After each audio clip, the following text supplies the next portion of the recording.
Welcome back to the Gulf Western Oil Nitro Champs here at Sydney Dragway. My name's Rusty Gregory. That's Alan Reinhardt. We're here in the commentary box, but down on track we've got Andrew Searle and Steve Carpenter.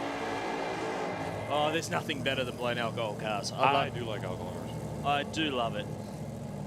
Steve Carpenter, a rookie this season in pro alcohol. First they took my hat off and they threw it over there. Sorry, Wizard of Oz random reference.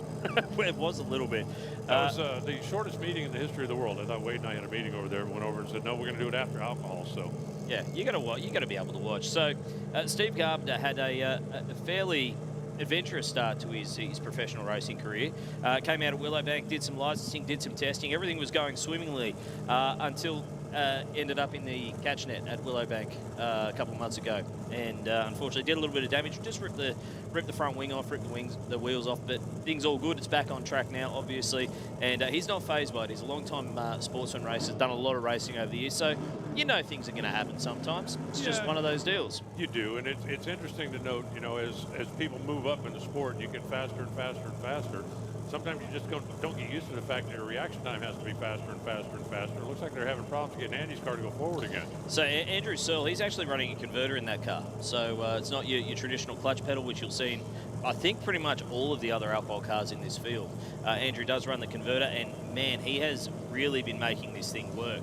Has run down into the 550s with this thing. And yeah, the only difference is it's a little bit trickier to get this thing into stage and the driving process that he has to do compared to what he's used to with 30 years of driving blown alcohol clutch cars. You know, it's crazy. The converter cars, as a general rule, you would think are easier. I mean, all you got to do is ease the thing in, pull the brake, and then push the button and let it rip. We're going to find out here. Andrew's in the funny car. Steven's in the dragster. First pair. First round qualifying, and the funny car died. They are not going to make the run.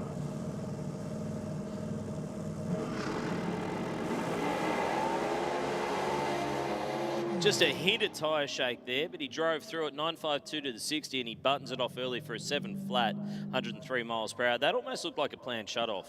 I was thinking it sounded a little bit like it didn't shift out there. It definitely was moving around. I never heard the motor come down, but I mean, I don't want to get too technical, but Changing gears is important. Yeah, it is. Very important. Leaving in the correct one is as well. And that's a shame for Andrew Searle, because he is currently third in the championship chase behind Shane Phillips and Daniel Reed. So that kind of puts him a little bit on the back foot for the rest of the weekend. You come in with only one qualifier under your belt, being the second one this afternoon, and then straight into racing tomorrow. That does make things a little bit tricky. Yeah, but it puts you, you'd feel a whole lot worse if that did that first round tomorrow. I don't know you fans that are close to the starting line, if you can look down on top of the injector scoop on Andrew's funny car down there, see how it changes color? It's actually frost. No kidding. Yeah. When the alcohol atomizes inside the injector scoop down there, it is so cold it'll frost the scoop over, and that's why you'll see a number of the crew chiefs out there shooting a little de-icer on the butterflies. Just as they get ready to go in and stage, that ice will build up on the throttle shaft and make it a little stiff and a little sticky, and nobody wants that. Absolutely. Very, very true. Next pair up, it is going to be Brett White and Chris Hargrave. We've got a bunch of funny cars here this weekend. You know, not just in the fuel ranks, we've got the alcohol funny cars, and there's a bunch in Supercharged Outlaws as well. It's very, very good to see. So Brett White, a local from only 10 minutes down the road at Cambridge Park, is going to be taking on Chris Hargrave from Yarra Glen, making his first start of the championship season here.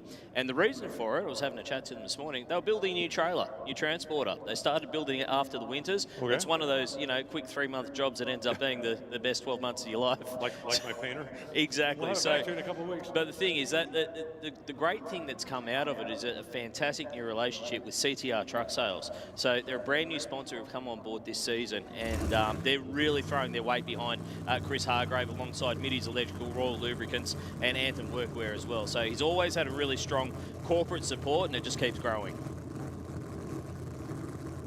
Everybody gets by a little easier when they have a lot of help from a lot of good, dedicated friends. Brett White racing for Western Brakes, Newbie Engineering, Bodica Chassis, and Horvath Smash Repairs. Car sounds a little bit off, Brett White. Almost like it's idling just a little bit high.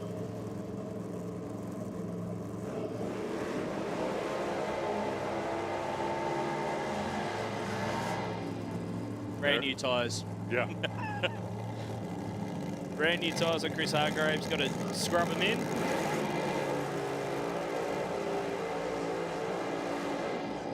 Certainly didn't sound like anything wrong with it there as Brett White rolls through the burnout procedure.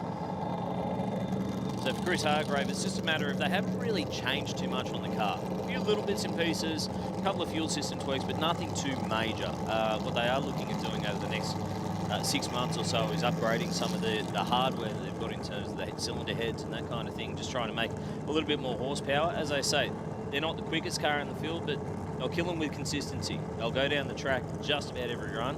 Hopefully I haven't put the commentator's curse on them here. And, you know, it's gone to the semi-finals a bunch of times, finished in the top 3 of the championship for the last 2 years running. So they know how to race. They know how to race.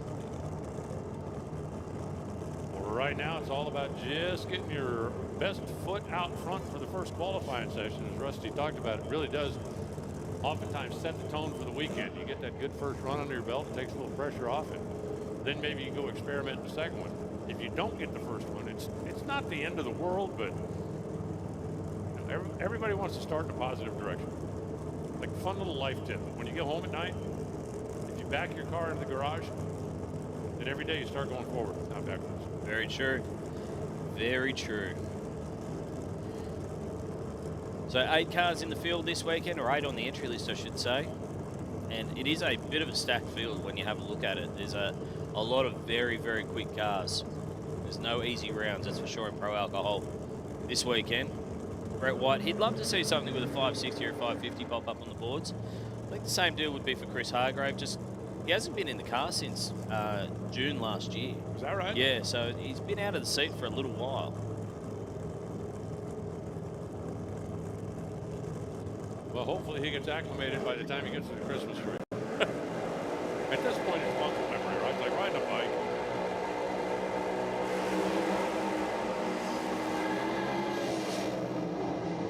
Boom. Oof.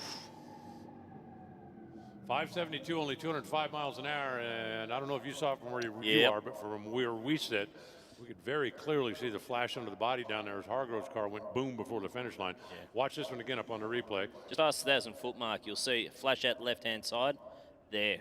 And fire trucks are rolling, obviously, just as a safety precaution to make sure that everything is A-OK down there. But that is not what you want to see on your first run for the season, is a flash of flame like that. So hopefully it was nothing more than maybe a burst panel or something like that came out of the supercharger manifold, but fingers crossed that they can get that fixed. In the meantime, I actually, with the fire going, or the flash of flame, I missed what Brett White ran. 606. 606, okay. So not too shabby. We'll slot into the number 2 qualifying spot as it stands at the moment. And Chris Hargrave, number 1, but possibly with a bunch of work to do before we come back out for the second round of qualifying this afternoon. Next car up, it is going to be Cameron Ambezi and Daniel Reid. So a good old-fashioned dragster versus funny car battle now. And it's something that we do here that you don't necessarily do a lot of over in the US. No, used to, years ago, it was Pro Comp was what they called the category, and you'd have top alcohol dragster, top alcohol funny car. You'd have injected nitro dragsters. It was open to twin-engine nitrous dragsters. Yeah. It was just kind of a catch-all for, you know, anything that's fast that we don't have another class for. And then somewhere back in about the mid-'80s, they had so much participation that the choice was made to split them up and run top alcohol dragster, top alcohol funny car separate. There's been at least been a little bit of talk about potentially going back together because the expense has gone up to the point the population of the category has shrunk. Yep. And that you know, in order to fill the fields and get the competition back, they might just be. We can definitely give them a few tips and pointers on parity, on getting them on point, because it is very, very equal down here. Yeah. We've seen funny cars and dragsters both go into 530s here. See, if I was the czar of the world and it was my choice, I would just do a handicap start. Yeah. I wouldn't make anybody buy any new equipment, wouldn't change anything, just do whatever, 0.2 of a second or 1/4 of a second handicap, give the funny car a head start and have at it. I think that'd be wild fun to watch. Absolutely. Of course, we also accommodate altereds here in Australia. We've had blown alcohol altereds running down into the 550s and 540s, which is absolutely wild, let me tell you. It's great to watch. And in the meantime, Daniel Reid bringing this car into stage. We haven't really spoken about him. He's a defending champion and your current points leader. So he's pretty stout racer in his own right. And here's the thing, when we say he comes from a family of racers, it's not just that the family come together and race. His dad raced pro alcohol, his mum raced pro alcohol, his grandparents both raced. And here's the thing, his wife raced, and so does his daughters, both his daughters. So, like, when I say they're a racing family, they are a racing family. It sounds more like, a hereditary disease. An addiction, an acquired addiction. There you go. There are worse things to be addicted to, I promise you. Cameron Ambisi over there in the pro alcohol car. We don't see him all the time at every round, but when we do see him, he is certainly a guy who can lay down a number when he needs to.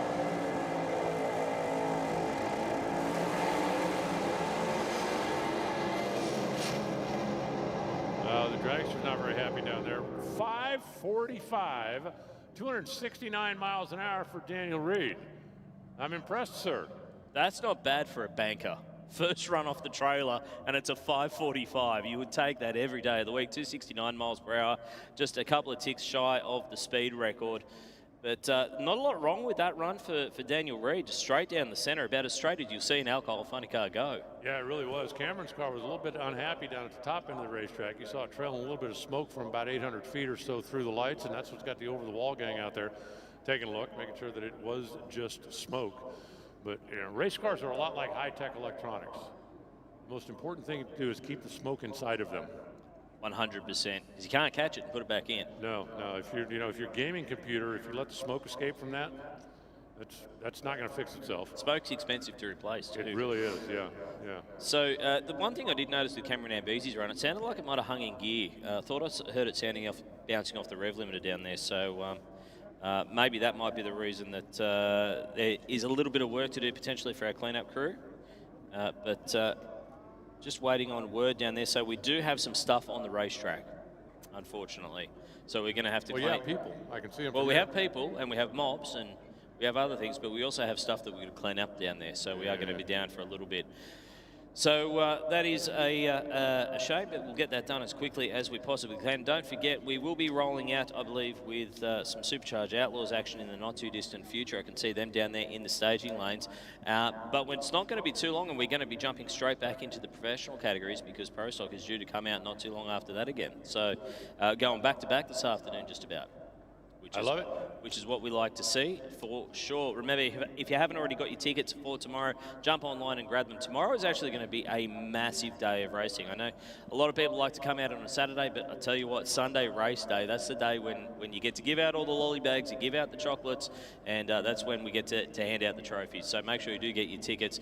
All of our professional categories out 3 times tomorrow as well. So it is the 3-run format. Everyone comes out, races all 3 rounds. And that is something also that we don't do over in the States that is really cool here because as we talked about earlier with Wade was up here, if your favorite driver gets beat in the first round, don't worry about it. You're going to see him again or you're going to see her again. And they get a chance for revenge without having to wait until the next stop on the tour. You know, if Rusty and I come up and race first round and he kicks my tail, I don't have to wait a month. I'll see you again in about an hour and a half, pal, and see if we can get even with him there. But it's a tremendous format that you guys run over here. Yeah, it's a little bit different to your traditional cutthroat style, elimination style racing, but it's always good in terms of putting the guys back out there and giving the crowd what they come to see, which is, you'd hate to see your favourite driver lose in the first round and then say, okay, we'll see you next year. That doesn't work for anybody, but we still do one elimination race, at least for the majority of our competitors, and that is the Gulf Western Oil Internationals that's coming up in the not-too-distant future. So that's only about a month away, and the reason that we do that is because we traditionally get absolutely huge fields. Sometimes you get 15, 16 cars trying to qualify for an 8-car field, which means qualifying is super important. Just getting into the field is an achievement, and then when you roll into race day, man, that's when you earn your money as a driver. Absolutely love it. Well, you can see the track scrubber down there on the top end of the racetrack, which means it's going to be a few minutes before we're ready to fire the next pair. Well, we have a couple of minutes. Let's utilize that big old television we got over there on the side of the racetrack. Let's see what Adam's got for us. This is an exciting time for Top Fuel Racing as we literally blast off on the Blast Australian Top Fuel Championship. What is Blast? Well, this guy's a good guy to ask. Lee Bartlett, the co-founder of Blast. What is Blast? Well, Blast is what you think it is, what you expect it would be. It's the ultimate car cleaning ecosystem. So it's all wall mounted. Yes.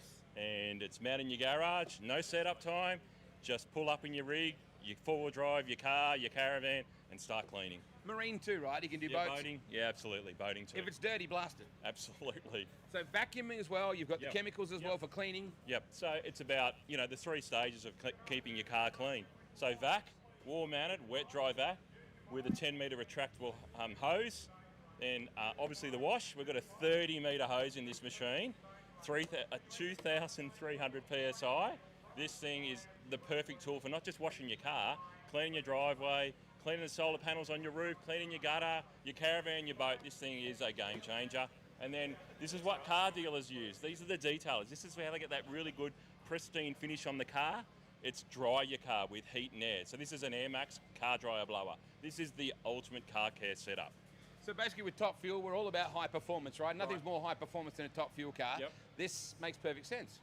Absolutely. For us, it's all about saving our customers time so they can get back to doing what they love, and every second counts. That's the same in car racing, right? And same in motorsport. Every second counts. So for us, it's the perfect match. It's the perfect reason why we would be supporting the Top Fuelers.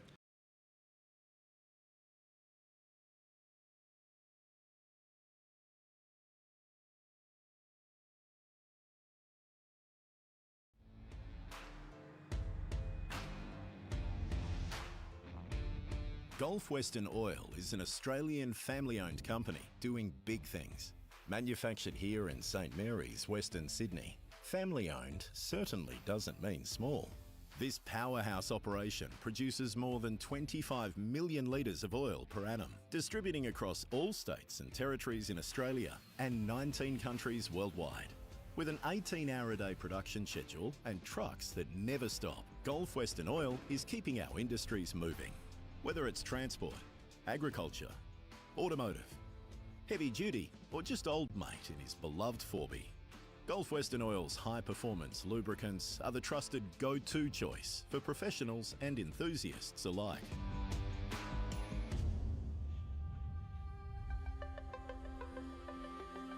Owner and Managing Director Ben Vickery is proud to carry on the legacy that his father began. If you call in with a question, don't be surprised if you get put through to Ben himself. The passion for what really matters is contagious, and it filters through the entire team. I started as a truck driver and then worked my way through to looking after the dock and allocating things, and then started blending, and I've been doing that for about 5 years. And I've been here for 10 years, so if I didn't like it, I wouldn't be here. Hey mate, how you going? Gulf Western Oil customers can enjoy the ease of the free NetLube app, which makes finding the right oil for your vehicle effortless. In addition to that, there is a tech hotline where you will be put straight through to one of the in-house chemists. We have amongst the strongest products on the market. We also have one of the best plants. It's very modern, all stainless steel. Testing every single product that we produce before it's filled is highly important. We want to make sure that the customer gets exactly what they paid for. We also have a lot of OEM manufacturers that we work with to make sure that we have products that are approved against their specifications. Gulf Western Oil is constantly reviewing their sustainable practices, implementing a certified carbon halo plan, and developing low-emission oils. Yeah, I'm very proud of working with Gulf Western Oil. I have worked in multinationals. Working for an Australian company is really quite exciting. If we don't have Australian companies, we don't have a future. I've got kids. If we don't manufacture in Australia, we don't have a future.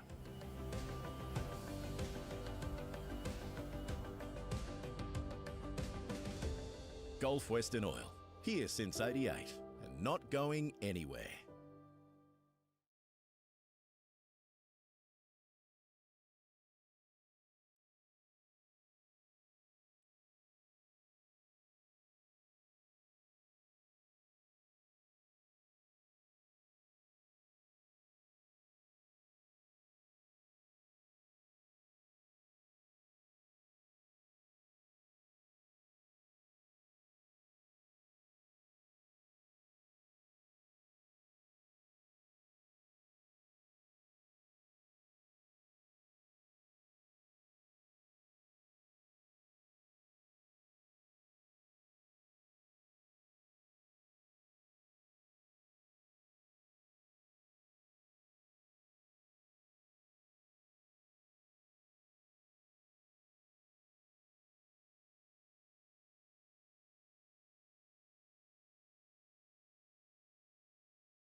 It's time to kick the tyres and light the fires here at the Gulf Western Oil Nitro Champs. Pro Alcohol on track now, and we've got one more pair left to run. It is John Canulli taking on Shane Phillips. John Canulli, still the record holder for Pro Alcohol Funny Car with that 5:35, and believe it or not, it goes back a long, long way. I think back to around 2013 or somewhere thereabouts.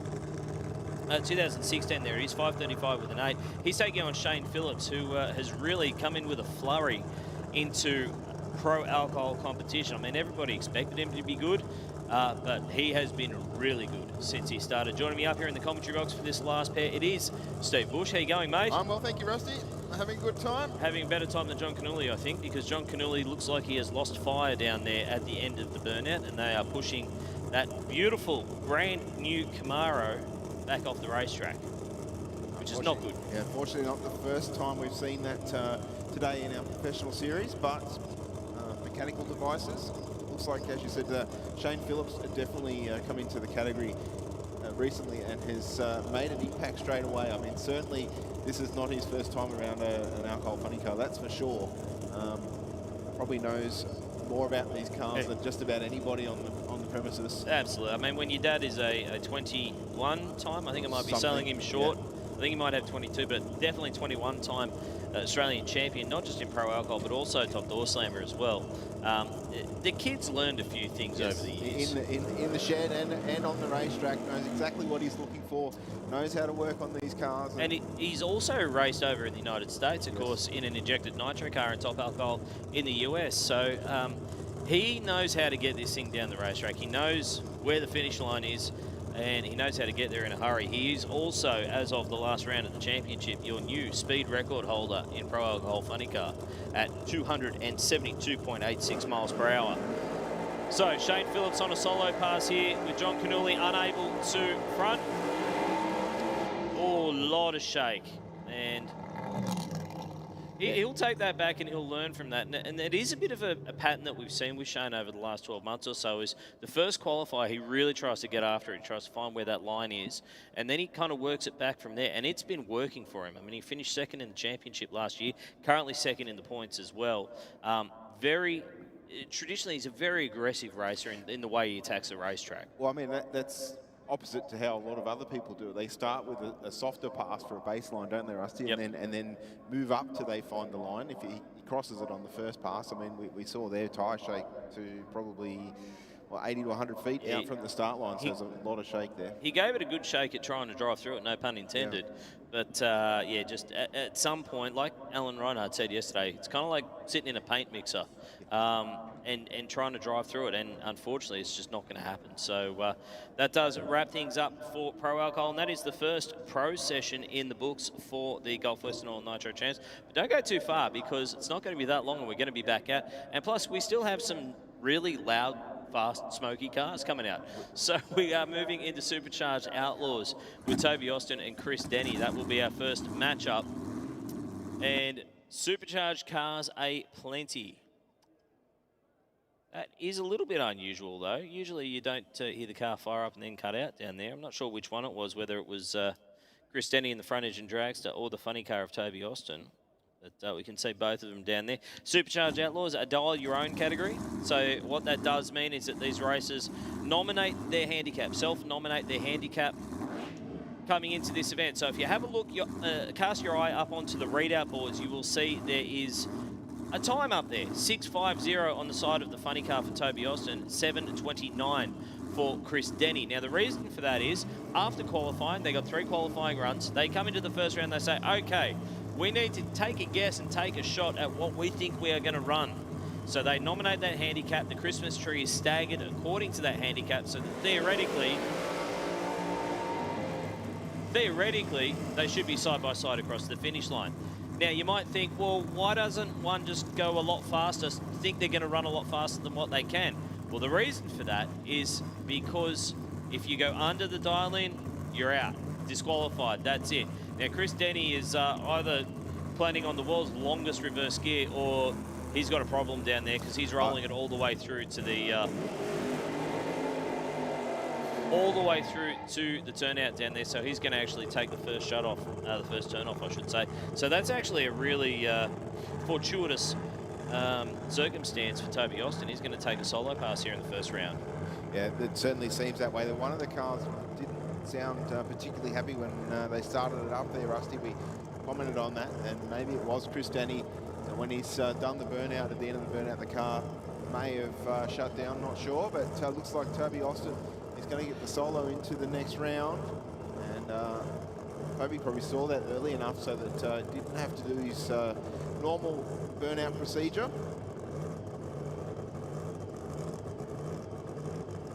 Toby from Walls End, the Hunter Valley way, for Tobster Racing and Engineering, former Australian champion in junior dragster, doing very well, now driving the Chevy funny car as well.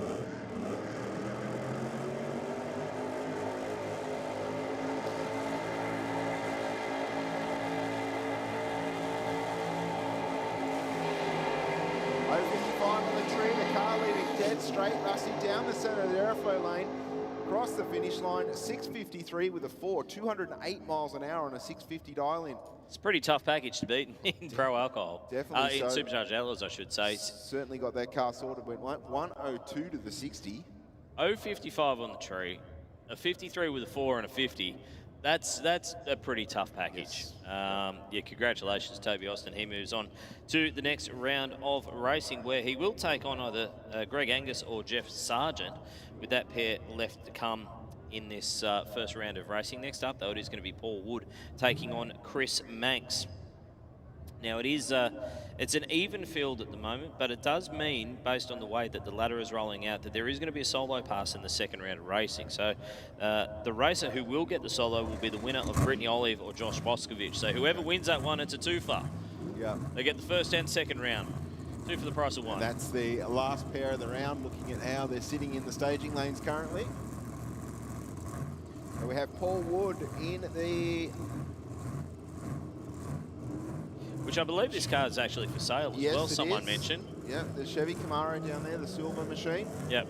Taking on Chris Manx. It says for sale turnkey, but they don't have a key. So, might be a little bit of false advertising there, but... Potentially. The car definitely not happy in the burnout. I don't know if it was completely in gear when he's rolled out of the water. Well, he's nailed it. It smoked the tyres again, so it hasn't lost drive in the drivetrain. In the meantime, Chris Manx rolling out. He's dialed in with a 6 flat. Look, ambition, shoot for the clouds, but man, 6 flat when your best run of the weekend's a 7:53. Dialing in with a 6 flat. It did go sub 1 second to the 60-foot timers yesterday. I think on every run. Yeah. Yesterday it went sub 1 second. So potential's definitely there, but man, 6 flat is a long way from 7:53. But the car has got a little bit of a habit of going left. I don't think I'm speaking out of school here. The car has been going left on pretty much every run, which when you're in the left-hand lane, not as big of an issue because, well, if you go left, you're going to hit the wall and do no damage to anybody except yourself. When you're in the right-hand lane and the car's going left, that could be an issue. Not closer to something that's going to hurt you. That's right. So Paul Wood shut the car down with that beautiful Camaro, and it does mean that Chris Manx is going to go on a solo pass. So even though they're supposed to be paired up in this first round of racing, this is the second run of 2 that we've seen that have dropped back to being a solo pass. So Manx will take the win here, and in round 2 will take on either Josh Fletcher or Bruno Matijasevic. Barely hear that single turbo big block down there on the start line. They've actually staged the car pointing a little bit right this time around. Not much, but ever so slightly, just trying to correct that left-hand turn that this thing seems to have in it.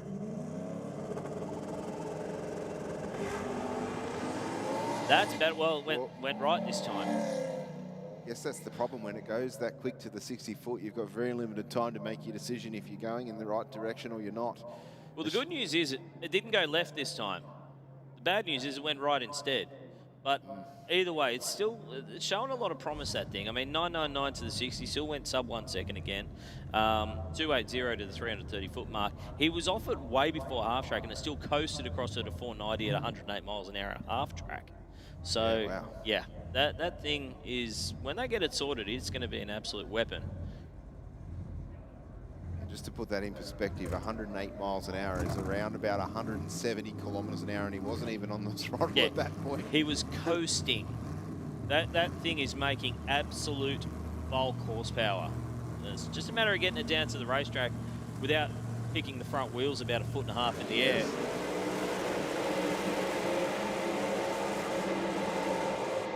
You like Smoke them if you got them. That's it. If you like red cars, this is the one for you. Greg Angus from Narrawarren in North Victoria. The Greg Angus Motor Traders. Used in 2 cubic inch Chevy on board the HJ. Dialed in with a 780. Taking on Jeff Sargent in the Chevy Camaro. Positive powder coating. And All-Star Tower Hire. Big hello to everybody who's watching on our live stream, both on YouTube and on Facebook as well, on the NDRC Facebook page. We hope you're enjoying it wherever you're watching from, but remember, when we roll into it tomorrow, it is only on 7+. Only on 7+. So we're not going to be on YouTube, we're not going to be on Facebook, and by the look of it, Jeff Sargent, unfortunately, now is being pushed back. So the third of 3 pairs that we've had, and it will be a solo pass. Unfortunate, because yesterday's racing was in qualifying was certainly It was phenomenal. pretty good. Absolutely. Greg Angus now. Good light, 036 on the tree, and good opportunity to test his dial in here. 780 goes to 790 at 170 miles per hour. So very, very nice pass for him. Greg Angus will move on to the next round of racing, where he will take on Toby Austin. So gets that for his troubles. That's going to be a good matchup. Yes, I guess that's the thing, isn't it? A win, but he's come up against another tough customer. But I guess that is going to be, pretty much everyone in the field, isn't it? Yeah, well, basically. And I mean, if it's your first time here at Sydney Dragway, first of all, welcome. We hope you're enjoying it. But if you're wondering how the sportsman categories, how we decide who races who, well, the first round is basically seeds of the field. So there are set formats, almost like a tennis tournament is the way to describe it. So round 1, you go through. In round 2, it's all the winners from round 1. They come back. They all race each other. Then in round 3, same deal, rinse and repeat. And you get all the way through to the end. And what it does mean is that if you're the guy or girl holding the trophy at the end of the weekend, you've earned your money, because you need to be able to come out here and you need to be able to perform every single time the car rolls out onto the racetrack. And unfortunately for Jeff Sargent, a little bit of a clean-up down there in aisle 2 in the Rocket Industries lane. It's left some of that, I'm not sure if it's the slippery stuff or the wet stuff or the fuely stuff, but either way, there's some stuff down there that we need to clean up. So unfortunately that does need to happen. And in qualifying, it wouldn't be too much of an issue, because we would still be able to run in the aeroflow lane, but we do need 2 lanes to be able to run 2 cars at once. Exactly so right, Rusty. Comes back to the championship format that we've been talking about. I do want to say a big hello to all of the team here from Gulf Western Oil. They've got those fantastic Panthers-themed balloons up there, Penrith Panthers colours. Also happen to be Gulf Western colours as well, but definitely on point. Love it. They're from the Penrith area. They're out there at St Mary's. It's a happy accident. We'll run with that. But a big hello, all jokes aside, to everyone here from Gulf Western Oil. I was thinking this morning, trying to work out exactly how long we've been doing this for with the Gulf Western Oil Nitro Champs. I think we're probably into our 8th or 9th year now. It's been a long, long time, and every year we're just bringing out more and more people, exposing this fantastic sport to more and more customers of Gulf Western Oil, and hopefully they're having a good time as well. Don't forget as well, they've got all their merchandise for sale up there on top of the hill, so make sure you head up there and check it out, as well as all of the traders that we've got here this weekend. As usual, the Wild Ink stand is down there at the spectator gate. Absolutely huge array of merchandise down there. Go down there and check it out, and you can get your event t-shirts as well as NDRC shirts. All of the basically, so many race teams go through it now as well. So go down there and check it out. It is truly a place. If you've, let's say you had $100 US burning a hole in your pocket, yes, you could go up there and spend it. Lily, no names, no factual, but Lily, we know that you've got that 100 courtesy of Alan Reinhardt. So Anyway, so we do have a little bit of a clean-up out here. We might take a very quick break here at Sydney Dragway. Hopefully we're not going to be down for too long, because fortunately it hasn't gone all the way down to the finish line, and we'll be able to come back with plenty more racing after this here at the Gulf Western Oil Nitro Champs.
And 19 countries worldwide. With an 18-hour-a-day production schedule and trucks that never stop, Gulf Western Oil is keeping our industries moving. Whether it's transport, agriculture, automotive, heavy duty, or just old mate in his beloved 4B, Gulf Western Oil's high-performance lubricants are the trusted go-to choice for professionals and enthusiasts alike.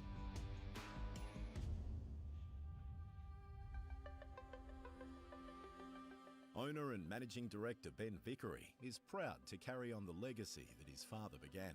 If you call in with a question, don't be surprised if you get put through to Ben himself. The passion for what really matters is contagious, and it filters through the entire team. I started as a truck driver and then worked my way through to looking after the dock and allocating things, and then started blending, and I've been doing that for about 5 years. And I've been here for 10 years, so if I didn't like it, I wouldn't be here. Hey mate, how you going? Gulf Western Oil customers can enjoy the ease of the free NetLube app, which makes finding the right oil for your vehicle effortless. In addition to that, there is a tech hotline where you will be put straight through to one of the in-house chemists. We have amongst the strongest products on the market. We also have one of the best plants. It's very modern, all stainless steel. Testing every single product that we produce before it's filled is highly important. We want to make sure that the customer gets exactly what they paid for. We also have a lot of OEM manufacturers that we work with to make sure that we have products that are approved against their specifications. Gulf Western Oil is constantly reviewing their sustainable practices, implementing a certified carbon halo plan, and developing low-emission oils. Yeah, I'm very proud of working with Gulf Western Oil. I have worked in multinationals. Working for an Australian company is really quite exciting. If we don't have Australian companies, we don't have a future. I've got kids. If we don't manufacture in Australia, we don't have a future.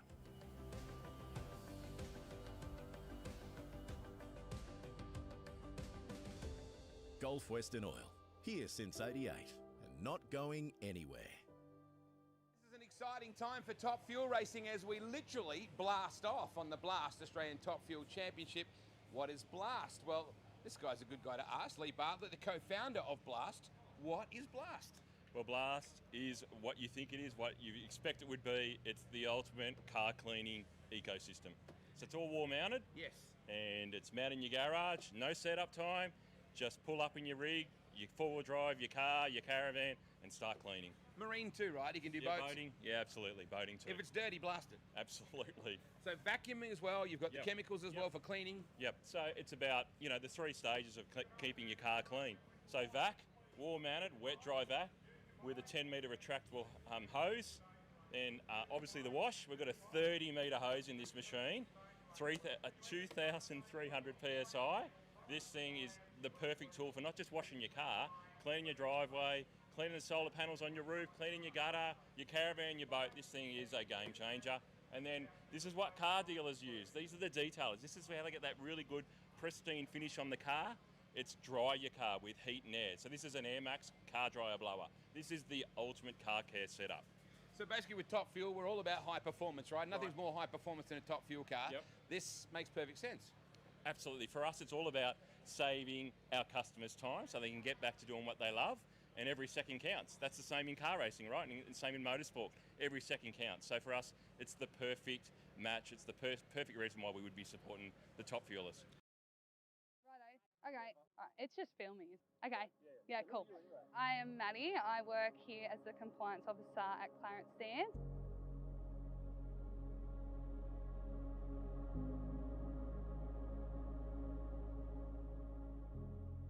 Look after all the plant machinery around here, generators, diesel water pumps, all the plant behind us. There's 40 plus bits of mobile gear that we've got here on site. Every bit of maintenance that's done here, everything here pretty much runs off Gulf Western. Transmissions run Torque Oil 30. Because we're in a colder climate up here, we can run a sort of that type oil.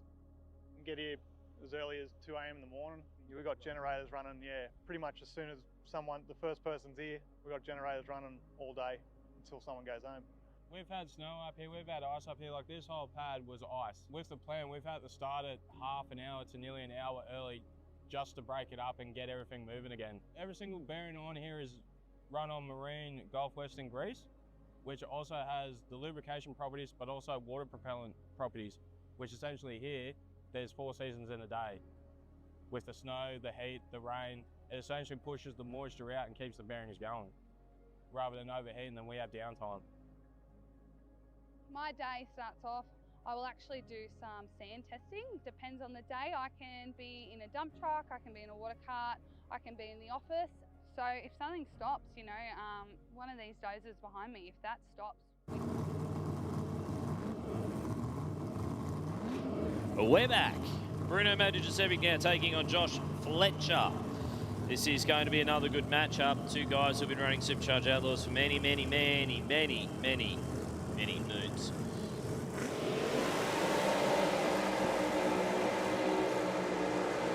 So Matijasevic from down there at West Wodonga in Victoria. Not to be confused with North Wodonga, which is Albury. Taking on Josh Fletcher in the Styromax Gulf Western Oil Well Dragster. Josh, a former national champion in this category. And also in Super Street as well.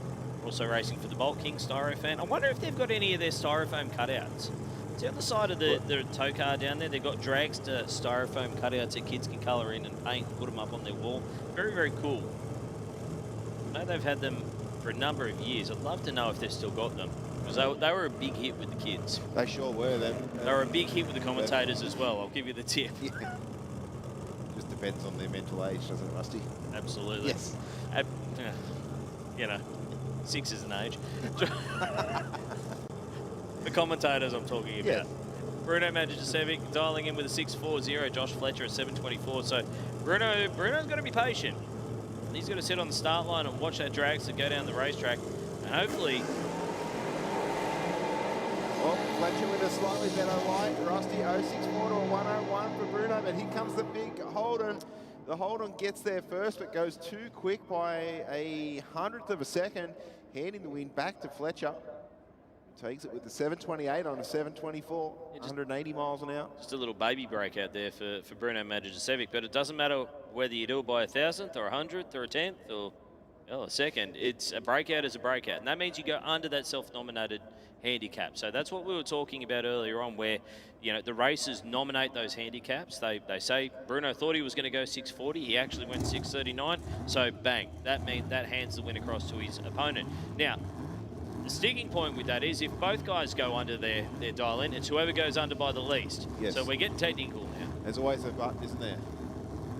A consequence or a whatnot. But absolutely. That's what equalises it all out. And the rules have evolved a little bit initially, and I dare say that probably remains unchanged. For the better half of the concept for quite some time. The advent of timing has obviously allowed this to happen. Yep. Big hello to everybody who's watching online on the YouTube channel or on the live stream.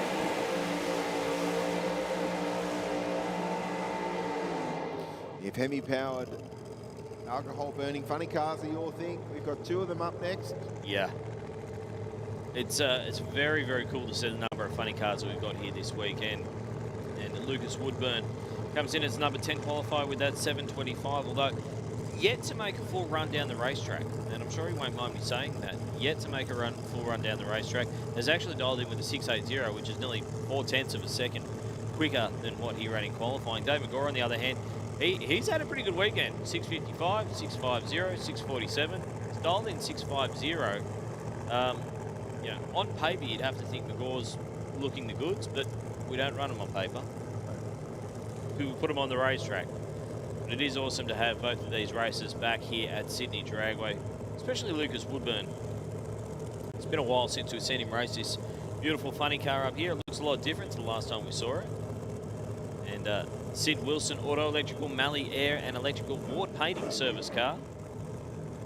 Looking to lay down a number here. Anything with a 6 in front of it, I think they'd be pretty happy. Yeah, it's, that'll be a decent step up for them in their program. 650. Dial in for McGraw. We'll have to wait 0.3 of a second on the start line.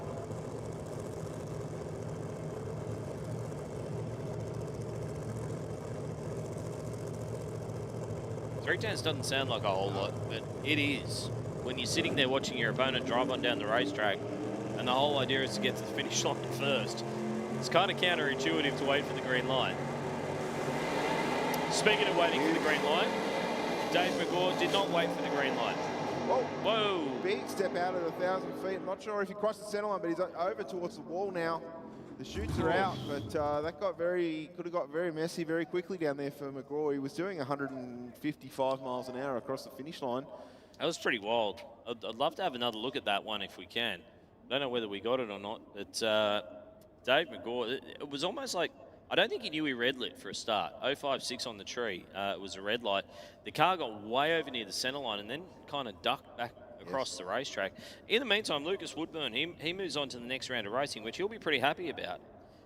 And he will be taking on the winner of the Dalton versus Gruber race, which is coming up right now.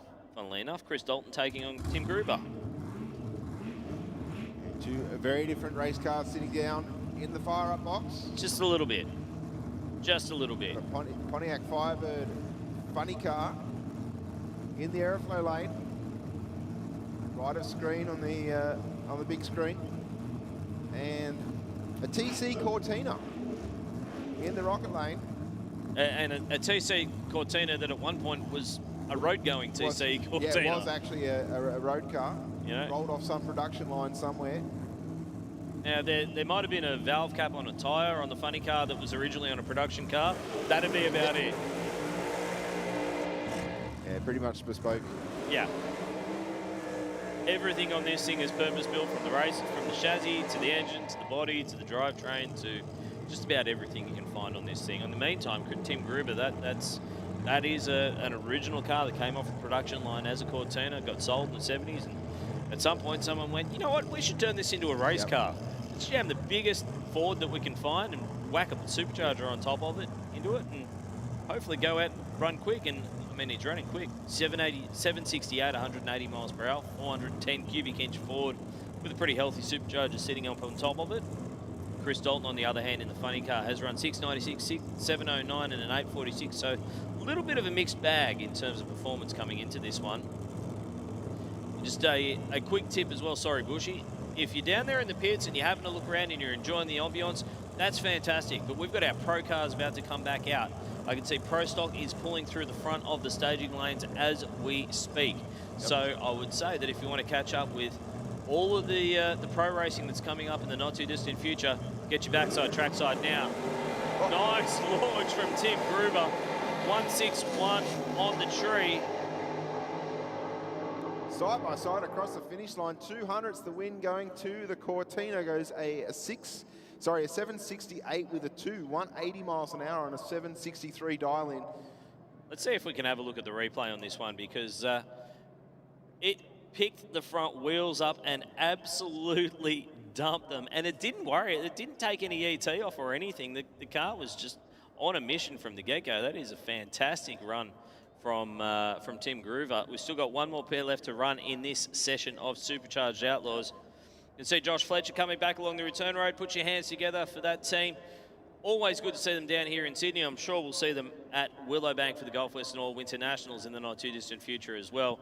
The good news is, guys, you're through to the next round. The bad news is you've got to race Chris Manx.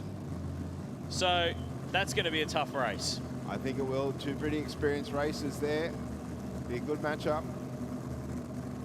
All right, our final pair in round number 1 of the Supercharged Outlaws, about to make some noise and some smoke.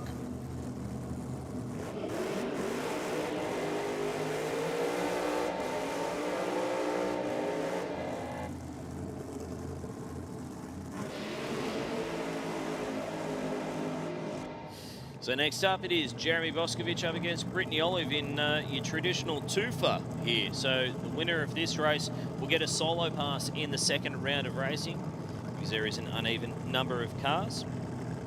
Once we roll into there, obviously, we've got an even number in the first round. That means we're going to have an odd number in the second round. That's just the way maths work. So whoever wins this one effectively is going through to the semi-finals straight off the bat. So pretty important race to win. Brittany Olive, your number 1 qualifier with a 6.16, dialing with a 6.15. And Jeremy Boscovich, a 7.19 on the boards. He went 7.21 in qualifying, which I think was a PB for Jeremy as well. So sometimes a little hard to tell with the Boscoviches. They get pretty excited when the car runs a good pass. They are an excitable bunch. Yes. Very excitable bunch. Olive dialed in a 6.15, so near enough a second head start here in Supercharged Outlaws. Brittany's dad, Shane, doing double duty this weekend, driving one of the Rapisota Autosport International top fuel cars, and also crew chiefing on his daughter's car. He likes to stay busy.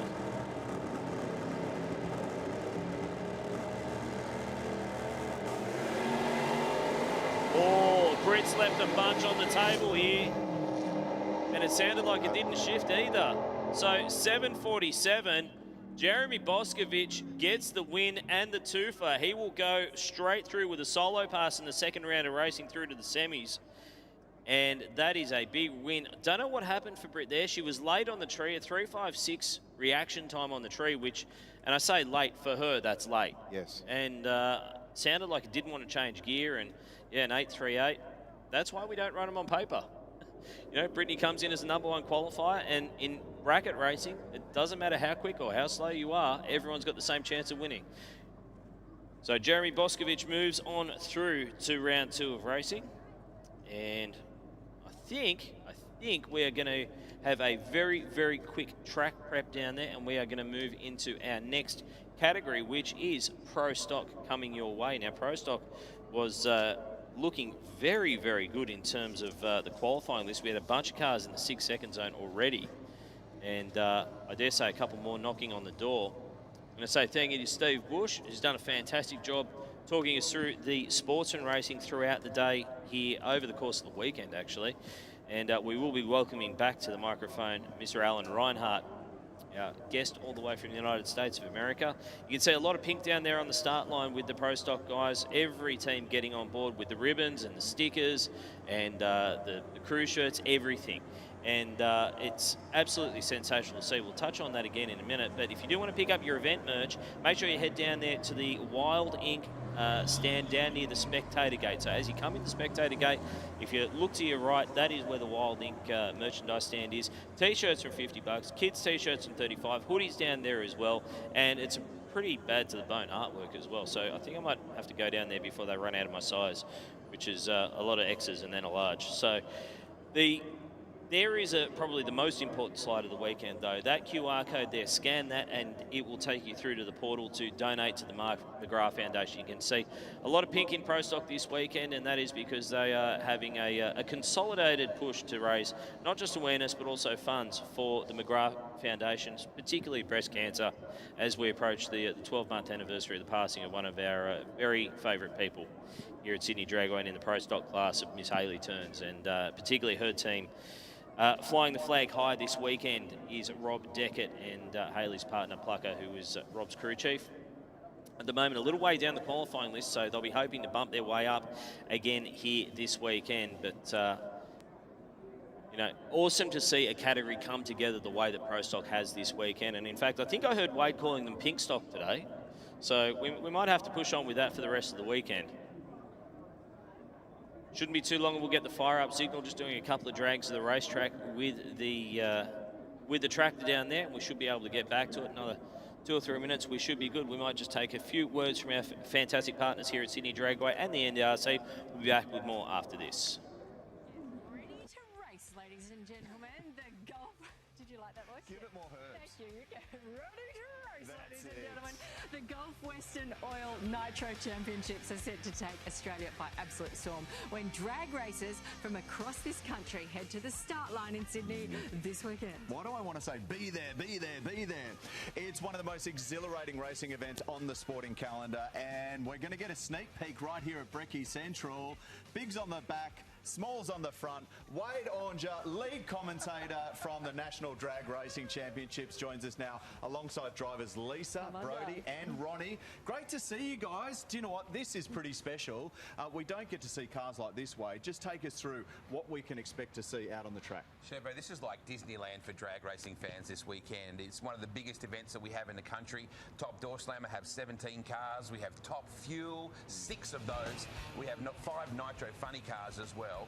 And basically for 2 days at Sydney Dragway, we'll be doing over 500 kilometres per hour. That sounds very fast. That's easy, yeah.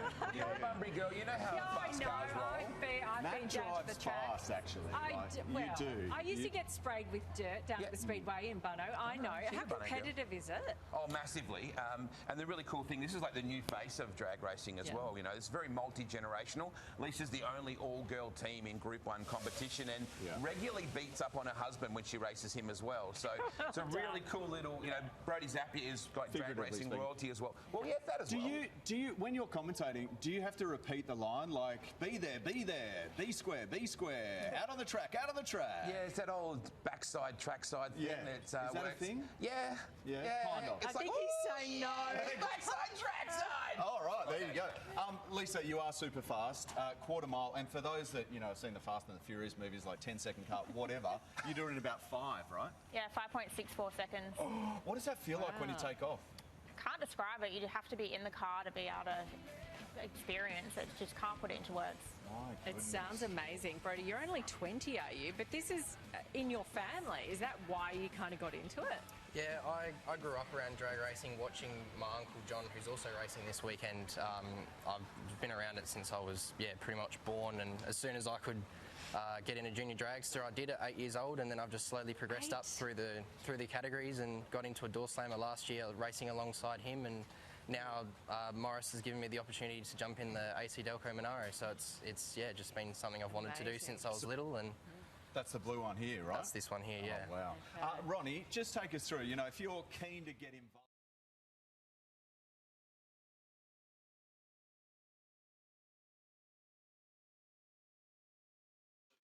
Welcome back to the Gulf Western Oil Nitro Champs. It is time to go racing with Pro Stock, and we have got Aaron Tremaine taking on Omar Sedmak. First matchup of this second and final round of qualifying, and both cars sounding very, very strong out there at the moment. Now, I know we spoke about the racing in pink this weekend. Aaron Tremaine, I actually sold him short this morning. I said he was a 7-time champion. He's a 9-time champion. Ooh, and he's also get yelled at? I don't want to be yelled at by Aaron. I've been yelled at by Aaron before. I don't want to be yelled at again. Thank you, Bushy.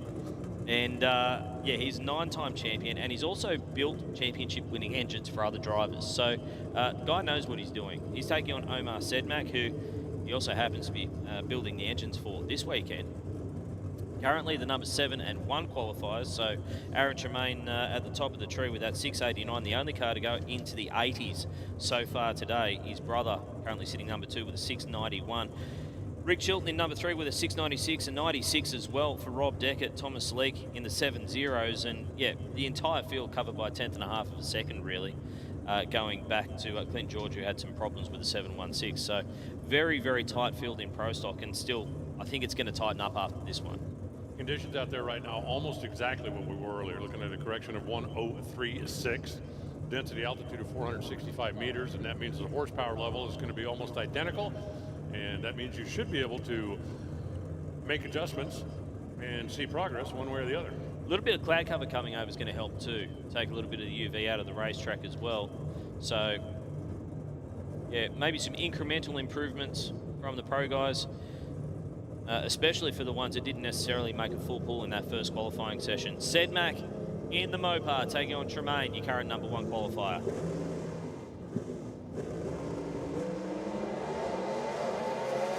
Dodge drives a little bit left. He's having to fight it to try to keep it away from the wall down there. Omar looking to move up from number 7. He does. Aaron moves up as well, picks up a hundo, goes 688 at 198. He was already 1, and well, you can't be oneer, but he stretches himself out on the field by 1/100 of a second. Omar goes from number 7 to number 5, and that's got to make it feel a little bit better. You got a little more breathing room. Check it out. So that's Jeremy Boscovich coming back along the return road. That's a giant head of Jeremy Boscovich coming back along the return road. Obviously, he's got some fans. There you go. There you go. Back to Pro Stock on the racetrack. And it is going to be Daryl Stephen, who has not had a run down the racetrack, got pushed back with that leak in the first round of qualifying. He's going to take on Tony Polito. So here's one for the Ford guys. Oh, and he just muffed the burnout. Hopefully it didn't burn the clutch. I'm hoping he didn't break the transmission. Yeah, there's that too. That thing sounded like normally in these cars, they've got a 5-speed manual transmission, and normally you'll start the burnout at either 2nd gear or 3rd, and then just rapidly shift it into high gear. And these cars, you can shift without pushing in the clutch, without letting off the gas. You just rip through, but that thing sounded like you started in 1 gear, it went shift, neutral. Yes. And if it did, then this is not going to be a happy quarter-mile trip. Indeed. Daryl, very experienced sportsman racer in his own right. Still getting his feet wet in Pro Stock. He's been running for a couple of seasons, but not full-time in the series. Tony currently sitting in the number 9 spot, and that is not a friendly place to be either. 708 is what he put up first time. The bump spot has fallen to a 706. The number 8 spot has fallen to a 706.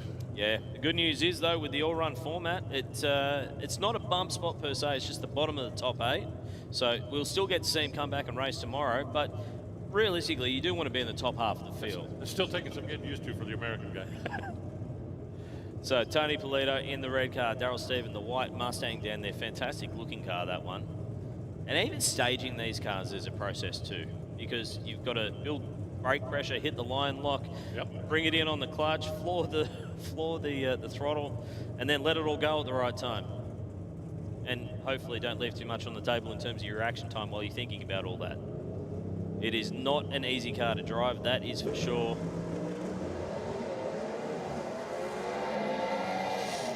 Well, Daryl went nowhere. And Tony went backwards, 713 at 192 miles an hour.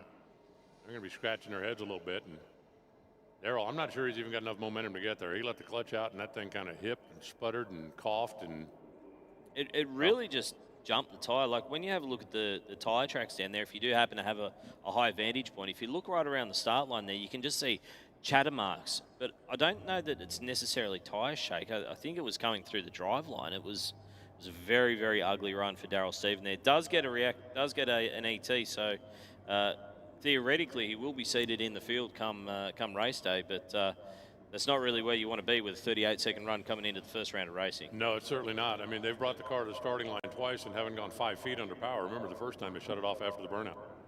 Absolutely. Nino Cavallo taking on Tyrone Tremaine in our next matchup, and that is number 2 qualifier for Tyrone Tremaine, currently sitting number 2 with that 691, 198 mile per hour, Nino Cavallo.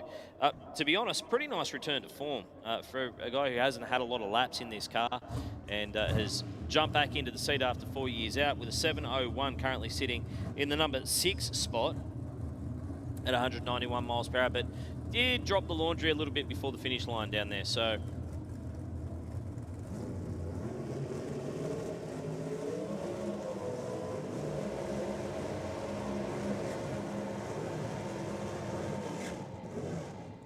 nice burnout on both sides of the racetrack. Tyrone Tremaine, I use this term with the greatest of affection. Tyrone is an absolute robot when he gets into this car. He is so repeatable, which is, as a driver, when you're a crew chief and you're looking for a driver, you want a guy who does the same thing every single time. And Tyrone is a guy who just gets in this car. He's the most laid-back, typical Australian you'll ever meet. Queenslander for the Australians that are here. And when he gets into this car, it's like the race face just comes on and he just turns into the Terminator. He is such a tough racer. And well, there's a reason he's been so successful over the years. I certainly understand that. It's tough to be successful at a high level of sport anywhere if you're really, really emotional about things. Because whether you're on a high or on a low, when it's time to perform, you need to perform. Yep. You can't be, I use the analogy with golf all the time. You know, what makes Tiger Woods so good is he can't remember anything. Yeah. If I hit that stupid shot that goes over behind the tree in the woods, yep. By the time I go over there to hit it again, I am so mad at myself, I got no chance. And he just goes over and goes, oh, 6 iron, okay, clip, bang, boom. Because you just got to erase it and move completely forward. Absolutely. And the thing about Tyrone as well, he arguably would have been one of the greatest, statistically speaking, of all time in Pro Stock if he wasn't racing at the same time as his brother, because he finished second for a lot of those championships. So, you know, he is a damn good racer. Nino Cavallo in the purple car, Tyrone on the other side. Tyrone just bogged down right out of the hole, which is very unusual to see in a boarded run for him. And a 697 back into the sixes for Nino Cavallo. And I reckon the whole team would be pretty stoked with that one. It's 196.39 miles per hour, 697. And that will slot him in above Omar Sedmak and somewhere around about the number 5 spot. Behind the champ? Yep. In front of Omar? So that's now 6 cars we've got in the 6-second zone. Interesting that Aaron Tremaine picked up so much. And Tyrone, as you mentioned, that the car really didn't snap the tire immediately, and about the time it should have gone into third gear, it went into coast. Yeah. A bit of an unusual one there for Tyrone, but nonetheless, I'm sure they'll learn something from it. They'll bring it back for the first round of racing tomorrow morning. I can tell you what they learned. Don't do that again. Whatever we did, don't do it again. So, first round of racing is rolling out tomorrow morning. If you haven't already got your tickets, my suggestion is get them soon because they are selling up. It is, as you can see, the crowd today, absolutely massive. And it's only going to get bigger again tomorrow because race day, that's the fun day. That's the day when we get to see all the action. Qualifying's good, but race is better. Saturday's terrific because you get to see everybody twice. Sunday, 3 times. Oh, yeah. Oh, yeah. Ray Oxley and John Kabura now. Ray Oxley has been bumped down a couple of spots through this session. He's down to the number 10 qualifying spot with a 716. John Kabura, number 8 with a 706. So we've got literally a 10th and a half spread, a little bit more over the top 8 cars. It is very, very tight in Pro Stock. Well, we've got the whole top half of the field in the 6s. If you want to go, late day tomorrow, be in the A final, B final, you're going to need to find your way in the 6s down there. 705, 706, 710, that ain't going to cut it. You're going to need to find a little bit more performance. And it's pretty remarkable when you look at the quality that we've got here, that Aaron Tremaine's the only car that's gone into the 80s so far. You know, he's sort of holding 200ths over his brother and then almost half a tenth over everyone else, which in Pro Stock terms is about a day and a half. And he's also done it once in each lane, so wherever he ends up tomorrow, I don't believe that that's going to be a detriment to the performance of that machine. So John Kabura, still relative newcomer to Pro Stock, but certainly not to racing, and certainly not to shifting gears in a high-revving small block. He's been doing it for a long time in the sportsman categories. Ray Oxley entering his probably 3rd or 4th season in Pro Stock now with the Pontiac GXP out of the beautiful Riverina region down there in Leeton in New South Wales. Heading back with the Mustang to have an exorcism. If you've got a little hair of the frog or eye of newt or something like that, you want to drop it by, they probably wouldn't turn you away. 103 to 104 on the 60-foot times. Nothing to write home about for either racer, but It's a backup, I guess, for John Kabura, 7:08 to go with his previous 7:06, and Ray Oxley, he dropped a bunch, nearly 0.2 of a second for a 7:24. Yeah, it's interesting. First car down the racetrack actually picked up. Matter of fact, the first pair down the racetrack picked up, and then everybody else down the track has either run into some kind of an issue or slowed down if they got all the way to the stripe. Over the 11 cars that have an official time, we've got 6 of them in the 6-second zone and 3 more in the 7:0 zone. Man, they went all out on the pink over there with the pink seats on the golf cart and the whole deal. It's pink all over. Pink all over for Pro Stock this weekend. It is going to be an X pair, though, Rick Chilton and Thomas Leake. So here's one for you. Okay. Father-in-law, son-in-law. Okay. So depending on how much you want to try and keep the peace in the family. Well, which side does the daughter/wife stand on? I believe she's over on the husband's side, on Thomas's side. So nice strong burnout from Thomas Leake.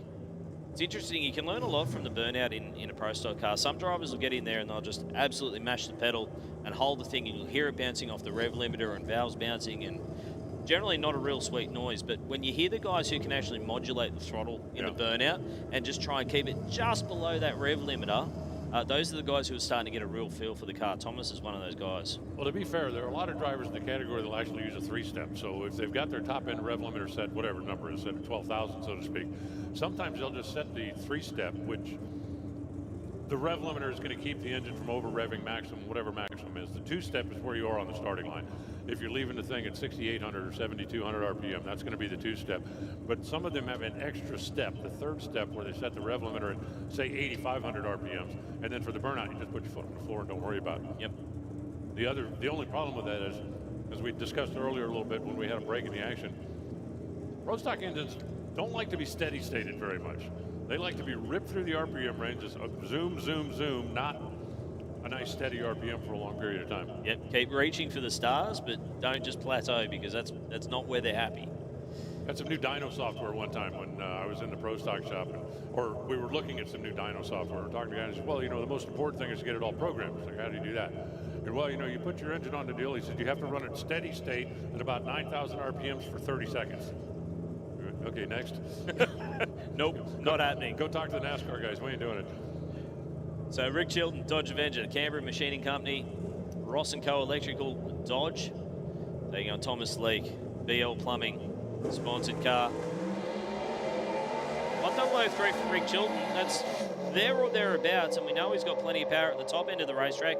699 with a 4, so back into the 6s for him. He does not improve, though. Thomas Leake would have been there if he hadn't had the chutes out just a little bit early. Look at the speed down there. Yeah. Only 189 miles an hour, and he ends up going 701 after going 7 flat earlier. Now, just for reference, on his earlier run, he went over 196 miles an hour. So the chutes out a smidge early, knocked down about, 8, 9, 10 miles an hour, maybe 10. And that kept him from going 699 or 698 and turned it into a 701. Absolutely. Next up, we've got still one more pair left to come in this session of Pro Stock. It is Rob Deckett, our reigning champion. He's got the number 1 on the side of the car for a reason, and he has really thrown his weight behind this pink Pro Stock deal. Down here you can see the pink on the side of the cars replacing his usual trademark yellow. And it's just awesome to see how everyone's gotten behind it. Like, legitimately every team is out there with pink on the car somewhere, with pink crew shirts. Clint George has got the pink hood scoop on the car with the flames, just looking absolutely fantastic. So Clint George, a little bit of work to do for him. Best run of a 7.16 leaves him all the way down in the number 11 spot at the moment.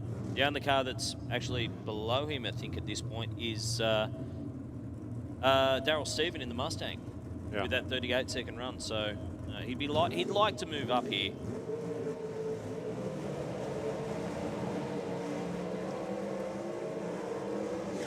Now, to be fair for Clint, if you carry the numbers on out, yes, 716, but he also had a speed of 167 miles an hour, which is absolute proof positive. They didn't have the thing wide open at the finish line. If I recall correctly, it was pushing over towards the center line. He got the parachutes out probably about 11 or 1,200 feet. So kept the car on his side of the goalpost, so to speak, but obviously killed the speed and knocked down a bunch of ET as well. Absolutely. Does it with with a very small crew, Clint. He's pretty much an old school racer, one of these guys who just comes out, knows every single nut and bolt on this car. When he bought the car, he actually stripped it back completely to a bare chassis and rebuilt everything himself. Just a real mechanically minded guy. Owns Longevity Auto Engineering up there on the Central Coast. Beautiful part of the world. And yeah, just a guy who he always wanted to race pro stock, and he went, you know what, I've got my opportunity, I may as well do it. So, you know, I love the fact that, you know, because everybody's got the pink theme this week, how could you tell if you were a tenderfoot, who's got the big crew and who's got the small crew? That's very true. And if I'm down there in a pink shirt, somebody makes a good run, I'm running over and celebrating with them. High five. Pretend I'm on your team, yeah. So Rob Deckett waiting pretty patiently down there, setting the wheelie bars, getting ready to make this pass, as you touched on this morning. Wheelie bars so important in the way these cars launch, and not necessarily in keeping the front wheels on the ground, but steering the car and where it's going. And that's all in the wheelie bar. Clint's like, yeah, we don't need any of that stuff. Turn on the top light, come on, let me know when you're done over there. Let's race.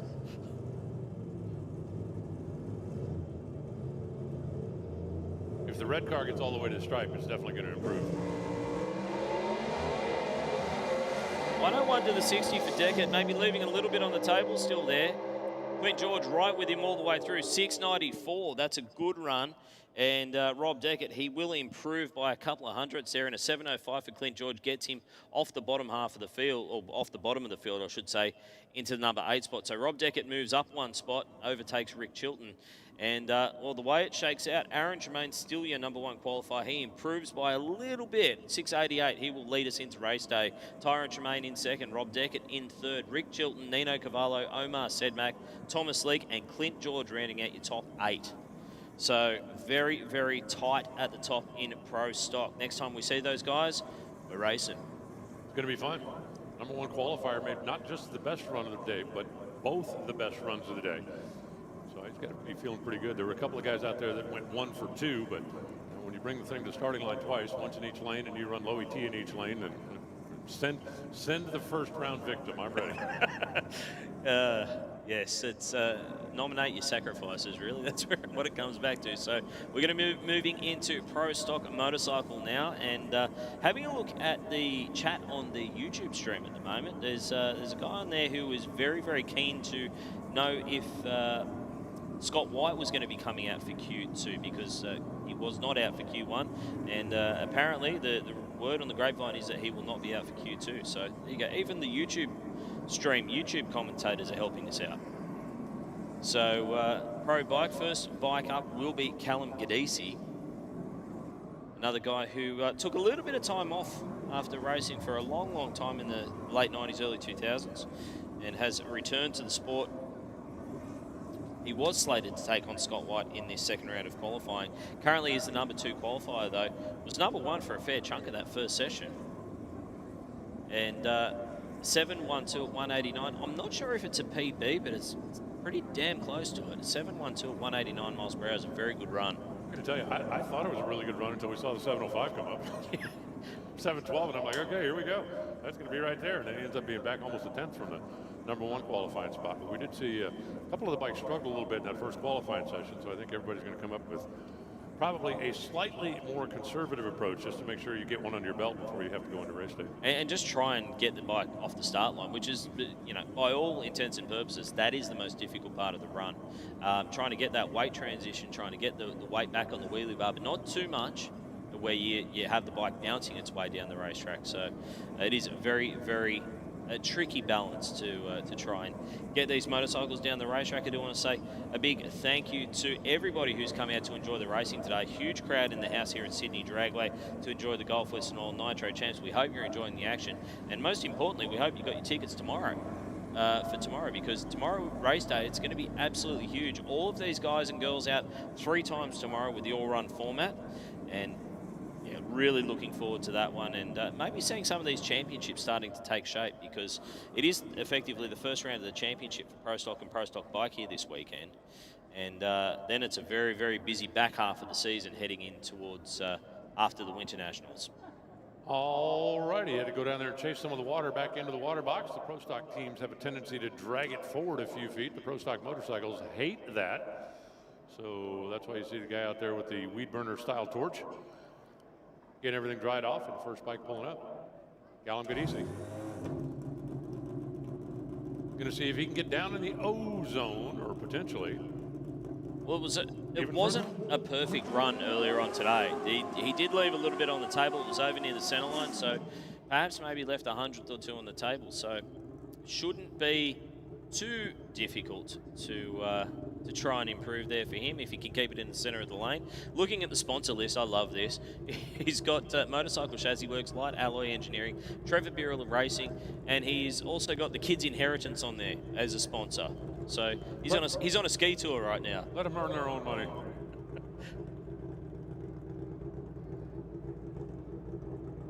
Love the body language on these bikes as they bring them into stage. You see the right elbow up really nice and high so they can slam that throttle open.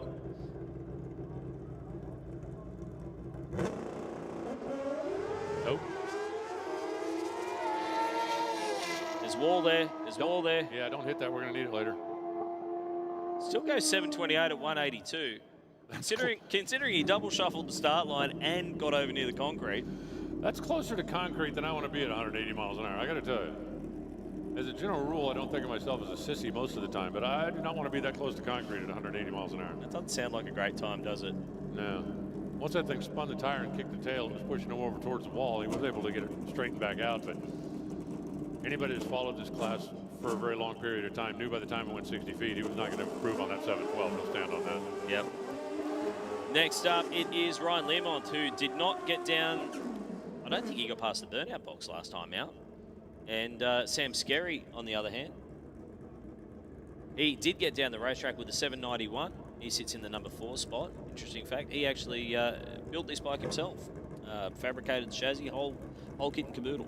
Really? So, yeah. Very talented bike builder in his own right. Ryan Lemont, on the other hand, been running this bike for a number of years, but I had a chat to him down in Adelaide earlier on, or late last season, and he was really trying to concentrate on trying to trim down a little bit and save a little bit of weight on him. So tell him not to hang out with Santos.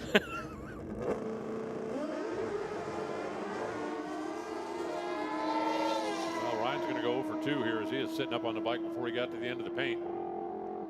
That's an improvement. 732 from 791 from before. 181 miles per hour. That's a big step in the right direction. Unfortunately for Ryan Lemont, it was that porpoising that we were talking about earlier on. Just the bike. It almost went, but not quite. And unfortunately for Lemont, rolled out of the throttle down there. He'll take the first exit. And he'll come in a little bit underdone coming into the round runner racing. How many times have you seen somebody, or you've been out there if you're a racer, and by the time you got to the Christmas tree going, okay, I know how to fix this. Can I just back up, try again? I know what I did wrong. Give me one more shot at it. Unfortunately, they kind of frown on that. Yeah, they're not real happy about that. It tends to play havoc with the schedule a little bit. But racers don't care about everybody else's schedule. They work on their own deal. So Lockie Island now. I don't tell you how to run your program. Lockie Island rolling up the Johnny's Hogs Shop Thurwood Transport motorcycle, which I'm not 100% sure because I haven't actually been able to find Lockie in the pits. I was going to go down and see him and try and find out if this was a new bike, but it certainly looks like it. And I did see another bike for sale, his old championship winning bike. So I can only assume that it is. It is. You know how you know you're having a bad day? Yeah. When you've got your tow cart, your golf cart, hooked up to your pro stock car to go back to the pits. And then you've got the safety quad towing your golf buggy, towing your pro stock car back to the pits. Well, the good news is they don't need to make another run today so they can concentrate on the golf cart. Which one do you put on the jack stands first? which one goes on the pro jacks? Luke Crowley, our current number 1 qualifier with that 704, kind of came out of nowhere, I think it's safe to say.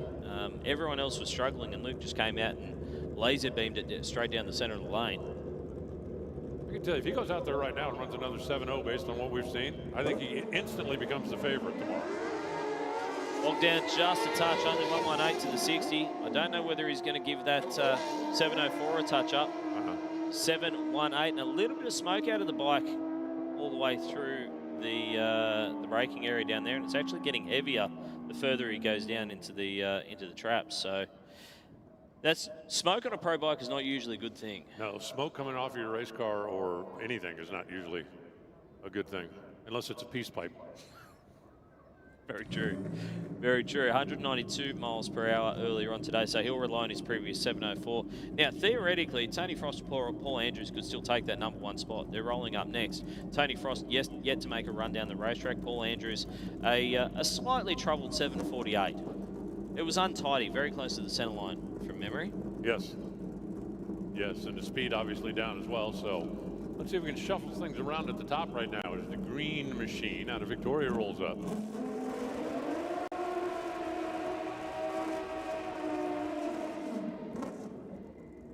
Ballistic Performance Parts, that's a great name for a company. Absolutely. Warrnambool Automotive Brakes and Suspension, C&K Carter Haulage on board as well. Tony, long-time sportsman motorcycle racer, stepped into pro stock probably 2 seasons ago now, and just did it again because it was something that he'd always wanted to do. He just wanted to race professionally, wanted to just try himself against the best that the sport's got to offer, and actually finished top 3 in the championship in his first season. So, yeah, can race. Can race. Paul Andrews, on the other hand, making his return to the sport after more than a few years off, and he's doing it pretty comfortably at the moment. Currently sits in the #4 spot with a 748, but again, another guy who surprised a lot of people down in Adelaide late last year, got down into the 720s with this bike. All right, well, show me. We've got pretty good weather conditions out there. We've got a great racing facility here at Sydney Dragway. Tony not even on the official sheet as of yet, but he will be as soon as the tree flashes.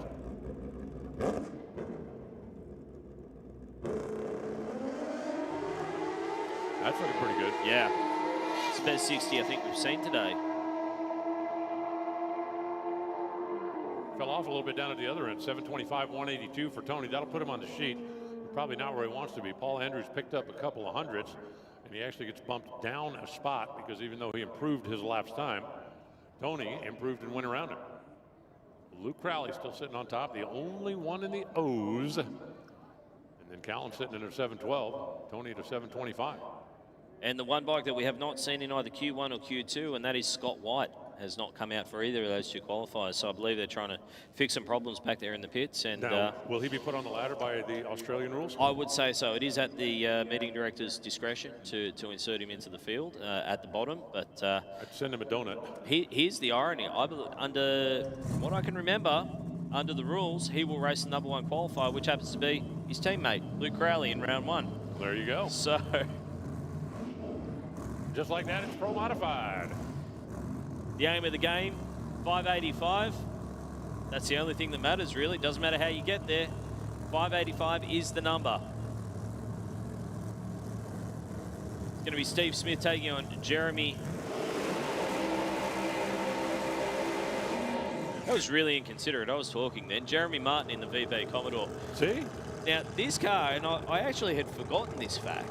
He actually took this car over to the States and raced No Mercy. Really? Yes. Back when it was in twin turbo configuration. Okay. And did pretty well as well, just quietly. But yeah, Jeremy Martins, he's raced his car on both sides of the pond. And steel roof and quarters, man. It's such a cool piece of machinery. Not exactly built for aerodynamics when you have a look at this thing. It's about as square as a block of units at the front. Does he really have a leaf blower stuck in the window down there? Probably, yeah, it makes sense. Why? Open one door, blow the other side, get the smoke out. Why not? I have never seen that before. Why? No mercy, if those of you that don't know, if you're a door slammer aficionado, look it up online the next time they do it. They do a lights out event, they do a no mercy event, they do an RVW event. It's all part of the Duck X Productions that run down in South Georgia throughout the course of the year. And basically the rules are, will it start? Bring it. Yeah. I mean, yeah. If it's got an engine and it goes quick, put it in the field and run. That's what it comes back to. Some of the RVW stuff, they also have a rule that says no wheelie bars allowed, which... That's fun. Sometimes. That's fun. Sometimes it's fun to participate, sometimes it's fun to watch. So Jeremy Martin deep into the fives already with that 592 from earlier on today. Steve Smith, a little bit of work to do for him, currently number 8 qualifier.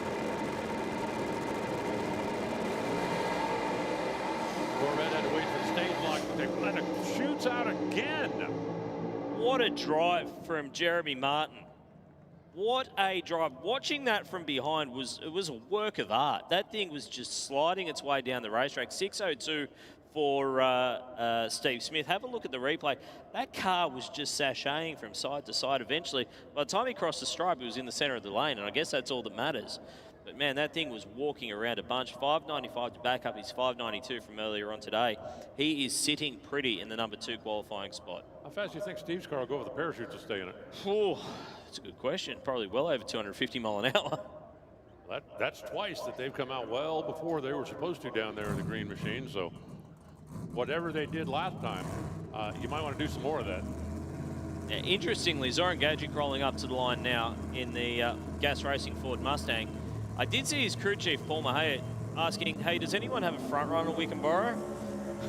So, don't know if they got a puncture or they flat spotted it down the other end or what the case was, but needed a tyre.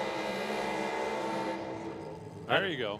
Adam Tassoni, he's pretty comfortably in the field as well in the number 3 spot. Bunch of cars in that low 590 bracket at the moment. Now, I will be the first one to admit that I am not the foremost authority on Australian Pro Mod. To be this deep into it and not have anybody in the 80s?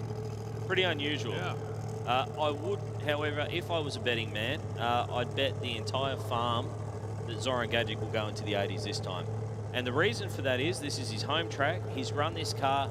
I think he's made about 997,000 runs down this racetrack with this car.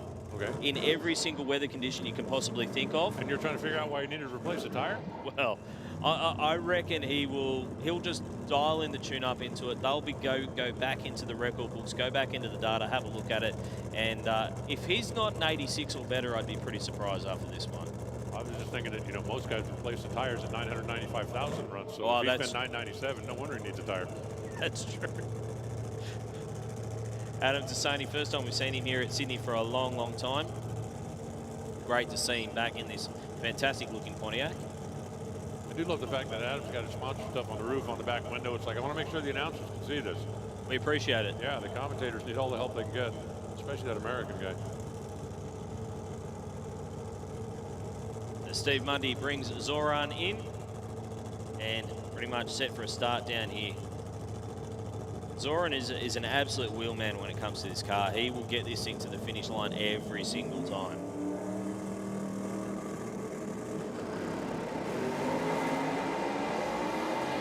Gonna have to work for it. And he gets there. 590 flat. If it wasn't for that little wiggle in the middle of the racetrack, I would have thought that he would be pretty deep into the 80s, and a 590 flat is almost there. Formula drift at 200 miles an hour. Watch this again. Watch the car on the left side of the screen. The turbo car's drifting. When it comes back in, it kicks the tail. And like I said, not a lot of downforce. And as a general rule, not a lot of steering input. Or the car doesn't respond generally to minor steering input, but he was able to save that thing, put it right back in the middle of the field, and stays in the #1 spot. Like I said, he's done a few runs down this racetrack. He knows that car inside out, and you know, he's a wheelman. Next up, it's another couple of very, very good races, and that is Joe Gorsey in the 67 Mustang, the Profab car.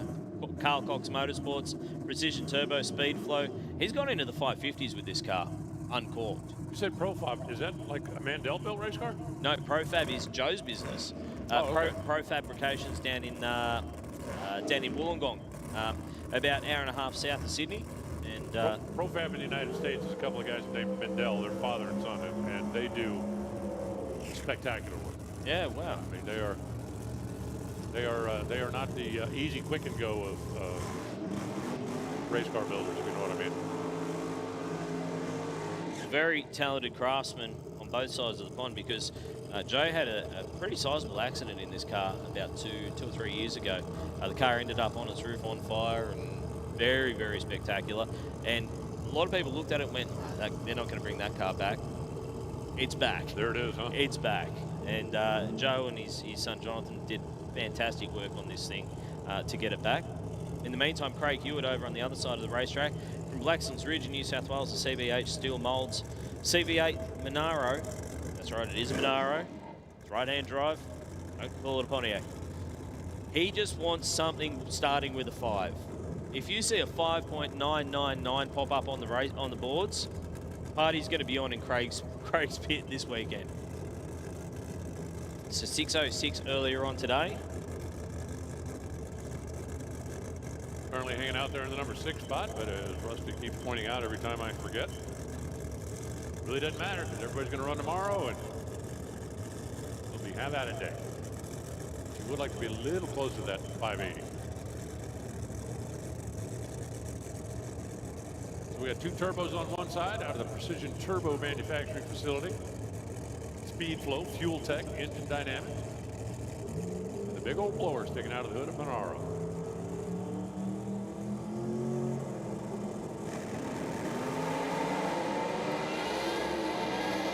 Turbo car out of control. He pedaled, is going to get back after it, but 607, 223. That's one Hun the wrong way. Actually, one thou the wrong way.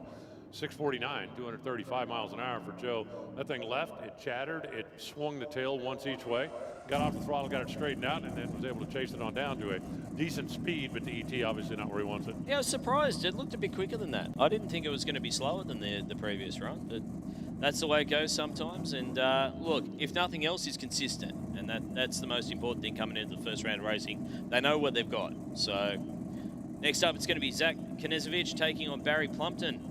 Our friend from NZ, all the way from Auckland, New Zealand, travels across. Loves racing over here in Australia. We love having him here with his small block. 959 cubic inch Musi underneath the hood of this thing. And what did we work that out to be? Like 16 litres, was it? Somewhere around there? Sounds like a truck motor, doesn't it?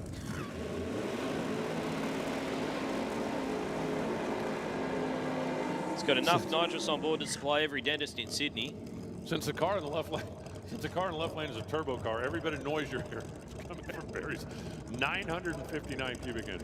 Yeah, it's 119 and 7/8 inches per cylinder. So you can basically put 2 fists inside each cylinder. Yeah, pretty much. Yeah, pretty much. It's just massive, and it's big, it's lumpy, it's loud, but the main thing is it's fast, and it is fast. Barry won the Winter Nationals. 15.7. 15.7. I think we can round that to 16. What's a couple of tenths of a litre between friends? Well, plus the big bottles. And Zach Knezovic, currently the number 7 qualifier with the 617, had a hell of a drive job earlier on today. The thing was really moving around. And for a guy who hasn't made a lot of runs in one of these cars, he really reined that thing in well. Got it back into the centre lane. See Jeremy Martin coming back along the return road. Put your hands together after what a drive job from that car. That thing was sashaying its way down the racetrack, and he's still got it down there, still into the 5s. So looking good for race day. Look how long the nitrous plume is over there as Barry Plumpton is purging the system. You want to get the bottle pressure right where you want it. You want to make sure there's liquid right up at the solenoid so that it hits instantly. But the higher the humidity, the longer that plume will be. And actually, humidity 57% right now, so it's not terrible. But nitrous cars, believe it or not, are the only ones that like humidity. Yeah. Because the extra water in the air will help control detonation. You can actually get more, you can get after the timing a little bit more in a nitrous car with the humidity being up a little bit. While the other power adders are not big fans of water in the air, at least to a certain point, the nitrous guys don't mind it at all. That guy's in pre-stage. Barry's not mucking around. He puts it in. You'll hear the turbo car bringing it up on boost, really taking his time coming in. Oh, over near the centre line. You don't want to be over there.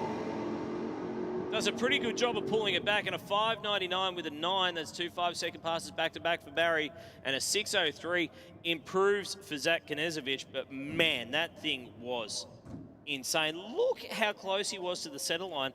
He's not scared of it. He didn't get out of it. No, he was definitely not hiding from it down there. And knows tomorrow, you got to figure out a way to get that thing to the stripe. You might as well start practicing a little bit tonight. I want to see that again. I'm going to hit play again and see if we can have a look at that replay. Look at that. He is less than a tyre width away from the centre line, and he's still absolutely in it wide open. That kid has no fear, man. He can drive. Next up, it is Robert Campese and Joe Marina. So Rob Campese, I think safe to call him the speed merchant of Pro Mod this weekend. Yeah. 268 miles per hour this morning, which is converted into metric, very damn fast. Joe Marina, on the other hand, at 658, he had a little bit of problem with the car, not really doing what he wanted to. His parachute fell out and essentially dragged the boat anchor down the racetrack from the hit. Rob Campese, technically speaking, at the bottom of the qualifying list at the moment, because even though he went 575, it is under that fixed index, under the 585 fixed index. So he is at the bottom of the qualifying list with the quickest car in the field, and arguably one of the fastest door cars in the world. I mean, you're getting up around 270 miles per hour. That's pretty rarefied air. Yeah.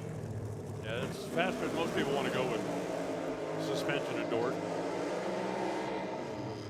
Probably the fastest right-hand drive car in the world. The upside is, as of right now, he's the only guy that's proven he can run that 580. I mean, yes, he did go too quick, and yes, that means they put it down at the bottom of the sheet, but there's times when it's easier to slow one down a couple of hundredths than it is to find a tenth someplace. Yep. The old story about, right? It's a nice problem to have. I have a car that's too fast. Would you rather have one that's too slow? No. Yeah, I'll take fast over slow. Yeah. Every day of the week. Here are your two options. Pick one. Joe Marina has had a little bit of time out of the seat. I don't think I've seen him out on track for probably 18 months or so with this combination. He's a guy who absolutely loves burnouts. Absolutely loves them. He gets out there and he's like, I'm spending the money, I want to have some fun. So, Speed Addict Clothing Co., Marina Brothers Racing Pro signs on board as well. Pretty enthusiastic with the throttle wax down there as well. You've got to get your money's worth. Yeah. That's why he's got the nice big injector hat on it, so he can see the throttle wax coming. I paid for the throttle cable. I'm going to make sure it works. You can see former Australian Top Doorslamer champion down there helping him out on the start line, Steve Stanek, helping Joe Marina out. Looks like there was a little bit of debate going on about whether we should continue setting the wheelie bars or not. Well, right now you got what you got.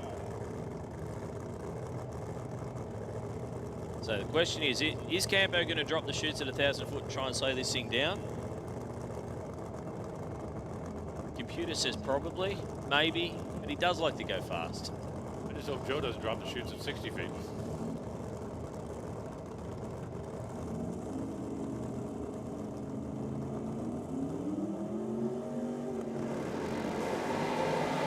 .001 on the tree. Great reaction time for Joe Marina. Side by side through the stripe and a 595 to a 588 to the top for Rob Campese. I stole it off you again. I'm sorry, Alan. Forgot who I was commentating with. 588. It's like singing bloody Blue Sage Shoes to Elvis, isn't it? 588 goes to number one for Rob Campese. And looking at the replay, not a lot wrong with either lane, just straight down the middle. Now, I don't know what happened to our instant qualifier up here on the screen, but that 595 is going to move well up from the number 9 spot where Joe started that. Yeah. As we shuffle things around. And again, in essence, all it's doing is changing the first round matchups because they're all going to get to come out here and race tomorrow. Based on that, I think it'll actually bump in into the number 4 spot, so in above Barry Plumpton. And 001 on the tree, that's just a bad job of red lighting in a pro mod. Nah, save that for tomorrow. Save that. You might just need it tomorrow. Don't use it up in qualifying, you reckon? So we're going to move into some top fuel motorcycle now.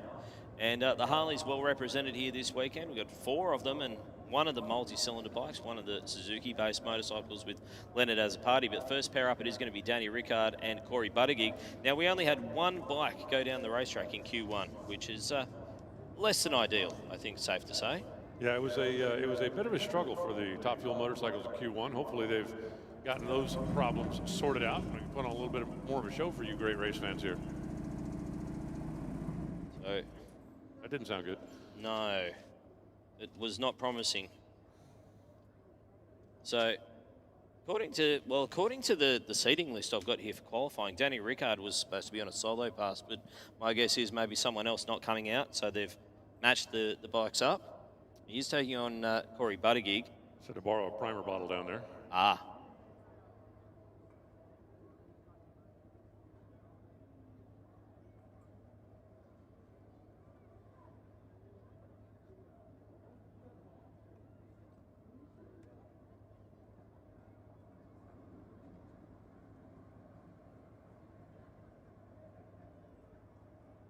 don't know if that might have been the issue, but it looked like they just replugged the dead man switch down there.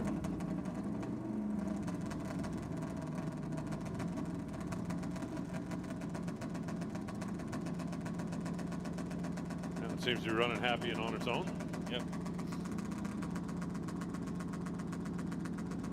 It's just a wild concept to think, you know what, we're going to put a Harley on nitro and then lie over the top of the engine. Yeah. It's just a wild concept, and I mean, they're spectacular. I'm grateful for them, but man. Well, there's a reason the riders on these things wear flak jackets, chest protectors down there, because you're laying right over the back of that back cylinder, or right over the top of the back cylinder. And if that thing hiccups, it's throwing the parts right straight at you. And it hasn't been uncommon over the years to see riders get blown off motorcycles at speed when these things go. But please take our word for it. No demonstrations. No, today. we don't need any demonstrations, absolutely. So Danny Rickard set to go on a solo pass here. Turn the tyre a little bit off the start line, but that's not too shabby. Right down the centre of the lane at 7:43 at 166. It's down the racetrack. Look at the guys on the starting line. They are very happy with that. 740, 160 miles an hour. You can look at the bike and know that it's not quite as overblown as some of the machines that are here. Yep. But, you know, hey, it's all about progress. That's why you guys spend so much time talking about the PBs, the personal best numbers. You come out here and you make some adjustments. You go quicker than you've been, or you prove to yourself that you solved a problem that you've been having, and that's the reason to celebrate down there, and those guys did. Congratulations, guys. Good looking run. And if you want to win races as well, sometimes consistency is better than going out and all-out performance. So Danny Rickard gets it down the racetrack, 7:43, which I think is good enough for the #1 qualifier at the moment.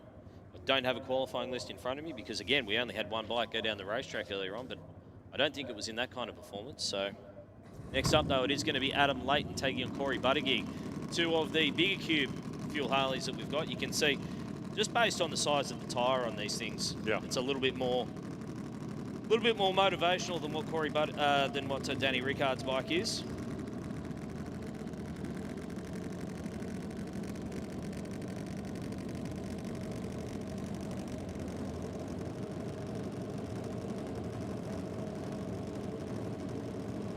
So Adam Layton, the APL Motorcycles bike. The back fender down there on Adam's bikes is back in a few seconds. Corey Buttigieg is a guy who's raced a lot of motorcycles over the years, actually raced a Buell in Pro Stock motorcycle as well. So very much a fan of the V-twin style of motorcycle. Well, you can save a lot of money on spark plugs when you drive a V-twin. Absolutely. I mean, half the budget. Absolutely. But you look at riding one of those Buell Pro Stock motorcycles and you go, wow, it's not a big step to jump across to a top fuel Harley. Yeah, it is. And it's taken a little while for him to get his head around it because it's not natural to ride one of these motorcycles. The way you ride them is not exactly instinctual. You really need to think about it and almost be ahead of the bike.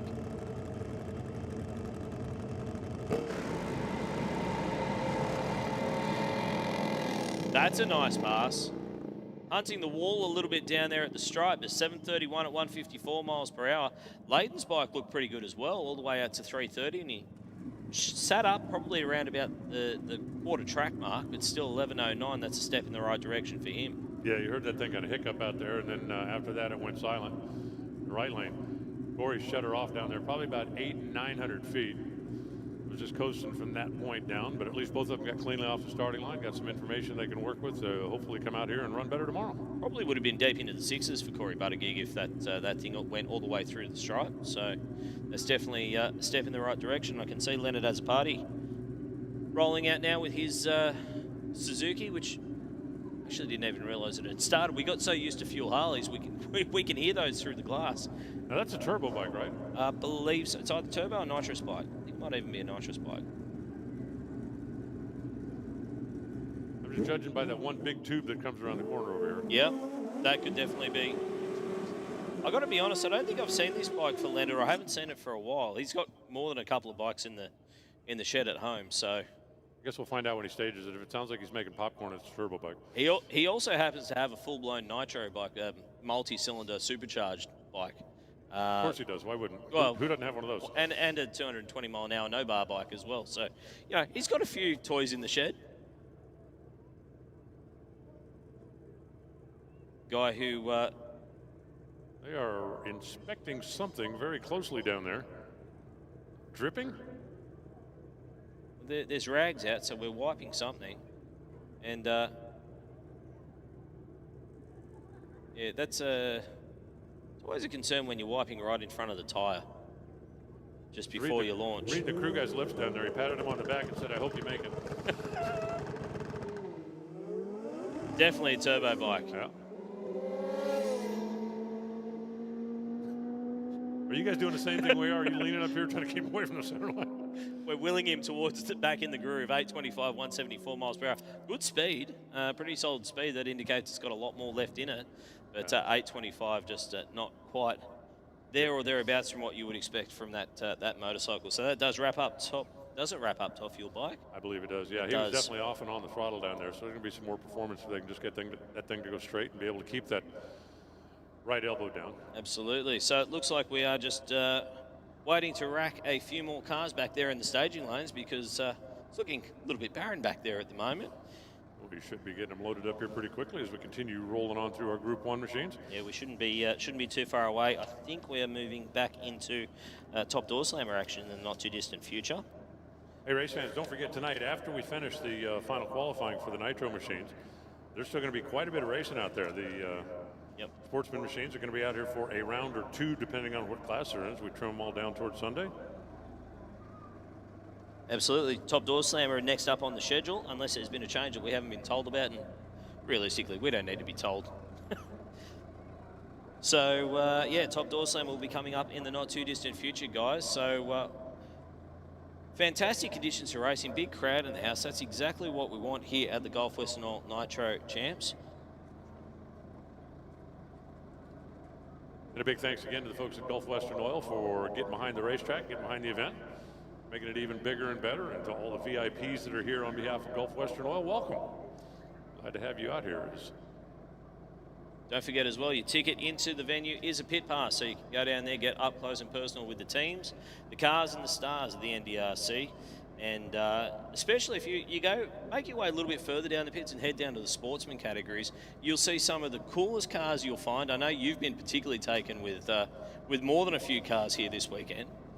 Well, it's just interesting. I mean, it's, you know, up from the world that I've lived in for the last 35 or 40 years over on the American side of things, there's a lot of really cool stuff over there. But there's stuff over here you don't see over there. That's what keeps getting my attention. You know, I'm walking through the pits going, oh, I haven't seen one of those before. And if you saw, I did some Facebook stuff with a couple of the guys out in the pits the other day. And one of them I literally started with, I don't even know what this car is. It's like, tell me about it. But some beautiful machines down there. And the guys that build them, race them, work on them, take an awful lot of pride in both the presentation and the performance. And most of them will be more than happy to take a moment, answer your questions, and let you take an up close look at them. And now there's two guys out there that are complete jerks. So if you run into one of them, just go to the guy next to him and he'll be fine. Spot on, I like it. Well, while we're getting these cars ready to roll through the tunnel for top door slam, we're going to take a couple of words from our fantastic partners here at Sydney Dragway. Before we do that, update, there has been a schedule change. Breaking news, listen up in the pits. Attention to the pits. Top Fuel is going to be the next thing down the racetrack. So race fans, it'll be a couple of minutes. You don't have to drop what you're doing and run. If you're back at one of the concessionaires, you're grabbing a snack, you're grabbing a drink, you got a couple of minutes, but go ahead and get that business taken care of and then make your way back this way because the next noise coming from the starting line will be nitro noise. I love nitro.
Well, it has been an overcast day so far. It started off particularly warm and there was plenty of that cool sunshine, but it's kind of teased us a fair bit. And it's time, as we work our way through a number of different atmospheric conditions, to bring Top Fuel, thanks to Blast, your complete wall-hanging car care unit, out onto the racetrack for your Top Fuel. And round one of qualifying was interesting, to say the least. I had a word with Damien Harris, and he's about to strap in if he's not already doing so. And as you would be not surprised at all, Alan Reinhart, they did a significant amount of damage to the engine of that beautiful Rapasada Autosport International Atlantic Oils uplift cranes dragster. So a motor swap, not surprisingly, for Damien Harris. The ET itself at a 376 is handy, and I'll use that word loosely because the mile per hour was all over the shop because the thing was on fire and eating itself up. Yeah. However, there was some positives to come from it from us as a spectator, that we know the vast inventory and resources of the Rapasada Autosport International team will have them back out there.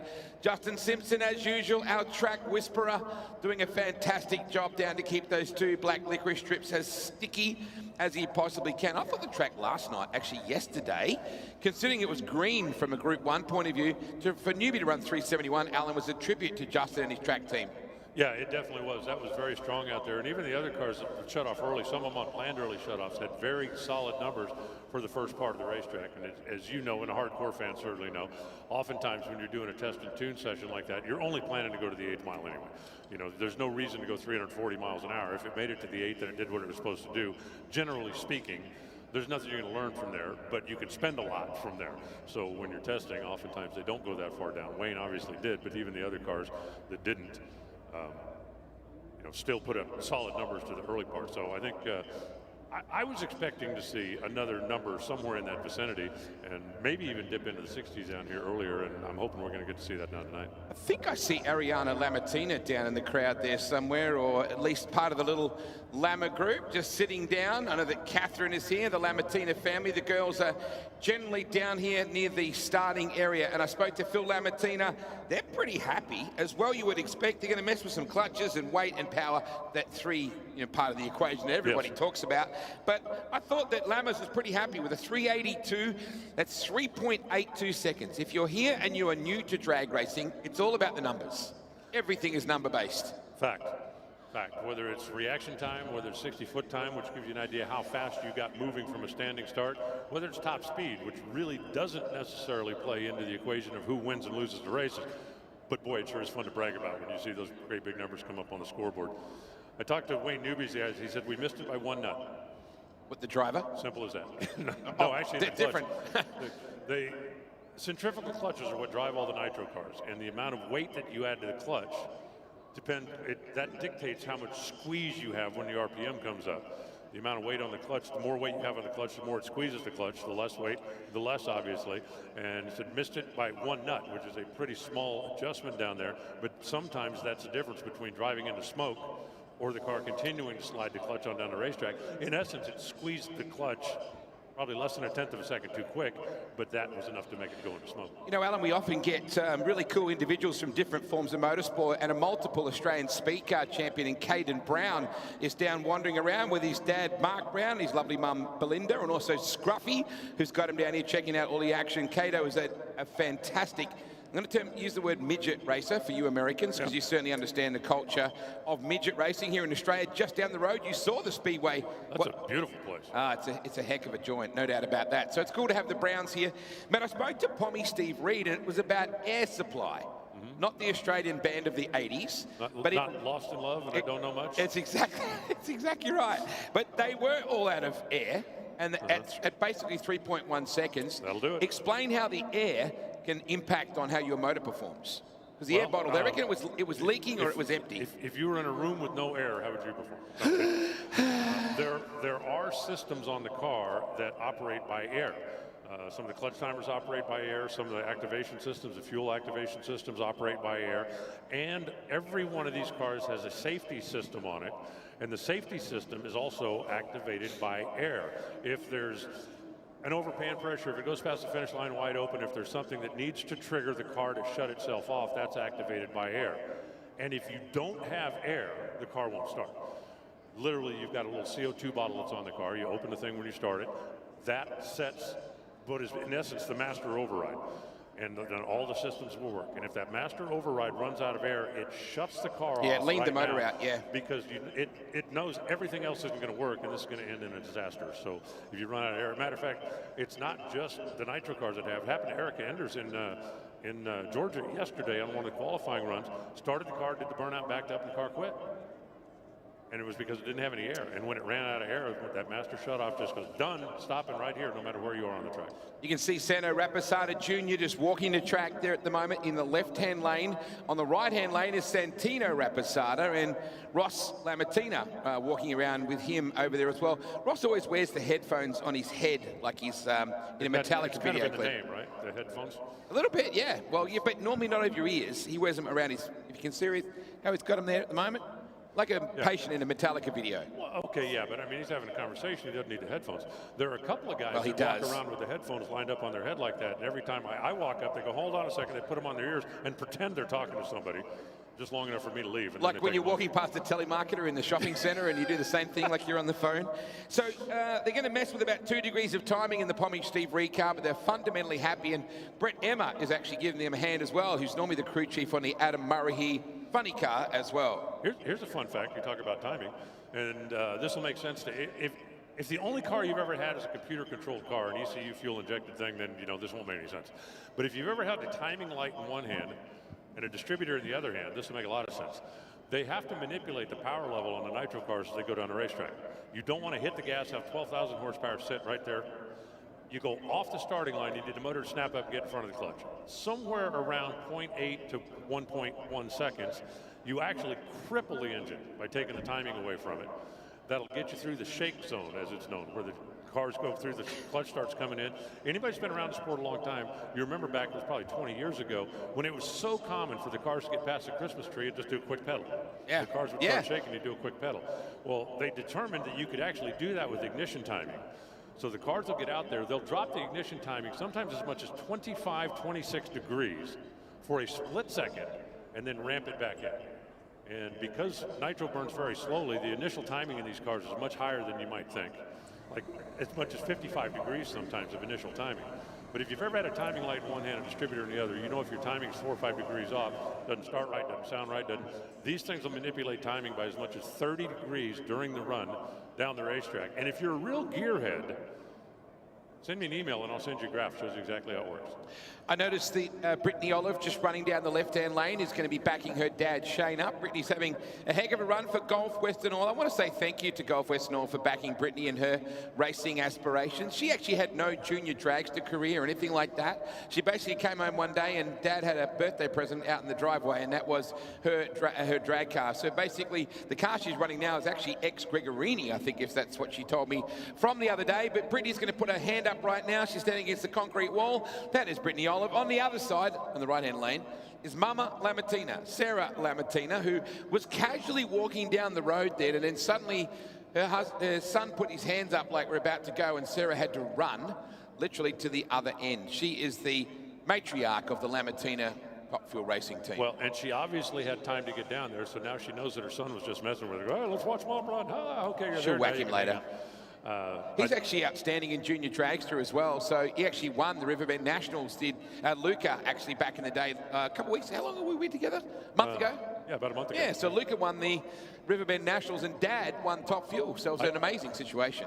You know, the interesting thing about that is Phil won Top Fuel and he's like, yeah, okay, it was great. Then when the kid won, it was like tears in his eyes and the whole, that was a real moment. Well, and he basically rode home with the trophy in the front seat. You know, that's kind of what you do. So I'm understanding that we're not seeing Pommy Steve Reed or Kyle Putland come out.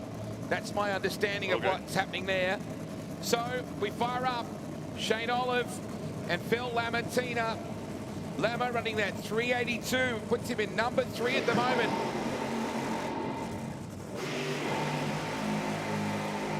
And Sholiv, number 2 with a 381, Lamattina third with 382, and Harrius with a burn-up, an inferno basically, still number 1 at a 376. Yeah, I understand the thing actually had an oil line come off of it. I was speculating head gasket up there, but there was an oil problem that came off. That's what started the fire. And I said, "Did it kill it?" He said, "Oh yeah, it killed it."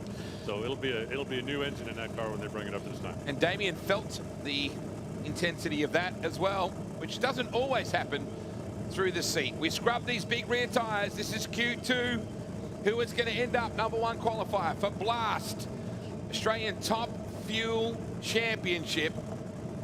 They go to work. That 377 for Phils has been pretty safe for a while. He would love to get in around that 3.7 mark again if he can. And Sholov continues to impress with no consistent runs on the board. They bring him in as a pinch hitter, and he delivers almost every time. Time to go.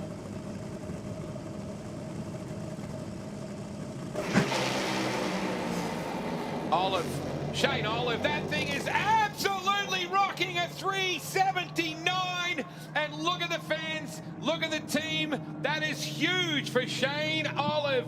Put your hands together for Sholov out of Rudy Hill, New South Wales. Delivers at 379. Mile per hour's up there too. Yeah, 327 miles an hour across the finish line. Still going to leave Damian Harris in the #1 spot. But right now, Team Rapizarda has got 1 and 2, and they've got the only 2 cars that are running the 370s. Of course, we're not finished yet, but as of right now, that's looking pretty sporty out there. And that is a PB. Please put your hands together, folks, for Shane Olive. He had a 383. It's now a 379. And Santo Rapizarda says, he's not my boy, but he's kind of my boy.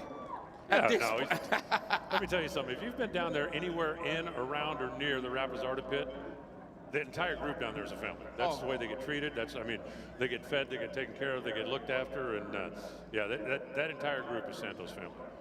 You get a chance to have a little sip of vodka at the very, very end of the night with Santo, and he'll always feed you. Damian Harris. Yeah, and he won't stop. No, he won't. He won't stop. 368 is the quickest ET in the history of 1,000-foot top fuel drag racing, and it was set by the man who's coming out in that left-hand lane on 2 separate occasions at 2 different venues. He did it at Dragway at the Bend, and he did it right here in Sydney, so we know anything's possible. So you're saying it wasn't an accident? No fluke. Okay. Well, not twice. And the guy alongside him, Wayne Newby. Have we got any Wayne Newby fans here in Sydney? The current Australian top fuel champion.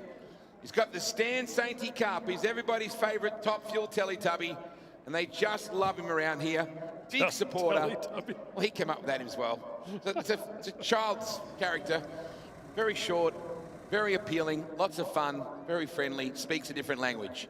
Very much like Wayne. They have some new helpers here. The Level 80 Crane Company that does a lot of work with Santos Cranes and with the Uplift team, sponsoring not only the race cars, but you'll see their logo also at the racetrack. They have gotten involved and put their money where their mouth is to support racing here at Sydney Dragway, and always great to get more interest and more money coming into the sport. We're getting the look from down on the floor from Jamie and also Santo. Looking forward to seeing you tomorrow morning, Santo. The deal's already been done. Looking forward to chatting with you in the morning. He's not a big fan of the interviews. He always looks at me like, leave me alone. But we continue because we want to acknowledge tomorrow. A lot of people look at you like that, Wayne. I got to tell you. That's a good point, really. Just saying. The microphone just makes it awkward. Just saying. So Santino looking over to his brother, Santo Jr. here, just waiting to say, are you ready to go? Are you ready to go? And we're basically firing up a commercial airliner at this point. That's about the size of it. The Atlantic Oil folks have been on board with the Rapizarda for 14 plus years. A big part of the success of that team, and that is another Sydney-based company, so they will have friends, folks, and customers out here. I don't know what I like better about this. The fact that both of the drivers have had so much success, or the fact that the crew chiefs are brothers. And while certainly if they're back there in the camp, if they're back there in the shop, you need help, whatever you need, jump in, let's go. But when they are here, my driver's on one side, your driver's, there's some definite brotherly competition going on there, a little sibling rivalry. I love the look over at each other as well, Alan. When they're good to go, there's very much a respectful thing between crew chiefs. Let's not hang each other out to dry, because as you know, the more fuel they're burning right now, it's changing the whole balance of these hot rods as well, because the more you burn out of the front, the lighter the front end becomes. As crazy as this will sound, I don't care if you think, does your car get good mileage or your car get bad mileage? right now, at idle, every 12 seconds they burn a gallon of fuel. Which in Australia is insane right now. Yeah, that's 3.5 liters every 12 seconds. That would be a liter about every 3 seconds. Noobs ran a 371 last night in exhibition trim. We know that Harris can run a 368. What can we do, Q2? Oh, hello. Newbie 372. Just outside that 371. Put your hands together for Wayne Newbie. Wow. 8th mile, 2.99 seconds. That's in there? That's what he just did, 291 miles an hour. Wayne Newbie told me earlier, he said, we missed by a nut. Just that much off the clutch, making that small adjustment to get it through where last time it shook the tires. So Noobs goes to number 1, Wayne Newbie to the top. Damian Harris gets bunched back to number 2, and he had the best seat in the house for it. After he shut his car off, he watched the scoreboard and went, got me. Shane Olive, that's going to put Rapazard at 1, 2, 3. Phil Lamattina in the number 4 spot. But remember, he didn't qualify number 1 at the Bend, and he came home with the trophy. Steve Reed, Kyle Putland, that's going to stack out our 6-car field, and we'll go round robin tomorrow as they face off. The Rapazarda team, folks, they are going down to get their number 1 and 2 qualifiers to go back and get ready for race day. By the way, 74 Ford half-ton, that's a cool vehicle. Yeah, that's Mario's, the Road King, as Phil Reed often refers to him. Please put your hands together. Your number 1 qualifier is Sydney sider Wayne Newbie. Number 2 will be Damian Harris, as Alan Reinhart pointed out, 3.76. They've still got some head scratching to do in that left-hand lane. Shane Olive will be 3rd. Lamattina will stay in 4th. Steve Reed and Kyle Putland have elected to run tomorrow. Please put your hands together for Phil Lamattina as he comes back down the return road. Although that's Ross, I think, sitting inside the hot rod. Nitro Funny Car coming up next, Alan Reinhart. And we have Door Slammer to come up after that. Looking forward to it. And then we got a lot more racing to come up after that because the Sportsman guys are not going round robin. So they're going to have to turn on a scoreboard here tonight if they want to be invited to come back and be part of the on-track activity for tomorrow. So I spoke to Damon Payton, said what was the go? Not 100% what they were looking for. They had a clutch system issue. Okay. Like a clutch management, not the clutch itself. They think much, much stronger in Q2 is what they're expecting. Spoke to Justin Walsh. He said at 300 foot, we smoked the tyres. He said, I felt it in the actual tyre itself. They've actually made quite a few tweaks with the chassis. They had a wheel wobble issue that they've kind of had for some time, and they're trying to iron that out. Whenever he gets through the line, the thing has like Elvis Presley on the Ed Sullivan show, like just crazy. Castor camber issue that'll cause that. So now he's starting to work it out as a previous alcohol race. They said he's very used to feeling the tyres and what the car's doing through the rear tyres. So he said at 300 foot, it started to smoke the tyres, and he thought, I better get out of this. But they started to show some good speed, and even Morris McMillan was saying, hey, we think we've got more speed out of this thing. Nice to see Shane Olive coming back. You're doing good, Sholive. Looking pretty good is the man from Rooty Hill. That's really a place, and it's not the same word. Okay. Spelt the same, but not the same. Okay, so wait a minute. So Sholive is one word, but the Hill thing is 2 words? Well, yeah, no, Rooty Hill is definitely 2 words, but, but the verb that you used before... Well, I'm just talking about, you call him Sholive. That's 1 word. You know, Rooty Hill is 2 words. You know we conflict each other in the Australian language. You know that. You've been around long enough. You're one of us now. I'm learning. So Morris McMillan said they will change things no matter what, even though they went very, very solid, like almost at that PP for them as well, ET-wise. Josh Lay said we were good considering we're on 7 cylinders for most of that run, which you picked up pretty early as well. So Morris McMillan is currently quickest with a 3.93 seconds. He has run into the 92s before. Josh Lay, a 3.95 with issues, but the mile per hour for McMillan at 325 miles per hour is still stout. Yeah, that means it was running pretty happy once it got down to the other end of the racetrack. So Justin Walsh told me he's not quite a YouTuber, by the way. He wanted to pass that on because we had talked about that. But I think that's the next step for him. Get around Justin Walsh's Facebook. He does some fantastic content. He had fun at a tax convention, that guy. So get around it. He really puts you behind the seat in the truck, around his car collection. Lots of really good stuff. He will now face all the way Josh Lay, the current points leader. They've pulled the body pole out from under Justin's car here on the left side, and now they've pulled it out from under Josh's, and it's time to squirt a little regular old gasoline down the injector and fire up a big old Hemi. As Tommy Johnson Jr. says, these things just hate going down the middle. Well, the way Tommy drives. He won't hear you. Actually, he probably will. He's probably watching. He might, actually. Love you, TJ. You're just saying that. I got to work with him next week. Yeah, in Ohio, I know.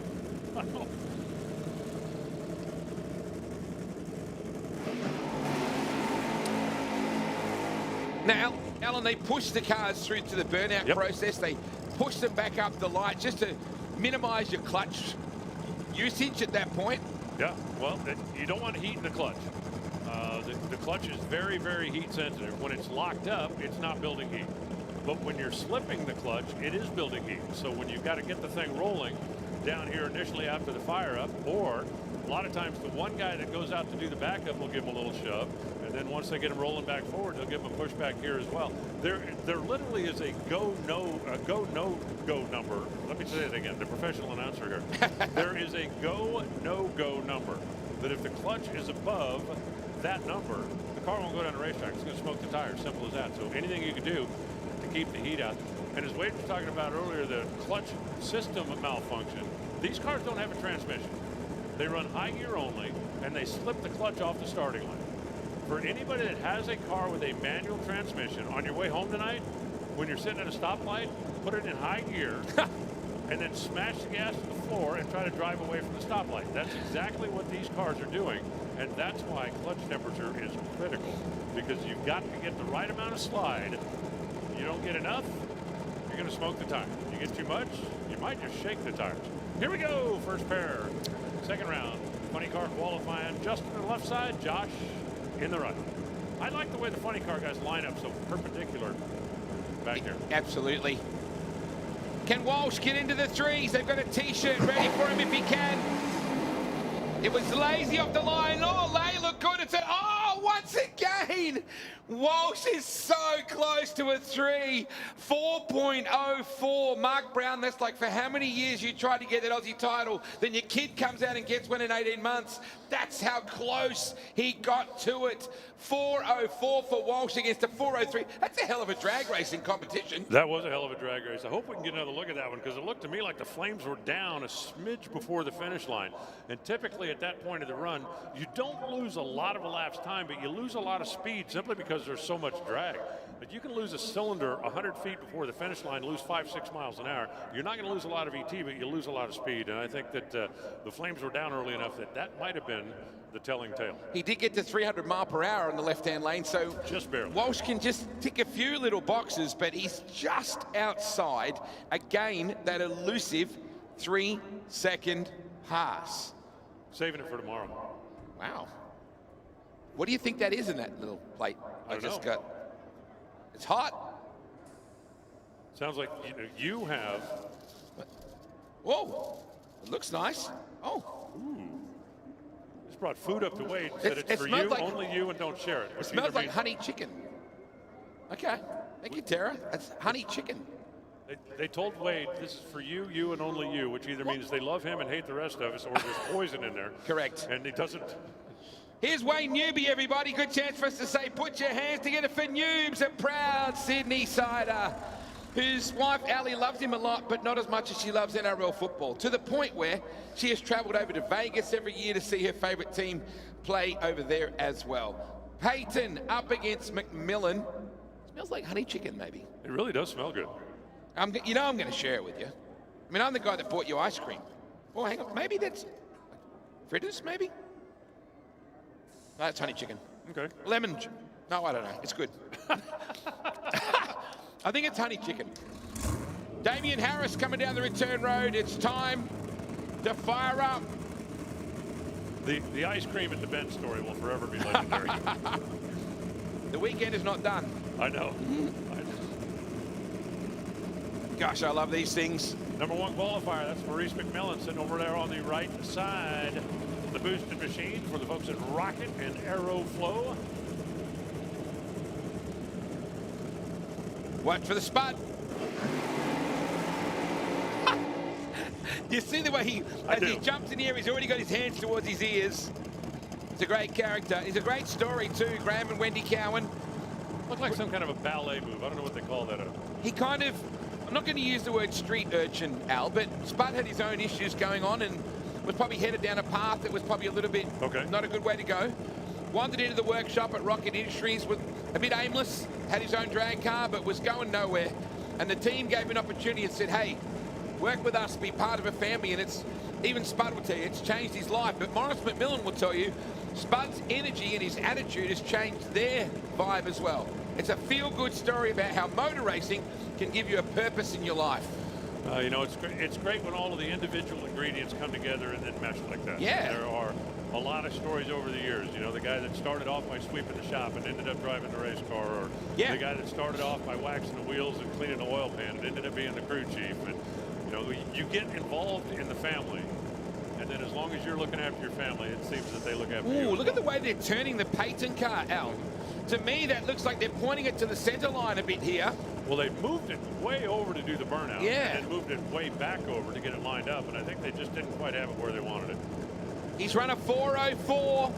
The guy alongside him with Gareth Rogers on the tune has run a 3:92. We know that. So here we go.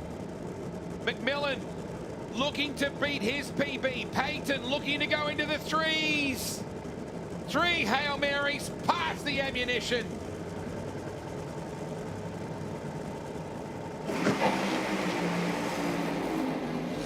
Oh, it was on a march too. I feel like the McMillan car was on a march, Al, without even looking at the numbers. Yeah, it definitely looked like it was running good early, quick before it got down to the 8th mile mark, the 660. But Maurice is going to stay on top, the 393 from earlier, and Damien's going to stay in the number 4 spot with the 420 from earlier because his flames were down considerably. I'd say a couple hundred feet or so before Maurice's. So they both came up here and gave it a shot off the starting line, but neither one of them was able to keep the flames up all the way down to the finish line.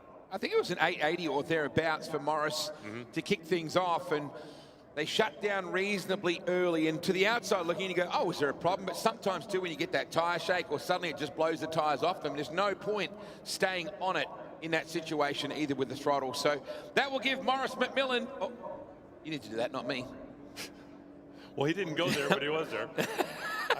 I was given orders to give a Morris McMillan to the top at some point during the course of the day, so I'll get that taken care of. Yeah, we'll get that. We'll get that sorted. So Morris is number 1 qualifier. I'm on Cameo too, so if you want, I can do that. Don't think. Oh, are you really? Yeah. So you've done people's voice messages and stuff for their phones, and I've done a couple of those. I've done a lot of happy birthday stuff, a lot of that kind of thing. So, Alan, when I very first heard your dulcet tones, I think it was actually in Colorado. I think it was when my favorite racetrack. Yeah, and they're coming back. I see the venue's coming back as well. We'll talk about that later. So, Buddy Hull, my great friend in Nitro Funny Car, rolled out with methanol moonshine on the side of the car. And I remember you saying, Buddy Hull, the methanol moonshine car. And I was like, I've made it. We might be selling 20 bottles a year, but you just said methanol moonshine at an NHRA funny car event. My Buddy will not give up. Like, he just refuses to give in, does he? No, I mean, he's the guy that, you know, it's something he's wanted to do for a long time. He's wanted to do it at a high level. You'll never find a more positive guy. Yeah. I mean, you know, he's the Tony Robbins of funny car, really. Climb out of a, you know, flaming hulk of what used to be a funny car and go, we'll be back. Yeah, it's okay. We got spare parts. We know where we're at and where we're going. And always has a big smile on his face. If you are a big fan of funny cars, he actually does a podcast. It's called Talking Funny Cars, where he gets together with some of the stars of the sport and they sit down. It's not a 5-minute deal. They sit down for, you know, a lengthy amount of time and talk about racing and life and various things. But it's a fascinating podcast, especially if you love funny cars. From Dallas, Texas, a good guy. Luke Shepard is about to come out. I had a bit of a chat with Luke before, as we talked about last night. They dropped a cylinder on a half-track pass last night, but he said they were running a 91 at 60 foot. Pan pressure switch shut off, and that was an issue for them earlier on. 43 years of age, been around the game 25, 26 years or thereabouts, and as many of us know, comes from a family that is absolutely immersed in drag racing. Ran Top Fuel back in the day. There's a bloke called the Quarter Mile Smile as well. That was someone I often remember getting around this place as well. So one more run from Funny Car. Door Slammers preparing as well for their next run. Qualifying 2 for the Crow Cams, $1,000. Yeah, Yep, they are lined up behind the tower, ready to go. That pan pressure switch you were talking about, or Yes. the safety system that we mentioned a little bit earlier. If the car burns a piston, shoves a gasket inside the crankcase, the pressure inside the crankcase will go up. And there is a sensor that once the pressure in the crankcase goes up, will slam the butterflies closed, because nothing good is going to happen after that. And oftentimes, that will limit the damage to a burned piston instead of a grenaded engine. And just one of the things that's happened over the years, because it just happens so fast. Dude, by the time the driver goes, something might be, boom. And so the automated systems on the cars, they literally will just disconnect the throttle. It's like the after midnight switch. Nothing good ever happens after midnight, depending on what time zone. I don't know where you grew up in. I have a lot of good after midnight memories. So here we go. Luke Shepherd about to get after it. Hopefully, this is an encouraging run for the Tim McCarthy-owned Valvoline team. It's a learning process with these cars. You can run top fuel dragsters.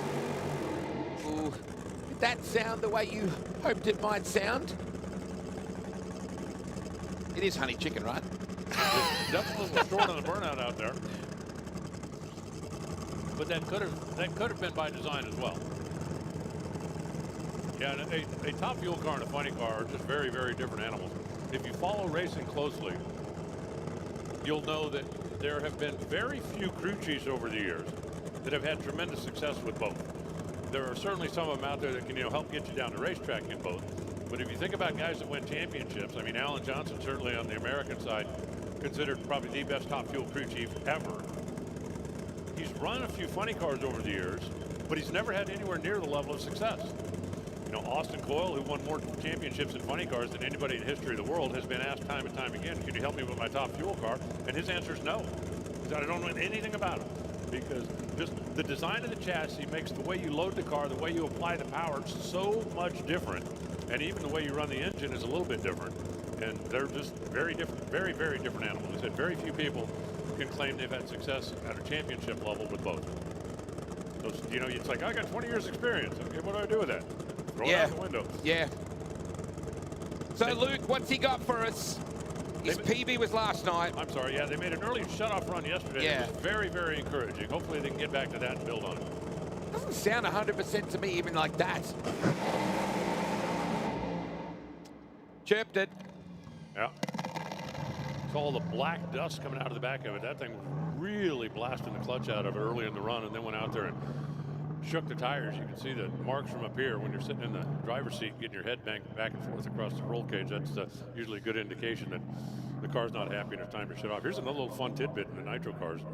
Very often, not always, but much more often than not, when a car goes out there and shakes the tires, it's because you're not being aggressive enough. You have to spin the tires all the way down the racetrack. We're going to take another look at this. Watch as it leaves. Watch the black dust out from behind the car. That is a lot of clutch dust. And then it went out there.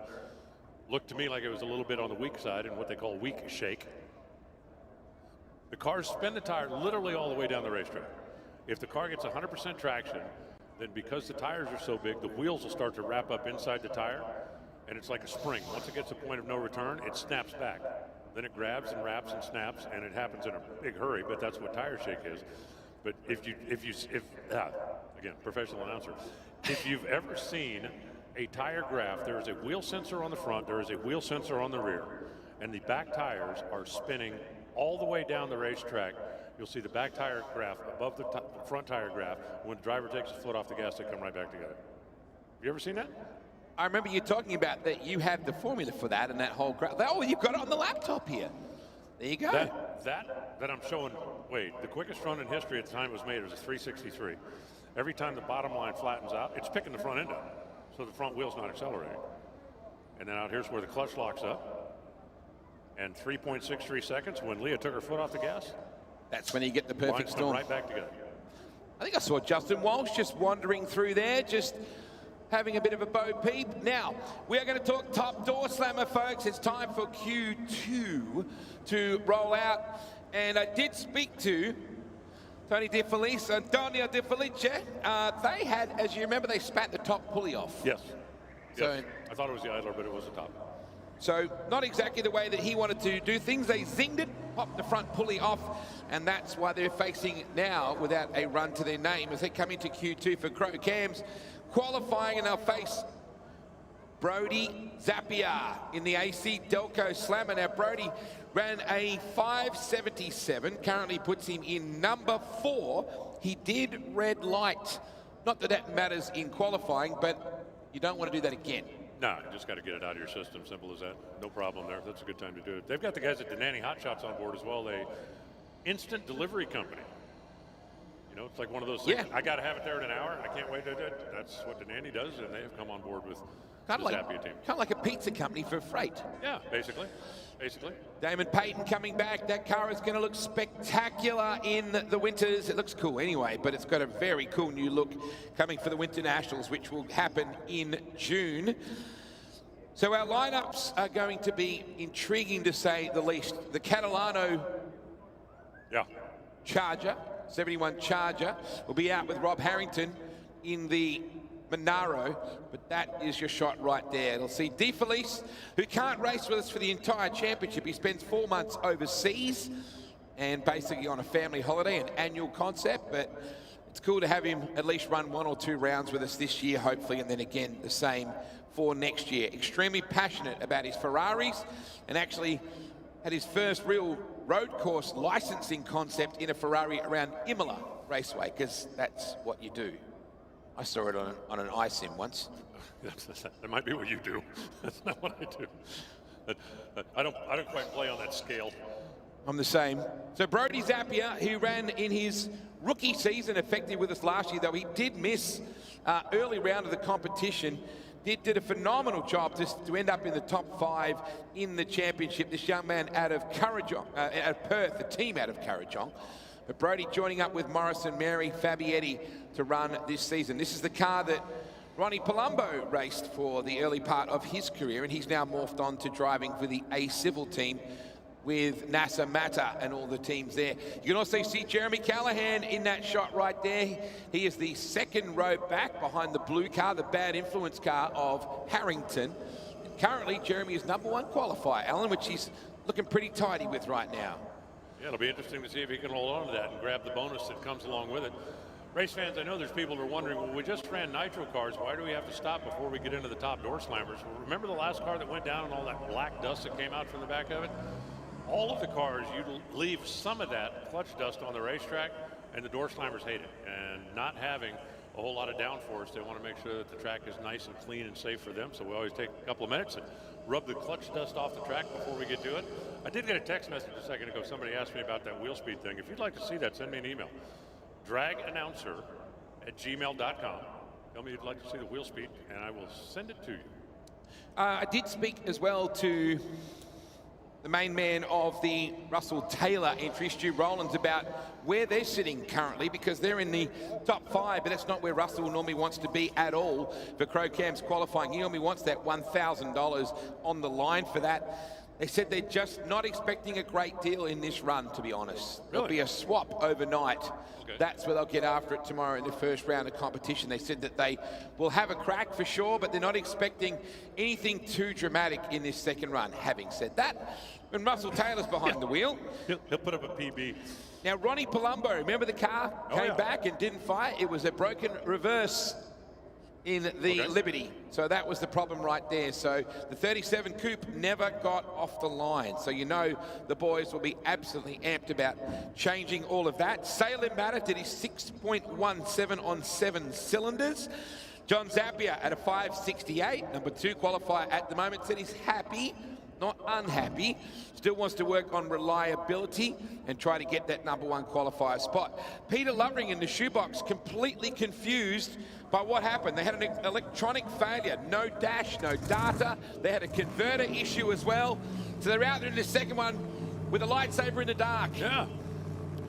That worked out okay for Yoda. I love the visual images that we get here at Sydney Dragway. Absolutely. Absolutely. Just the aesthetics of this place are amazing. No curves on the drag strip. Waiting for Brody Zappia. Morris Fab about to give him the hit. Just points at him. None of this fancy stuff from Fab. It's just like, do that thing. Yeah, you know what to do. Yeah, well, Fab himself was very, very good at this particular racetrack. It's their home circuit. They live about 45 minutes from here. De Felice, or De Felice, as he told me to say it, from Don Vale in Victoria. His PB is a 573. The car ran a 577 the last time they ran it, and he got it into the 573s. Is anyone going to get inside the magical 559? That is the 368 of Door Slammer. Yeah, what do you think? Yeah, I reckon there's a chance. I think the track's in pretty good shape. I think the weather certainly is favorable. Let's just put it that way. It hasn't changed much over the course of the last couple of days here. We come rolling here with the latest update. 1033, the correction factor, 411 meters of density altitude. Taking a little bit of extra time here with Brode. De Felice is ready to go. Murray Anderson, 67, with that Noonan horsepower. And Zap, that car with Morris Fabietti is tuned by Lee White in the States. It's quite a bit of satellite tuning goes on in this country. Oh, yeah. What are the conditions? What are the situation? Emails and laptops have changed the world, haven't they? Not always for the good. So, Antonio De Felice on the right-hand lane, and Brody Zappia, left-hand lane. Are we good? Waiting on De Felice. Brody, down the middle. Brody Zappia down the middle. 575. 575. And they're pretty happy with that. Tony De Felice did a second burnout. I mean, that thing didn't go 5 feet, and it was smoking the tires. Yes, it was. Hung with it a little bit, and then just ended up idling his way on down the racetrack in the 17-second zone. So he's going to be going in tomorrow a little bit on the blind side, but sometimes, you know, that can make guys scarier than anything, right? So I got nothing to lose. You know, hold my beer. Let's take a swing at it, see what happens. He'll be starting from way down at the bottom of the field, but he'll have a couple more shots tomorrow, so you can get it squared away. Pretty sure that's a PB for Brody Zappia. 575 against his 576 previously. So Brody will be happy with that. It kind of elevates him to P4 behind Emilio Spinozzi. And watch the replay here. Like you said, Antonio lit it up like a Ferrari at Imola. Probably not as much fun, I wouldn't imagine. Now I'm going to have to go to YouTube and figure out Ferrari at Imola. It's an incredible way to have fun in a Ferrari, that's for sure, at the spiritual home place of Italian motorsport, that's for sure. Just watching NASA Matter down there, chatting with Steph Johns and wishing her the very best, as we're going to see Jack Danaher coming out in a moment in the Corvette. I had a chat with Jack after his run before as well, said, what was the go? Did we just overpowered the racetrack? They're going to change things up and try something different. And Shane Catalano underpowered it. They had soft shake. Sounds like something you get at Wendy's. Or at the Bend. Yes. So both these guys living their dream. Jack Danaher, the Wild Ink merchandise Corvette in your left-hand lane. And Shane Catalano in the 71 Valiant VH Charger. Sick looking hot rod. Both of them.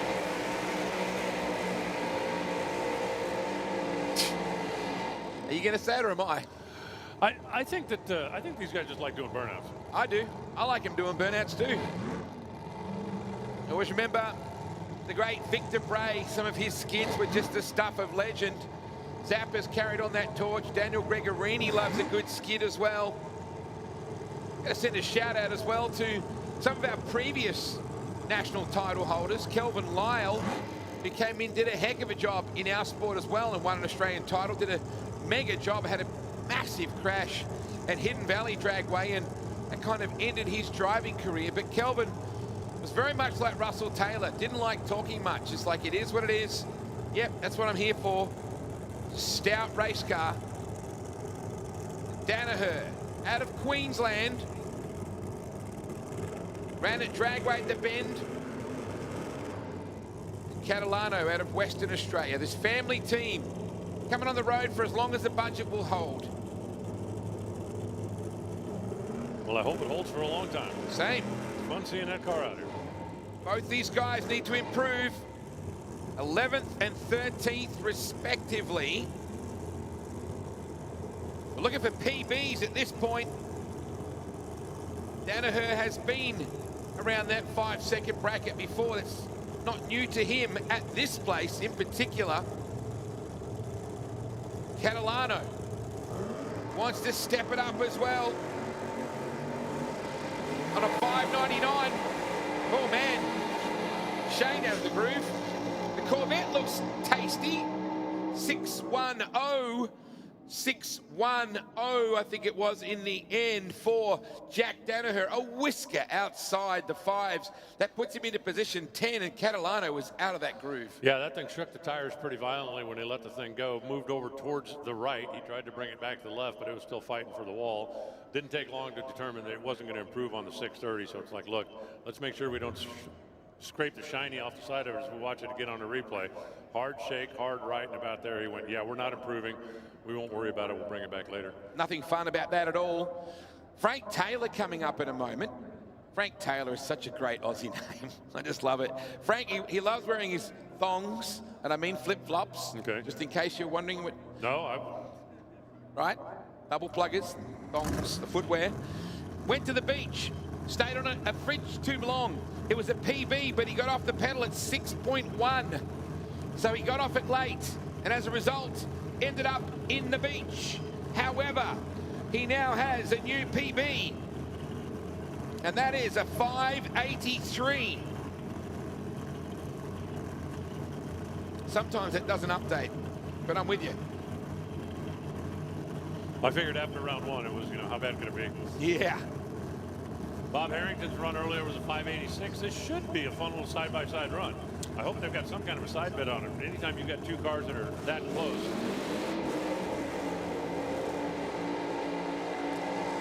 Ruh-roh. The Chevelle just went silent right down underneath us. And as a matter of fact, they are signaling the tow vehicle to come back over here. Now, I'm not sure if this is, we need the battery pack or we're going to tow the thing off. And have a look at the hood. We would call it a bonnet, Alan, but have a look at the hood on the car. No, they're going to try to refire this thing, I do believe. You grab the breaker bar. One of these great big Hemis, you want to back it down before you refire it. Make sure there's no raw fuel in the cylinder. The problem is the clock is ticking because Rob Harrington's already done his burnout, already backed up. They're telling Rob, go ahead and run by yourself, and I think that they will give him a chance. No. No, it looks like they just said no. So there was a new time limit imposed on the door slammer side of things to make sure that you didn't mess around too much in the rollback. And I was not aware that you guys had that rule now. you weren't cooking people. I think 2.5 minutes or thereabouts when you fire the motor to when you get back in the lane and get to go. But they kept the old hood on the car. They're going to keep the new one for tomorrow. Said we just couldn't repair it properly in time. We'll do that overnight. So now Rob Harrington, the current Winter Nationals champion for Torquay Hotel in Harvey Bay. Holden Monaro. They were soft early in their setup. They kind of expected that. He ran a 5.80 for a PB a couple of nights ago in testing. Originally had a 5.84. So they may sneak into the 5.7s if the gods are smiling. Bad influence. What can the Queenslander do?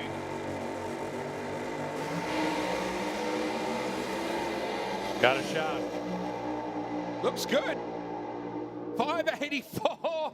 He's got a bracket car. Put it right on the career best again, 245 miles an hour. That thing was .978 to the 60-foot timers, and that is getting after it. Anytime you're under a second, that's in pretty good shape, and 978 is really solid out there. They came in with a 5.84. They got to a 5.80, and then they wound up again. Let's look at that replay. It looked pretty tidy to me. I thought so too. Yeah, it looked very straight. Wasn't dancing around too much in the middle of the racetrack out there. Chutes might have been out a half a smidge early, but I don't think it was enough to really scrub a whole lot of ET off. Put your hands together, folks, for Brody Zapier as he comes back down the return road. The West Aussie driving for an iconic Sydney team with over 20 years with GM sponsorship with AC Delco. And that is not easy. It's a mark of respect for the Fabiettis. Number 1 qualifier, Jeremy Callahan in your right-hand lane, and Salim Mata, who ran on 7 cylinders in his previous run, Alan. Yeah, from the time he hit the gas, it had a pipe that was out on the left side of the car down there. Labored his way on down. Still went 617. But that extra cylinder is probably going to worth another, well, 18, 20 miles an hour anyway, and that's going to bump the ET up there as well. Is there anywhere noted in the history of drag racing where the first burnout was done as a roll through? Like, who was the first person? Was it some guy called Bobcat Johnson or something, you know, who did the first one? No, actually, it was Claude P. Burnout. They named it after him. You had me at Claude. I thought for a second, yeah, you're probably going to know. But surely we didn't always just do that. No, actually, way back in the day, they Claude didn't beat do burnouts. But if you look back in the 60s and like the early days of Top Fuel, they spun the tires all the way down the racetrack. They would pull up and launch and just smoke the tires until they hooked up about 500 or 600 feet and then drive it on down to the lights. The first person to not do that was Don Garlitz, and it was accidentally. Because he had worn out clutch springs. He didn't have any new clutch springs. So he found the best of the ones he could find, put the clutch together, put it in the car, went up to make the run. He hit the gas, and the car didn't smoke the tires. Wow, what happened then? And everybody was laughing at him. And then they went, wait a minute. Yeah. How fast? And I didn't have scoreboards back then. It was like, how fast did it go again? And they realized by slipping the clutch, you could get ET more than slipping the tires. And then it was 30 years after that, 25 years after that, they figured we slip the clutch and then lock it up down there. That was the next step. Back when they still had transmissions, and then they just threw the transmissions away. Some amazing Nitro nostalgia pages on Instagram with those front engine dragsters with the rear tires fully lit. Callahan and Mata. Callahan at 566. Boy, Callahan, that thing is tiny. Callahan, 562. Hello. You are talking about PB territory for Jeremy Callahan. Number 1 qualifier. Put your hands together, folks. Canberra's Jeremy Callahan. That thing's a rocket. That thing was beautiful. 940 to the 60-foot clock. That thing was getting it early and continued to build on the momentum. Salim Mata's car went out there, danced around a little bit. Looked like it blipped the rev limiter just before it went into second gear, and then saw a little more smoke down there at about 800 feet. I don't know if we're getting another look at that or not, but hopefully we can. And he ends up with standing on the 617 from earlier, this time across the finish line at 186 miles an hour. So when that puff came out, it looked like that was about the last it accelerated. And let's take another look at this. Right lane, you're going to see nothing wrong with. Left lane's a handful. From there to there, to there, to there. There's a lot going on. Yeah, 4 there's. You don't want 4 there's on your run. Especially not with Salim's limited time in Door Slammer. Boy, Callahan, that Moit's Motorcars entry just boogieing right now. They won in South Australia. They can win. He's only new to the game in that sense. You got your heart set on that 59 tonight, don't you? I kind of do. Yeah. And there's still a couple guys that can run it. Now, Daniel Gregorini had a power failure, Alan. Yeah. Literally like an electrical power failure. So it was nothing too scary. That's the good news. Were they able to figure out exactly what caused it? No. Well, that's the bad news. Well, no, they have, but I can't say it. It's a human situation. Oh, okay. A fitting that may have not been necessarily. No, I get it. I get it. Yeah, I'm trying to look after whoever it was. So Pete Lovering in the left-hand lane from Engadine, Nabricki, the Atcol Group, GRS Towing, self-appointed Kentucky Fried Chicken Production Improvement Manager. And alongside him, Daniel Gregorini out of Herne Hill in WA. Well, these days, as he goes by the name of Lisa's husband. I love the scratch and match. Yeah. So scratch and match auto color. Yeah. It's a body shop. Yeah. Right. He is a scratch and match panel shop. I get it. I get it. Bring the stuff in and we'll make sure the paint matches, and then you don't end up going home with 2 different color fenders when it's all said and done with. Yeah. Well, with power failure, sometimes, you know, sometimes the simplest thing, like an air Yeah. Correct. So Lovering in the left-hand lane. He went to the A final against John Zapier in round 1. A good dude, the Shoebox team. Bunch of blokes. Look, they should be in an 8-ball tournament every other night. Down your local. Very, very good bunch of people. And Daniel Gregorini, Team Green, along with wife Lisa in Team Orange. Nasamata flew in tyres from Western Australia on a plane with passengers, like carry on, because they couldn't get tyres. Interesting concept. Did they ride business? I don't think so. What's business? Oh, that's where the pilot sits. Yeah, that's the seats we walk past when we get on the airplane. And I usually glare at the people that are using them. Let's go. Oh, man. Daniel. Oh, that's better. 567, and he was barely in the sticky stuff then, Alan. No, Boy, what a drive drop from the Shoebox. It was definitely pushing over when it got to the other end, but the number on the scoreboard, 5, 6, 7, 8. Oh, my goodness. No, not that. And then it didn't stop and ended up down there upside down in the sand. Oh, man. We're still bragging about what a great run it looked like and perfect numbers down the racetrack, and the car, unable to stop, got into the sand and ended up on its roof. As soon as we get any kind of report from the far end of the racetrack, we will pass it on to you. For right now, we're just going to keep our fingers crossed. Because Lisa has to run against Russell Taylor in the last run here as well. So we'll get an update, Lisa. I'm sure he's okay. We have our next run coming up, but Daniel Gregorini, boy, it was stout too. The run looked good, 567. It's been a tough couple of years for Daniel to bring on the two-car operation. They've really done an enormous amount of work to keep these two cars up at the pointy end, and Lisa's career has been on the upward the entire time, and Daniel's had to really almost like work on 3 cars. 2 cars is never 2 cars worth of work. It's always at least 3. No, it gets exponentially harder when you start adding numbers, no question about it. We've got our safety team up there on scene. They are the best in the business, looking after him, and as soon as we get official word, we will pass it on to you.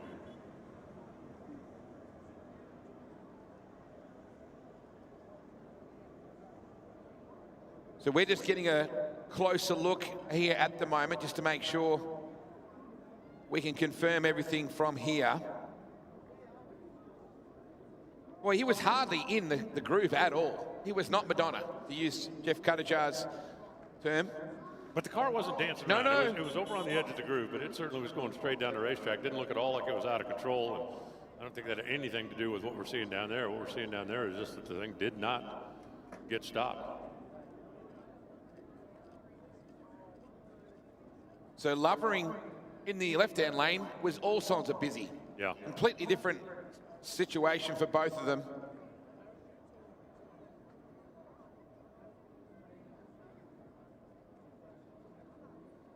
So we're just trying to give you an update as soon as we can on what's going on with Daniel down at that deep end. Cares deeply about this category, just lives and breathes it. His wife Lisa is the secretary of the Australian Top Horse Slammer Association, and they just now have finally moved their race shop to the family home, got a big shed down the back, and that's where they keep both the race cars.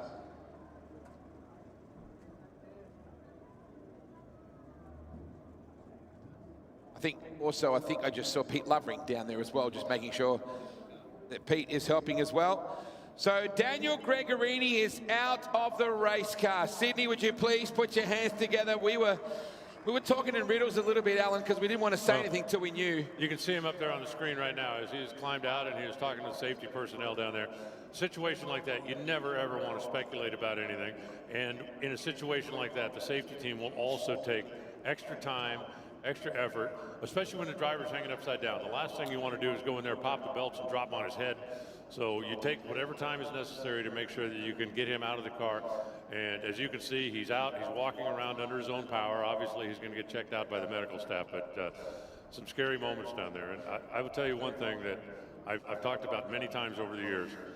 The most important thing about a race car has nothing to do with going fast, has nothing to do with setting records, has absolutely nothing whatsoever to do with winning races. The single most important job any race car can do is protect your driver when things go wrong.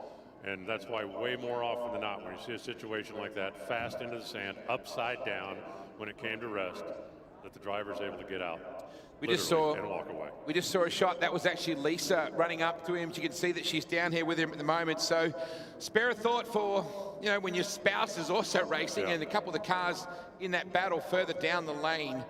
So the scratch and match Camaro is on its roof in the sand after a stout run too. I think it was around the top 4 or top 5. I didn't get a chance to quickly look at that, but it was solid. Should be number 2 at 67. So replay. Taking a look, here's what happened. At 567, moved up to number 2 on the sheet. Shoebox is about out of it right there. Oh, yeah, so it banged the supercharger at the very end. At the finish line, but it looked like the parachute came out.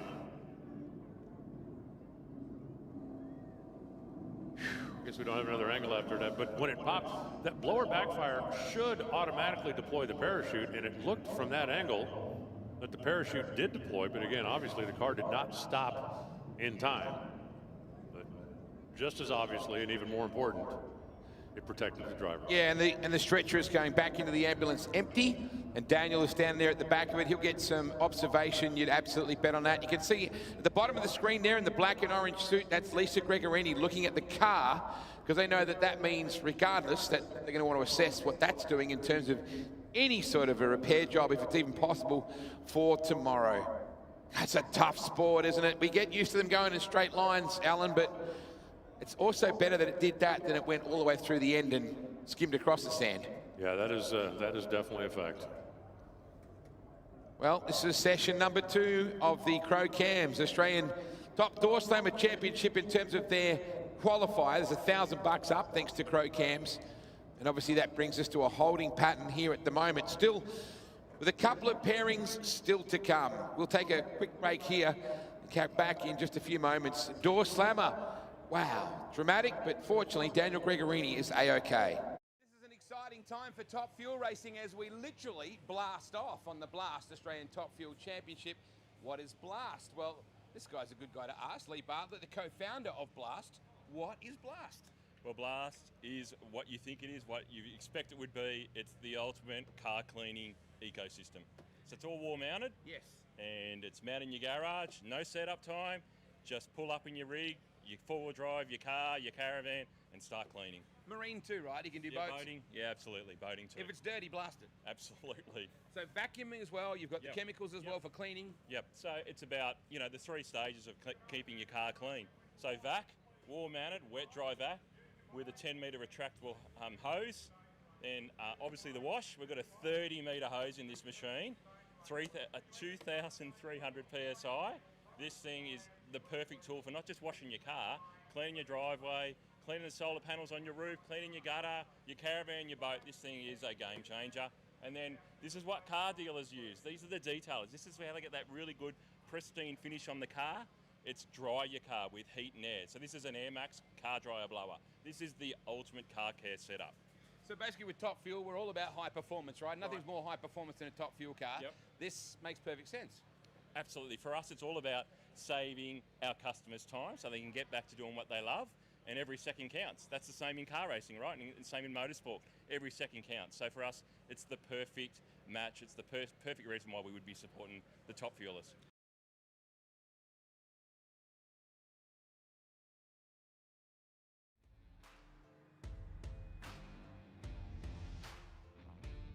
Gulf Western Oil is an Australian family-owned company doing big things.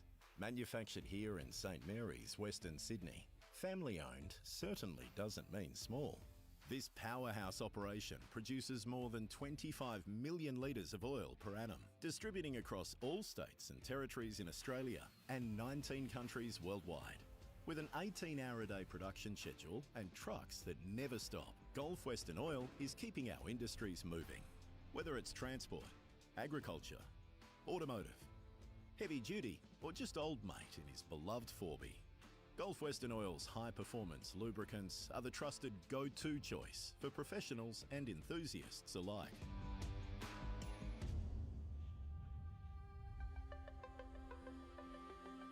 Owner and Managing Director Ben Vickery is proud to carry on the legacy that his father began. If you call in with a question, don't be surprised if you get put through to Ben himself. The passion for what really matters is contagious, and it filters through the entire team. I started as a truck driver and then worked my way through to looking after the dock and allocating things, and then started blending, and I've been doing that for about 5 years. And I've been here for 10 years, so if I didn't like it, I wouldn't be here. Hey mate, how you going? Gulf Western Oil customers can enjoy the ease of the free NetLube app, which makes finding the right oil for your vehicle effortless. In addition to that, there is a tech hotline where you will be put straight through to one of the in-house chemists. We have amongst the strongest products on the market. We also have one of the best plants. It's very modern, all stainless steel. Testing every single product that we produce before it's filled is highly important. We want to make sure that the customer gets exactly what they paid for. We also have a lot of OEM manufacturers that we work with to make sure that we have products that are approved against their specifications. Gulf Western Oil is constantly reviewing their sustainable practices, implementing a certified carbon halo plan, and developing low-emission oils. Yeah, I'm very proud of working with Gulf Western Oil. I have worked in multinationals. Working for an Australian company is really quite exciting. If we don't have Australian companies, we don't have a future. I've got kids. If we don't manufacture in Australia, we don't have a future.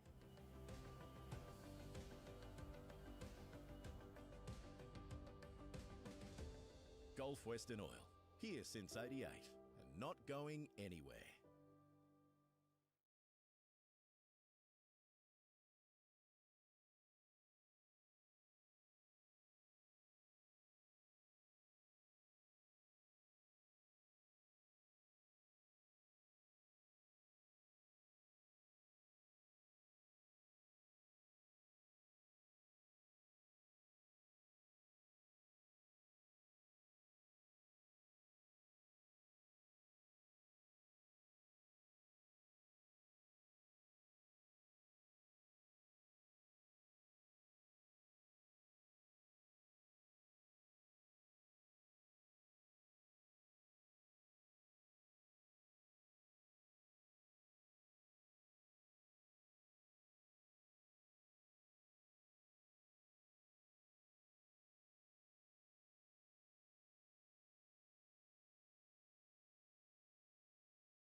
Thank you very much indeed for your patience, folks. There's a good news story right there, Alan Reinhart. There is the Daniel Gregorini car with Daniel sitting in the passenger seat of the recovery vehicle right there. That is good news in itself. Not the way they wanted to end. You can see the body language quite clearly of Daniel and disappointment in his eyes. But would you please put your hands together for Daniel Gregorini and that team, because that was less than ideal in many ways. And Alan, we've looked at as much of the footage as we can. It seemed like it banged the blower at the finish line. A chute has come out, but it hasn't 100% blossomed. Yeah, and he just ran out of real estate up there. I mean, you know, the moment after the bang, and then you're expecting the chutes to hit, that should happen automatically. I'm sure that he reached and pushed the button to deploy them in the car just in case that was the issue, but it wasn't. One didn't deploy at all. The other one looked like it only about half did, and that's simply just not enough to slow a car down in that amount of time. It got into the sand. It actually appears that it didn't roll until it got to the net. Yeah. That's what we're sort of wondering, whether it just turned onto its roof. There's no real footage that gives us clarity of whether it rolled per se or whether it just half rolled onto its roof or not. But we'll talk to Daniel about that a little bit later on. All we're doing right now is repairing the net, the preliminary net that caught the car, and then actually grading the sand out, which seems like, wow, why would you do that? But you need an actual pristine surface if there happens to be another car that goes in there. That's exactly it. You have to replace the divot down there and make sure that the trap is ready just in case somebody else needs it. The shot we're looking at through the back, if we can get a shot at the pit lane for a second, I can just see Lisa climbing into the car just then. So, boy, you talk about the roller coaster ride that is drag racing. There is Lisa climbing into her car after ripping down to the deep end to make sure her husband was okay, upside down in the sand. If this was easy, Alan, everybody would do it. Yeah, you're right. It actually is easy. I mean, you know, all you got to do is drive a car a quarter of a mile in a straight line. That's a piece of cake. Yeah. The degree of difficulty comes up when you try to do it quicker than somebody else does, and then it gets exponentially more difficult as you go. So this is day one for us in terms of Group 1. Tomorrow you'll see every car on every run. There is no eliminations in Group 1 for the National Drag Racing Championship. It's an all-run format. Alan, is that something that's unique to American racing? It's unique to Australian racing. It's something that we don't do in America. There are a couple of series over there. The Funny Car Chaos comes to mind that utilizes a format like that where they come out and they'll set an A field, a B field, and a C field. But then once they get those fields set, then they will come back and run through eliminations. But it is the same kind of concept. They want the fans to see as many runs as possible. You want the cars to be on the racetrack as much as possible and as many times as possible. And as we talked about earlier, it's more, you know, it's not so much of an all-out performance as it is putting on a show and making sure that the fans get their money's worth by seeing as many cars from their favorite category and being able to see their favorite driver more than once, even if they're not having a good day. You know, you go to a single elimination race like what normally is run the professional circuit over in America, and you know, if you're a Ron Capps fan and you go there and he smokes the tires first round, you don't get to watch him again. But if you come here and your favorite driver has a problem tomorrow in round number 1, hang out for an hour and a half, he's going to come back and have another shot at it. You're going to have a chance to see him on the racetrack. So Larry Dixon was saying to us the last time he was here that night racing in America is not a common thing either, that we do that a lot more than American racetracks do. Yeah, it would appear that way, yeah, and you know, the Americans just kind of got away from it for a few reasons. There are a few tracks that'll run the night racing, and it's basically the tracks that have sufficient lighting. You know, you go back into the day, and I've been doing this quite some time. You know, Firebird Raceway in Phoenix is my home racetrack. It's been there 40 years, and I was there the day it opened. But they never had a glorious lighting system there. It was always kind of okay. And when the cars were going 150, 180, 200 miles an hour, it was fine. When the cars got going faster and faster, it wasn't fine. You didn't have enough light. Now, there are tracks like Las Vegas, there are tracks like Charlotte, there are tracks like Topeka, there are tracks like Bristol that have superior lighting, and those will run, not an elimination run in the dark, unless something goes wrong. Here's your favorite 37. I'm talking here. You could wait for your burnout. But not all of our racetracks have that kind of light. And there are a few of our tracks, Brainerd Raceway in Minnesota, that doesn't have lights at all. But they are very far outdoors, so it doesn't get dark very early. Now, the tracks that I've been to here, like this racetrack,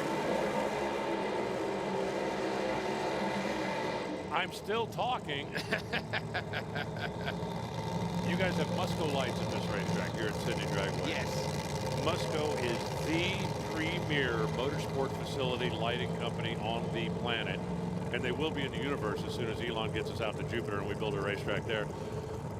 But if you have the type of lighting that you guys have here, then running at light is not an issue. Not all of the racetracks in America have that kind of lighting, and that's a big part of the issue also. So let's get after it. Ronnie Palumbo is back out there in the A Civil 37, up alongside John Zappia. Looking forward to it. My favorite little place is a joint called Eddyville Raceway Park. Oh, it's a beautiful place. Near Ottumwa, Iowa. And Ottumwa, Iowa is the home of Musco Lighting. Correct. Eddyville has about the best lights on the planet. Time to get after it. John Zappia, currently number 2 qualifier. 3. Jeremy, yeah, he got bumped back, that's right. Jeremy Callahan owns that number 1 spot right now. 5:59 with a 1 is what John Zappia has run here. So we know he can get after it. Ronnie Palumbo is a 5:67 as his PB. The car has a 5:77, which was set just a couple days ago. Ronnie didn't get down the first run, so he does not have a number on the board as of yet. This will put him officially on the sheet as he turns both bulbs on and says, come on, Zap. Ready when you are. Yeah, it was a reverse gear issue on the Liberty. Zappia with all sorts of trouble. Not Ronnie. Ronnie is gone. Oh, that'll do nicely. That will do nicely. A 5:78 for Ronnie Palumbo. Just outside the PB for the car. A little outside his own PB, but they'll take a 5:78, no doubt. No, that's a pretty nice run. Got out of the groove up against the center line. He fought and fought and fought to stay with the throttle, 248 miles an hour down there. Ronnie's going to move up to the number 6 spot. Zappia bumped into stage. Then the car lurched while the tree was coming down, so he got the red light and never got a time because, in essence, the car backed out of the beam before the light came down. The computer saw no car in the lane when the system was triggered. He will, however, stand on the running. Yeah, I was going to say, he's still got P3 at this point with a 5:68. So a 5:62 for Callahan, 5:67, ironically, for Daniel Gregorini, who went to P2 out of all that and ended up on his roof. John Zappia, 5:68 is third. Emilio Spinozzi, 5.73. And we're about to see that guy, as a matter of fact, in that black and white Terra Civil Chevelle. Lots of banter in the pits. His parents are livid with me. They say he's from Luddenham. He tells me he's from Bondi Beach. Mum and Dad are not happy with me saying he's from Bondi Beach. I'm in all sorts of trouble. But can I tell you? Who's more important to keep happy, him or his mom and dad? Well, Emilio's chef made me the steak. Okay, that was the next question. Who cooks for you more often? Well, Mum and Dad are lovely people. The entire Emilio and Adamo Spinozzi team. But there are some people here from Bondi Beach. They look very different to our people, by the way, Rusty. Quite stylish, actually. But either way, he tells me he spends a lot of time on Bondi Beach. There's no such TV show as Luddenham Patrol. I'm just going to leave it at that, right? Either way, Brody Davies. How about this guy? What a feel-good story. About to tramp it. At the moment, Brody's going okay. A 6:06 in Pennywise.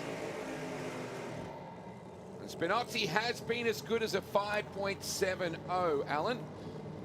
Where would you rather stay, Luddenham or Bondi Beach? I've never been to either place. I'll say Bondi. Luddenham is beautiful. Lots of trees and stuff, right? Lots of beautiful land and very much like Iowa, right? Like in Wisconsin, the Midwest. Very grassy.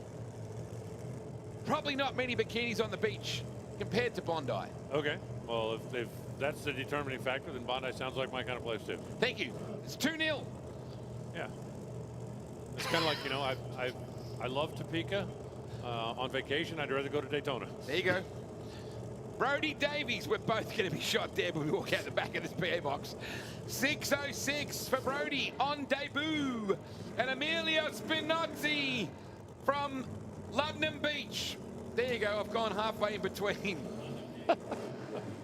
Spinozzi, beautifully turned out Terra Civil Chevelle. His son, pretty handy in junior drags as well. The Spinozzi brothers turned out a beautiful operation. Actually had to buy a coffee machine. Someone left it at home for the first round at Dragway at the bend. There was all sorts of panic. Someone had to race into town and buy like a big one. Yeah. It wasn't like, you know, the kettle. Not the Mr. Coffee? No. Oh, no. Not the one that they have at the Hampton Inn? Nope. Nope. Davies v Spinozzi on a wild night for the Gulf Western Oil Nitro Champs. Great to have Alan Reinhart, Rusty Gregory. Davies? 6:26 in the end. It was red, but that matters not in the scheme of things here. But at 6:26, it left pretty hard. He's 11th right now. It was moving around a little bit. Obviously shut it off down there. Only 178 miles an hour crossing the finish line stripe. He was going 239 before. Take another look up on the replay. Emilio's pushing towards the center line. He finally took his foot off the throttle, and Brody was fighting it, but just couldn't hold the throttle all the way down, if you know what I'm saying. 6:44 up against a 6:26. 6:44 for Spinozzi. He will not improve. And we'll see Russell Taylor, the current and back-to-back Australian top door slammer champion, came out of Supercharged Outlaws, a feisty little short wheelbase Tirana, and just picked himself up what is a lounge chair in retrospect, the gorgeous ex-Stephen Ham. I mean, it's like a limo compared to the little angry Tirana. The ex-Stephen Ham car, he purchased the operation. He said to Stephen Ham, "You're part of the package. You're coming with me." They brought in Stu Rowland as well. They put together a very cool little super team. And they came out in their rookie season and won the championship and backed it up the following year, last year, without even attending the final round, which was held at Darwin. So Russell has been so dominant in those 2 championship rounds that he's wrapped up. Sounds like buying the car owner and the crew chief along with the car was a wise business move. I think so, and Russell said that. He openly admits it. Of course, why wouldn't you want the best people around that know that car? Lisa Gregorini is a story in herself. Previously a factory Toyota Kluger family car driver with no experience at all in drag racing. Her husband bought her this car for her 30th birthday, and there's Daniel walking behind her. Yep, good to see. He did look a little sore to me. When he got out of the car, I did see Daniel look a bit sore. Yeah, it was also the budget that will hurt as well. It probably looks like a big deal. When you roll 2 cars out, people think, whoa, how about the money? Probably not always like that, Alan. No. Sometimes, you know, you're kind of doing it lean and mean, but nobody, I don't care how much budget you have, nobody wants to put one on the roof down there in the sand and have to go through all that. But definitely a testament to the safety of the car and the builders, the safety equipment folks that, what has it been, 45 minutes after that he's up here standing on the starting line watching his wife and rooting her on. Well, in a manner of speaking, 579 earlier. I know what you mean, though. Russell Taylor, that word again. And this way it does apply. 579 for Russell. We know he's been a 559 here. They did say to me they don't think it will go that much quicker. Tomorrow they're going to change the stump puller and put a new bullet in. But for now, they're just going to get themselves through round 2 for OGL and Precision Lubricants. Scratch and match for Lisa Gregorini with a civil on board as well. They worked the wheelie bar. It looked like they're having some kind of an issue down there with the wheelie bar on the left side, trying to get the adjustment exactly where they want it. And that's not the smoothest. They want to settle her down right now. That's probably, it's been a pretty turbulent couple of days. She went to the beach a couple of days ago and her husband followed her in 2 days later. So it's an irony. Well, nobody wants to be alone at the beach. I guess. Especially Luddenham Beach. Lisa needs to just, we know she can run into the 560s. We know that. We know her husband just went to the number 2 spot. Yeah. She can run a 564. She had one of her greatest moments of her career right here at this event in her rookie year. Boy, she tramped it. No problem there. 577 and a 571. So Lisa Gregorini, I don't think she was rattled.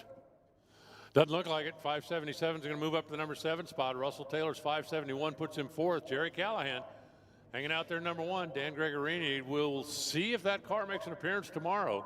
Sitting right now in the number 2 spot. Zapp sitting 3rd. Remember, he didn't get that second run when he would have been taking a swing for the pole. Russell Taylor 4.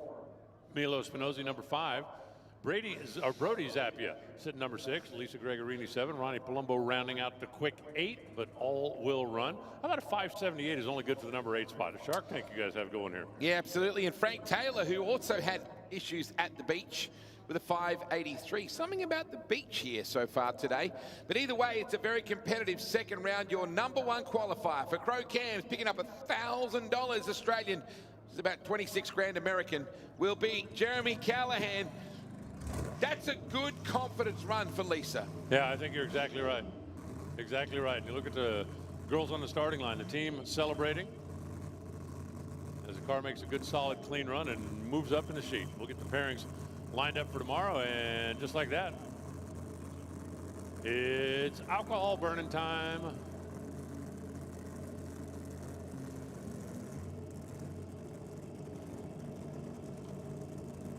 John Canuli rolls in.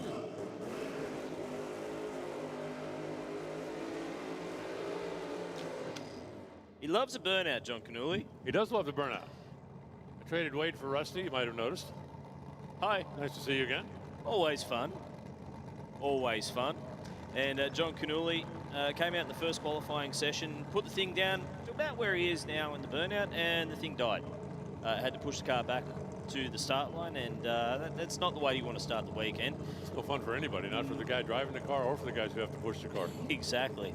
But John Canuli is your current national record holder in Pro Alcohol Funny Car. He set that way back in 2016. So 10 years ago, that national record has stood 5:35. It's been there for a long, long time, and we've had a few guys go close to it, but nobody has quite touched it yet. Now, have you had any rule changes or anything since then, or you just haven't quite found the Disneyland conditions to make it happen? Pretty much, that's what it is. It was Disneyland. I think it was at the Winter Nationals where mineshaft conditions, the thing was just, track was glued up, and he sent it on down there, and 5:35 was the number. We've had a couple of cars go pretty deep into the 30s, but nobody's quite got there yet. Now, the thing for John Canuli, though, this is pretty much a brand new car. He's done a handful of laps in it. He's taken it to a few different racetracks. They haven't quite found the combination to keep this thing happy yet. Well, that makes it even more painful that the car lost fire on the earlier run when you've only got 2 runs in qualifying to get ready to go racing, and you get one of them taken away due to a mechanical malady. Here's one for you as well. Shane Tucker's brother-in-law. What? Shane Tucker's brother-in-law. Really? Yep. Okay. Yep, he's married to Kirsten Tucker, who was Shane's sister. So there you go. Now, Shane racing over in South Georgia this weekend in the NHRA, so I'm sure he's probably watching. Hey, Shane. Hey, Shane. He actually sent me a text message yesterday. Turned on the live feed just to check to see what's going on, and look who's there.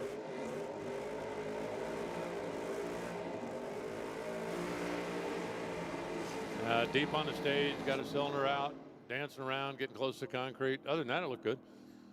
Almost took the shiny off the left-hand side of the car. The thing was dropping cylinders and just looking pretty ugly there right from the hit. 663. I mean, it gets him into the field in the number 5 spot, so still not too shabby in the scheme of things. He's seated in the field, but 663, that's a fair way off the kind of standards that he usually sets for himself. So yeah, that'll give him a starting place, someplace they can go back and look at everything, and hopefully they can find some positive adjustments to make to come back and try it again tomorrow. But at least they did get it staged up, get it down there. Dan Reed, your number 1 car from round number 1 coming up next. He has just got this thing on rails at the moment, Daniel Reed. The car is pretty much anchored in the 540s. Doesn't matter which racetrack he goes to. He rolls it out of the trailer and the thing just goes straight down the center of the racetrack. Up until the last round of the championship, he was your speed record holder as well, 272 mile an hour in Pro Alcohol Funny Car. So coming off the back of a championship as well, he's doing pretty well considering he's only been in the seat of this Pro Alcohol Funny Car for 2 seasons now. 2 seasons, and I think it's he's won the last championship, so that's a pretty good strike rate. I've had a lot of people over the years tell me that they believe the Alcohol Funny Car is the most difficult car to drive well in competition, especially cars that have a clutch in them. It's got so much the driver has to do.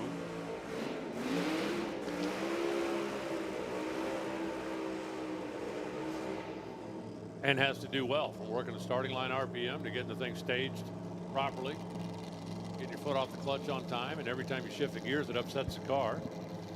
Pretty short wheelbase machine with no suspension, and just a lot of work to get one to get from here to there in a timely fashion. And it's a pretty hostile environment inside these things as well. You know, when you launch the car, the cabin's filling up with clutch dust at night. I mean, they've got pretty limited vision as it is, but at night it's even worse. But you know, Daniel, he's been working on funny cars, alcohol funny cars, since he was knee-high to a grasshopper. You know, his dad, Steve Reed, raced alcohol funny cars from when he was a teenager himself. So, Steve, I'm sure he won't mind me saying, he's not a teenager anymore. So, you know, a lot of experience around these types of cars. And for Daniel, he's also your defending event champion as well. Won the last Nitro Champs here at Sydney Dragway. So, has had a fair bit of success here at Sydney Dragway. On the other hand, Brett White, the Chevy Monte Carlo, had the world's longest rollout down there for the burnout. It pretty much rolled down past the half-track cones. Yeah, no question. He was a long ways down there, and now they're working on getting the wheelie bar where they want it. Looks like everything's situated now. So we'll go ahead and roll him up towards the starting line beams. Hurt the diff at round 1 of the championship in Brett White. Unfortunately, they had no replacement on hand up at Willowbank, and that meant their weekend was over. Bring it home, fix it, and try and come back again at the Nitro Champs. So that's no fun. You have a bad weekend at the races, you have a bad weekend at the races. When you have a bad weekend at the races, you go home with a broken race car. It's just like, oh. Yeah. So that's... And rolling into the beams, he's not too far behind Brett White down there. And I'd...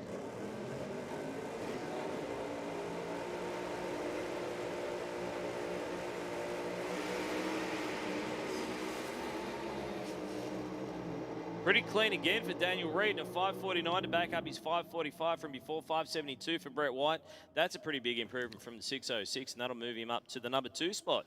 So by 0.02 of a second, bumps in front of Chris Hargrave there. So Brett White to the number 2 spot, but Daniel Reed still number 1 with a bullet with that 5:45. He's holding nearly 0.3 of a second over the rest of the field. Yeah, he's got the field covered by a quarter of a second.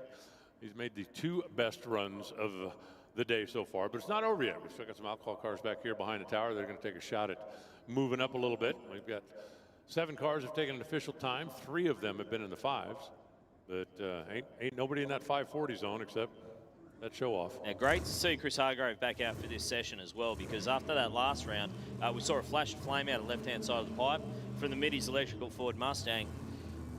572 had him in the number 2 spot coming into this session. He's now bumped down to number 3.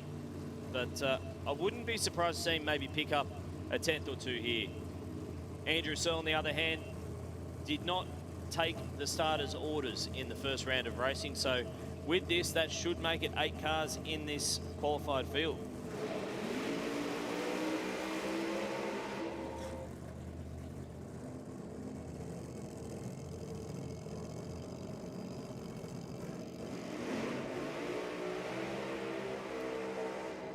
Andrew, a long-time door slammer racer in Australia, ran door cars, blown alcohol door slammers, probably the better part of 25 years.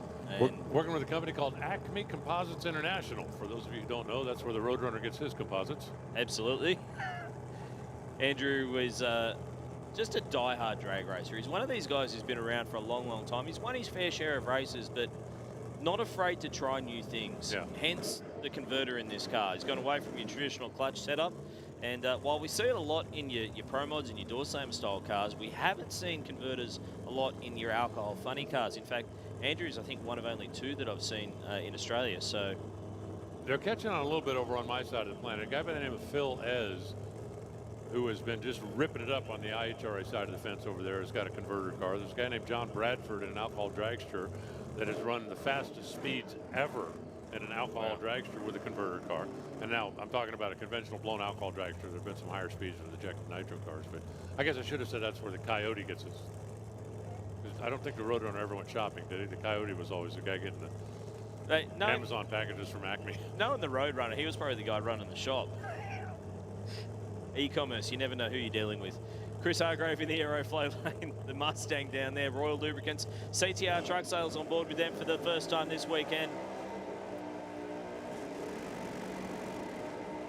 It quit again.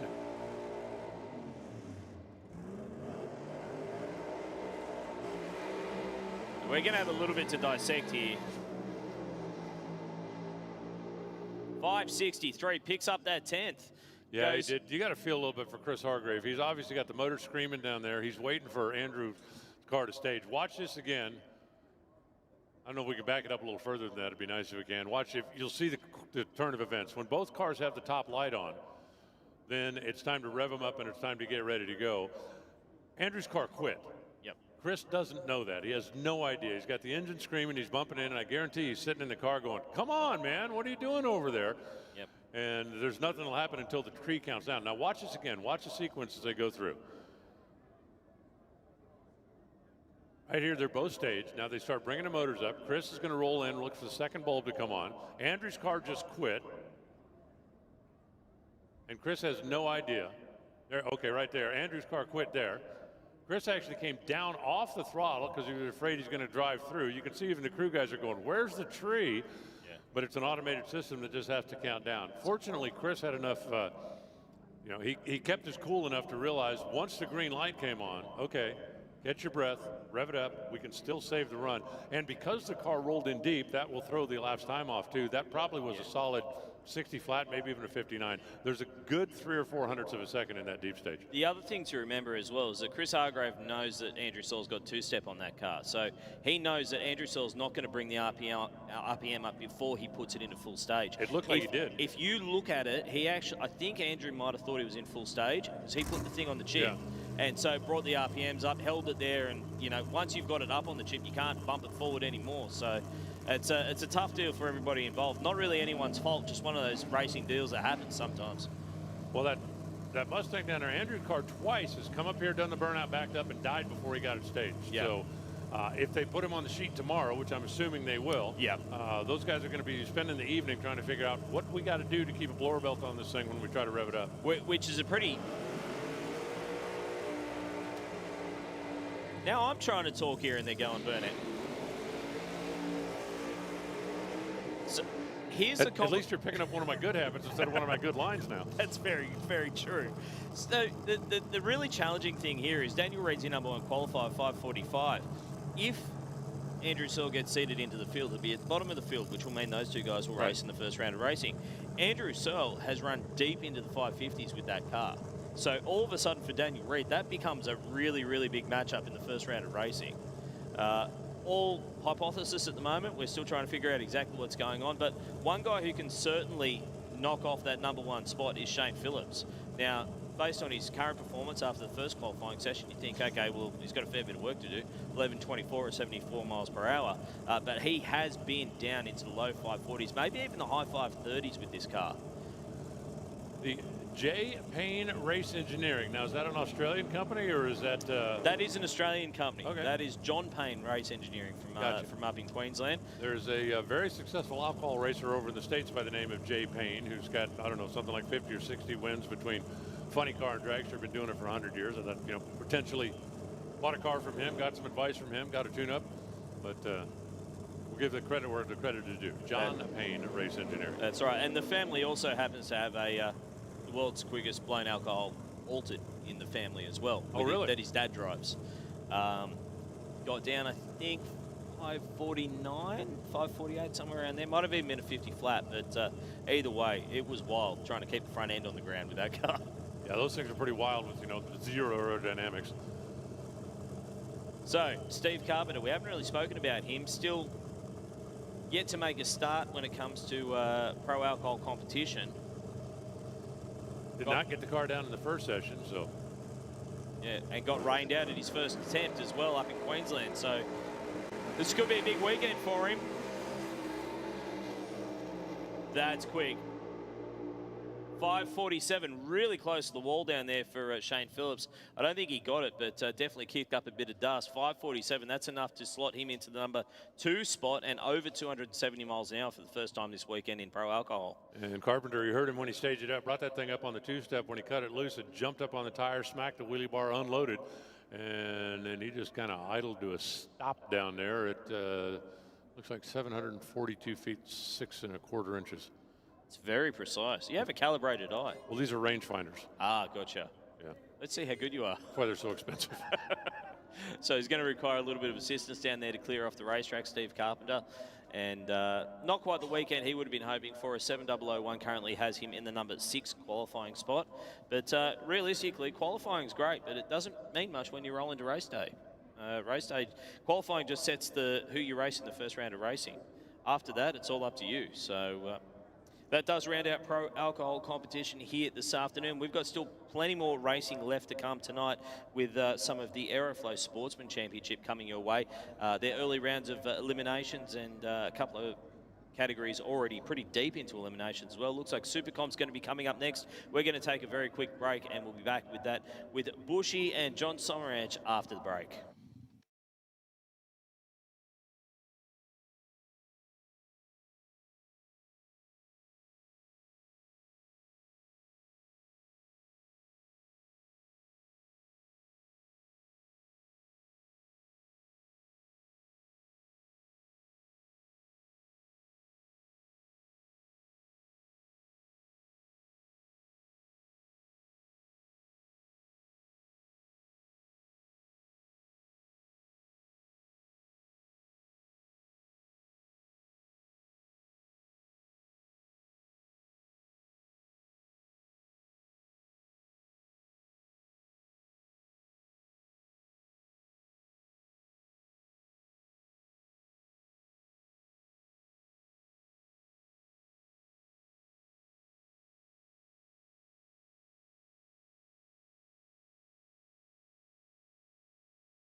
Well, ladies and gentlemen, that is Adrian Vella down there in the Chevy Cobalt, going through his burnout procedure, taking on John Kuiper. Kuiper in the rocket lane, running an 8:15 index.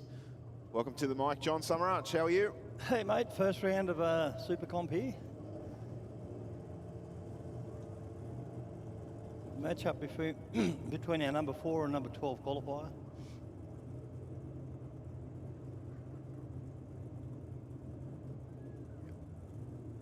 Yeah, second round of eliminations for Super Comp. 8:29 the index for Adrian Vella. So he will leave 0.14 of a second in front of John Kuiper, who runs on an 8:15. Kuiper to chase him down.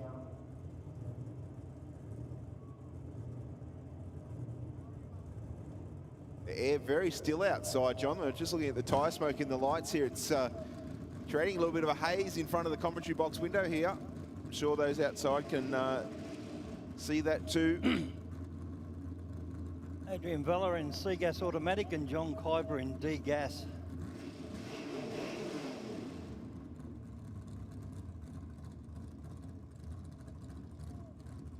If there's no A after the designation, it means it's manually shifted. And so we've got automatic in the airflow lane. 4:23 light for Adrian, given John plenty of a chance. He has, but he's still out in front, so I'm guessing he's going to go under the index. Yep. Under the index by 1/10 of a second. 8:12 with a 9, John, on an 8:29. Kuiper went slow, 8:39 with a 1 on an 8:15. Yep. So Vella to move into the next round. Luke Cartledge in his C-altered automatic in the airflow lane and Mitchell Oxley in the B dragster automatic. B dragster automatic index is 7.15 and altered automatic is 7.76. So both cars running the small block Chev power plant.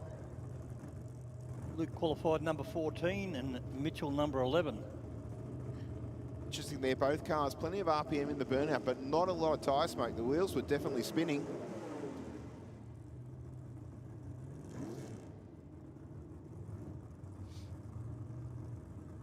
A little altered over there in the aeroflow lane. Driven by Luke Cartledge for Pro Street Towing and Transport, ETS Erase Fuels. 776, he'll get a 6/10 of a...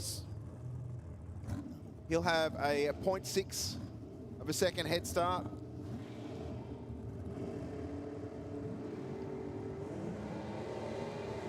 Oh, Luke's car got loose as there. Stays with it. I think Oxley's car moved around a little bit too Takes on the hit. win. Yep. 779 on a 776, so he didn't hurt himself. And a 788 with a 6 for Oxley. I think, as I said, I think his car spun the wheel a little bit on the hit as well. Our next car out will be Warren Allen in the aeroflow lane. The Summit Racing Products, Light Vehicle Solutions, Pro Trans Performance Automatics. Again, a 715 index. And Jai Schluter, DMP. Again, that means no automatic transmission. 863 index for Jai and 715 for Warren Allen.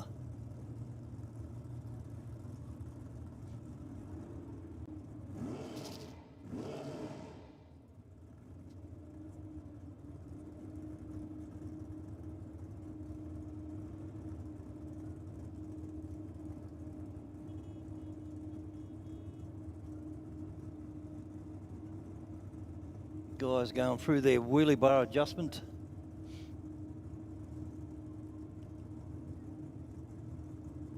And not only do the wheelie bars stop the car from doing a big wheel stand, but they also help with the stability of the car off the start line. If it hits the wheelie bar too hard, it'll unload the tyre and then therefore put it into wheel spin. Still got plenty of brackets to go, don't we, Vilshi? Yeah, we've got E3 of, or 2 and 3 of most of our sportsman categories. So we are into racing here in the sportsman categories. That we are.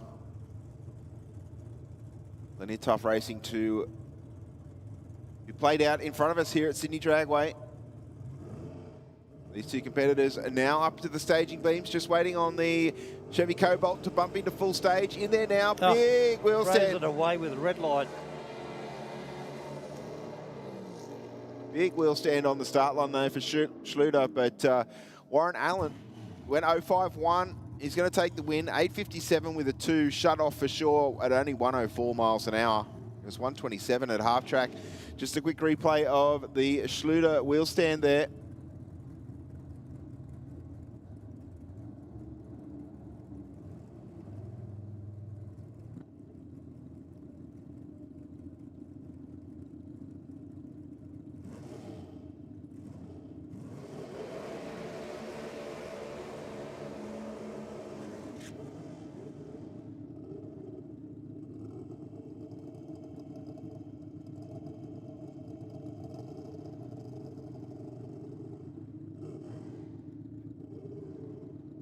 All right, our next pair going through their burnout procedure. Another dragster versus sedan battle, John. We've got Craig Geddes down there in the aeroflow lane. On board the Summit Racing Equipment rear engine dragster. Pete Mamone in the Mustang, sponsored by Corona Brothers Restos. Pete with a 347 Ford on board. Despite there's completely different car and engine combinations there. We've got only 285 cubic inches of small block on board for Craig Geddes. The index is not too much difference in terms of time. We've got a 743 there for the dragster and a 738 for the Mustang in the rocket lane, meaning that the dragster will leave first and the sedan car will have to chase him down. 0.05 of a second, the head start going to the car in the aeroflow lane. Both cars with manual transmissions on board.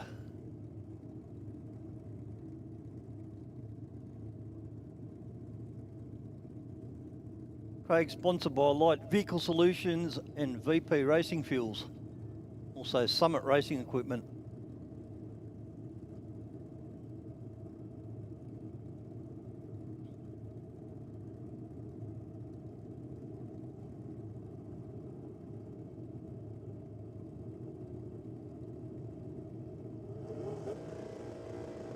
Plenty of RPM for both cars on the launch. 0.48 on the tree for Geddes. 0.99 for Mamone. The Dragster looks to be out in front and gets there by 0.12 of a second. The Dragster to take the win. 7.35 with a 4. Goes a tenth and a bit under the index. 7.35 on a 7.43 to take the win. Mamone went under as well, but I think just gave away a little bit too much on the start line there. And that concludes round number 2 of Super Comp. John, we're going to move into performance bike, two-wheeled equivalent. Yep. Of what we just saw. We've got Edge Malice down there in the aeroflow lane. Up from Essendon in Victoria. Edge is our #1 qualifier in performance bike. Yeah, he's not had a trouble-free weekend, though. I think the run that he's done 2 qualifying runs. Obviously did the first round of racing, but has had some issues with the bike shifting gear and leaving the start line the best way that he can. Well, at least he's on a solo, so if he has a problem, not going to matter so much. You can just roll the line. That's right. Now, Edge Malice's machine, the Kawasaki H2R, running for the Sim Wellness Centre at Armidale. Rock's performance out of the USA. This machine, no doubt, fast. He was 4/10 under the Australian record in qualifying. 1,000 cc's of Kawasaki on board.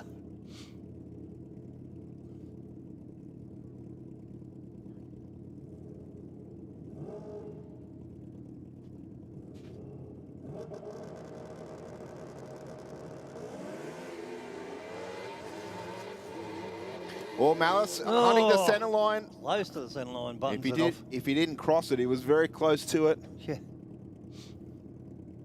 I don't think he got any of the timing cones there, but it was almost at half track that he would have crossed. He was doing 139 miles an hour at that point as it was. Just see if I've got that on replay. John, we can see tree counting down. The bike was actually pointed in that direction.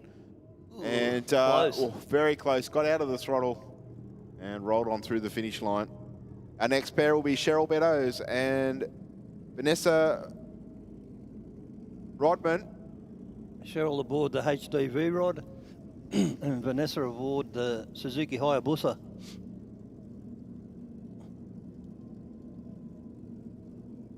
Vanessa Rodman's index is 7.77 for A comp bike, and Cheryl Beddoes is 8.69 for V comp bike.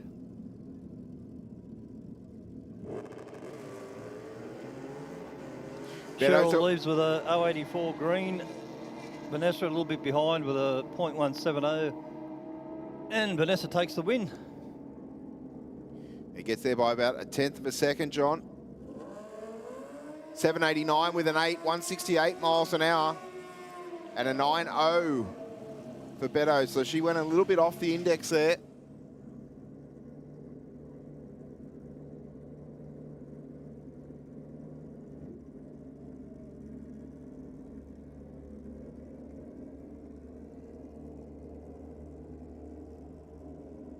Our next pair, Bobby Schluter and Joseph Curry. 869 at the index for the bike in the airflow lane. Before 77 Garage, SL Fabrications, Light Vehicle Solutions, and 2 Bob Racing. And 869 for Joseph Curry, index as well. This will be heads up. 2 completely different motorcycles down there on the start line, but the same index. Bobby gets the start line by a bunch. Yeah, I think Joe's going to struggle to get past her at that point. And Bobby Schluter takes the win. Goes a 905 with a 7, 150 miles an hour. Got there quite comfortably in the end, over 3.5 tenths of a second. Next up, we'll see Ken Collin in the aeroflow lane for Rascal Race Engines. 762, the index for Collin in the aeroflow lane. 8.80 for Jason Clarkin in the rocket lane. Jason Clarkin aboard a Suzuki Hayabusa. And Ken Collin aboard a Hayabusa as well.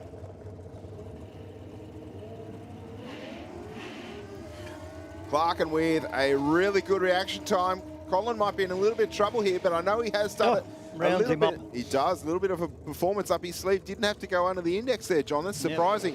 Yep. Happy with that. Yeah, 773 with the 5, 164 miles an hour. Got there by 100th of a second over Clarkin, who had over 100th of a second up his sleeve on the start line. Yep.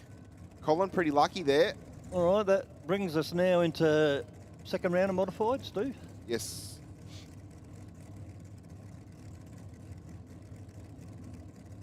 In the aeroflow lane, we have Daniel Carranza, our number 1 qualifier, has dialed a 7.70. No. I assume that's what you're judging me, jabbing me for, John. Sing the Batman jingle. Yep. Oh, it looks like we've got a... Yeah, the dial-in's wrong. The cruise picked it up. Because Batman has gone 706. It's got 77 up on the board, so the wrong dial-in is up on the board. Oh, well spotted. Yeah, good crew work there. Don't accept it, because if you've accepted it... There we go. That's fixed, I believe. Yeah, good work from the crew. All right, so that's experience there. It's up to the driver or the rider to check his or her dial-in. And Ash Carslake in the Rocket Industries lane.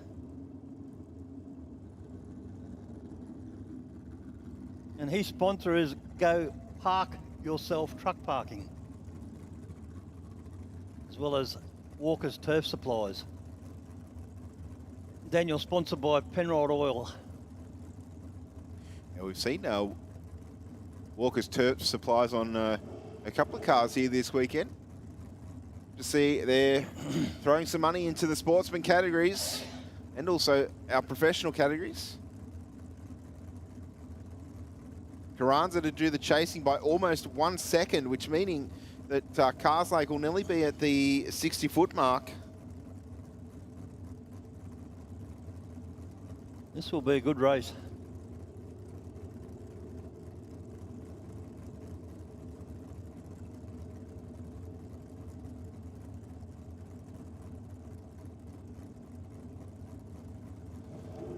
All right, both races in now. The tree will count down. 030 light for Ashley and 068 for Daniel. So the dragster with a little bit of work to do. We come down to whoever's closest to the dial-in, side by side at the finish line. 708 on a 707.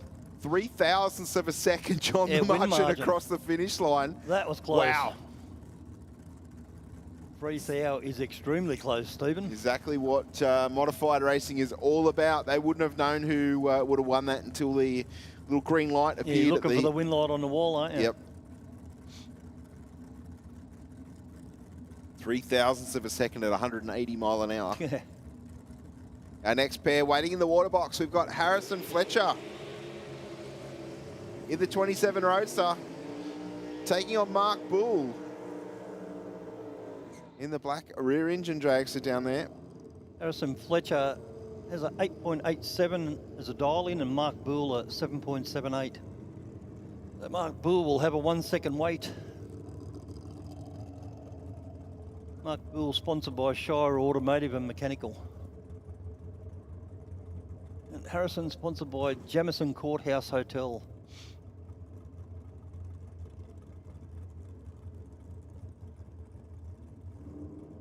So again, what, 900ths of a second? Yep.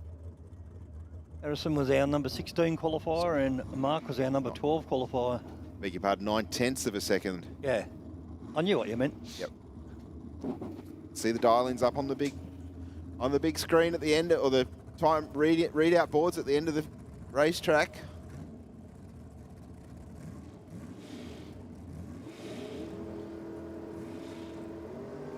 .038 light Harrison Fletcher. It's 2 in a row. We've seen 038s. Fletcher out in front in the hot rod, John. Will be close at the finish. Oh, takes the win, 4,000. Oh, wow. These guys are really bringing it. It's 2 runs in a row, under 5,000ths of a second, the win margin. Our next pair going through their burnout procedure. Pair of rear engine dragsters here now, John. We've got Jess Turner in the aeroflow lane, Higgins Race Heads, and ETS Race Fuels. Wild Ink Merch as well. 748 her dial in the aeroflow lane. Corey Dyson in the rocket lane. Corey's dial to 7.10. He's sponsored by Mobil One Statewide Oils. These guys know each other pretty well.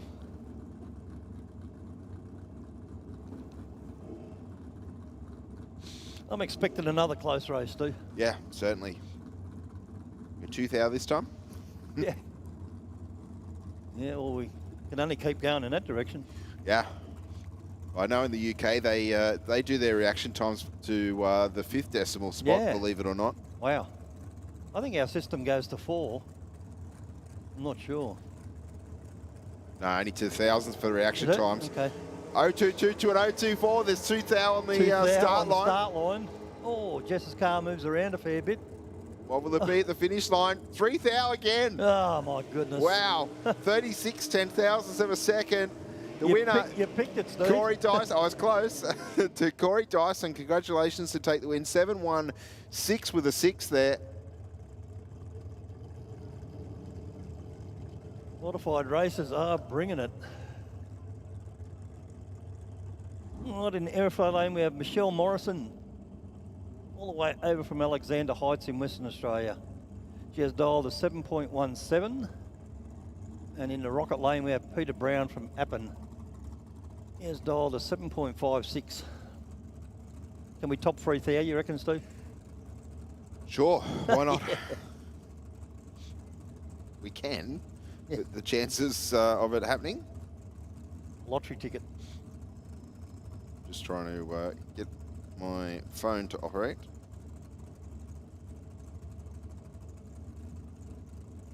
You ordering pizza?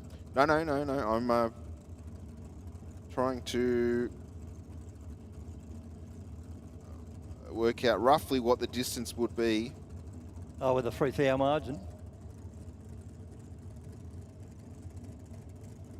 Okay, both guys in.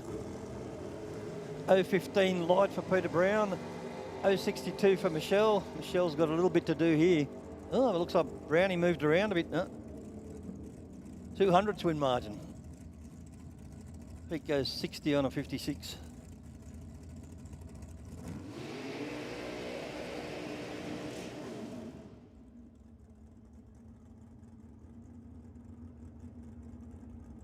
Looks like Fiona Chris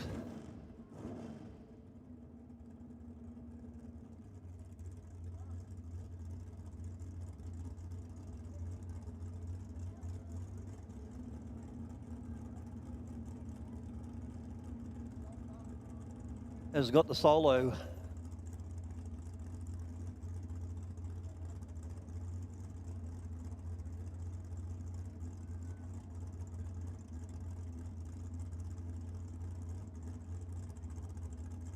Fiona has dialed a 7.57. Gives her a good chance to test that dial in.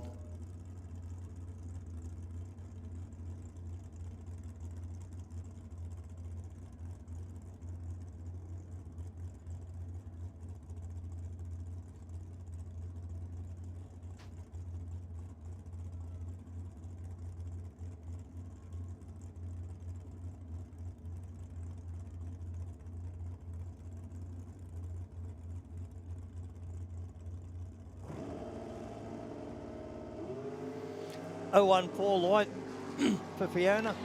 113 in the 60. Oop, buttons it off. Rolls through for 825. And that will be the end of the second round of Modified Eliminator, which moves us into Junior Bike.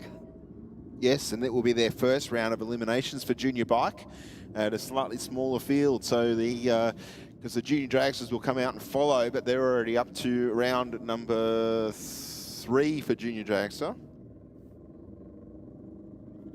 from what I can determine. It's actually been written hand E2 there. All right, so a junior drag bike, a category introduced into IHR Australia drag racing not that long ago, but certainly has been building in popularity. We've got a strong number of bikes here this weekend, of course, for kids to get involved in the sport on two wheels. For those that prefer the two wheels, we've seen a number of racers jump out of the junior dragster onto the bike.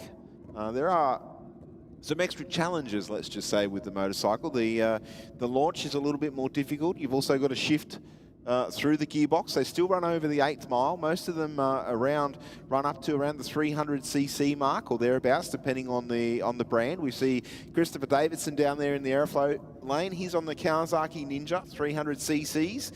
He's taking on Kobe Ashelford, who we saw out on the start line, I'm sure, with his dad. With his dad, yeah. He's running a Yamaha R3. I'm surprised that Ian let the Yamaha in the shed, in fairness, because, you know, I'd imagine that he's a pretty staunch Harley brand supporter. Yep. But anyway. I think there is a Harley in the junior bike bracket. Well, I know that I did hear that one of the racers was going to participate on a Harley, but I haven't quite seen it yet. It may have happened, but I personally haven't viewed it with my own two eyes. It would be cool to see another manufacturer in there for sure. For sure. Yeah, 950 is the dial-in. Best part for these guys is they've got a front brake, so they can do a nice smoky burnout. Yep. They've got a fairly small tyre, I think. There's a couple of these riders aren't shy with the burnouts, I'll tell you. Is that a fresh tyre on the back of Davidson's machine? No, the sticker he says that it is. It looks like it's a sticker there. Christopher will be able to wear that out. Ashelford not shy either.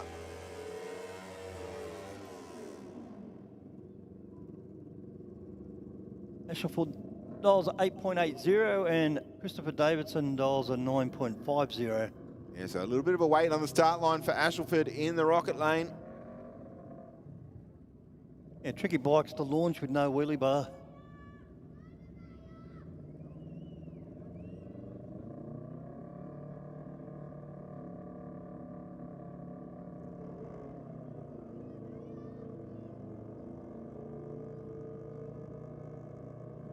All right, here we go. Ashelford just needing to creep forward into full stage, bring that second white light on. 0.15 light for Christopher Davidson. Wow. Outstanding. Kobe Ashelford with a 0.186. Plenty of work to do.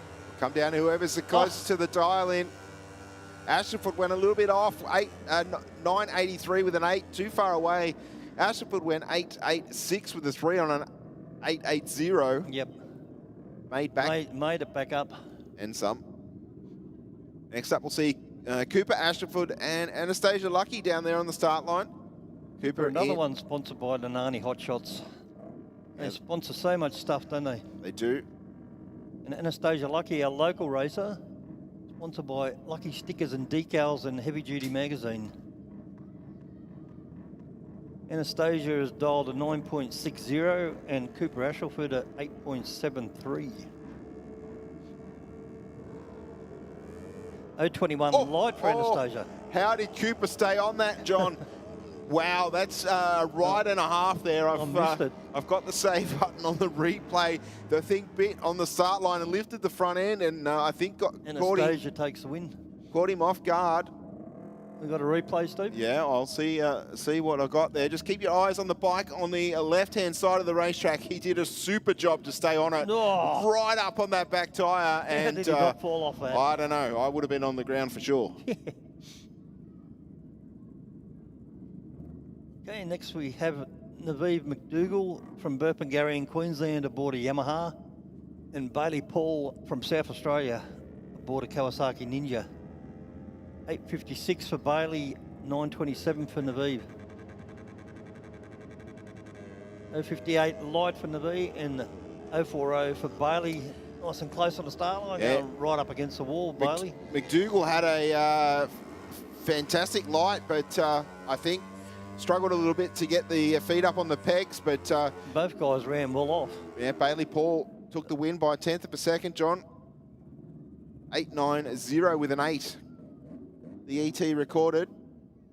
Next up, we'll have Marcus McDonald and Lincoln Bonwick.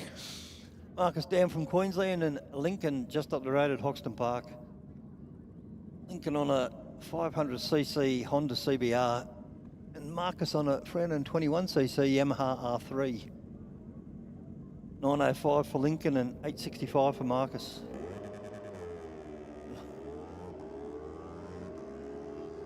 All right, 4.34 line for McDonald to a 2.174. Oh, Lincoln gets the break at the end. Bonwick will take it. Nice. 900ths of a second, the margin. Yeah, 200ths up his sleeve on the start line. Yeah, and McDonald, he broke out, but he still didn't get across the finish line first. Here's the Harley I was thinking about, mate. Lawrence Rochella. Ah, that said TBA. Okay. For all the rounds that I've seen with you, John. Yep. He's sponsored by Harley Davidson Australia, so... My apologies, gives Lawrence. Harley a presence in junior drag. Yeah, why not? Why not? Yep, It was him that I'd heard that was getting on board a Harley Davidson. Yeah. Lawrence Rochella up from South Australia and racing a fellow South Australian in the first round, Eliza Harris. It's never fun. Always great when you go in the state and race someone local. Oh, Rochella unfortunately has left it on the start line, John. Went 0.68 red. Harris will take the win. Basically another test run for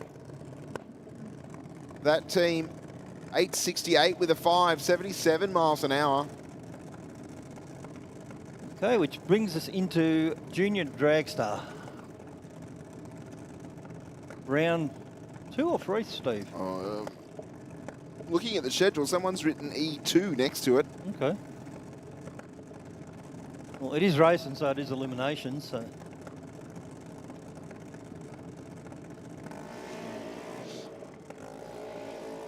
All right, we have Taylor Horton in the aeroflow lane. Taylor has dialed in a 7.70 and Alexis Addard has dialed 8.10. Alexis from Greystanes and Taylor up from Lethbridge in Victoria. Been some tough racing in junior dragster in the previous round, that's for sure.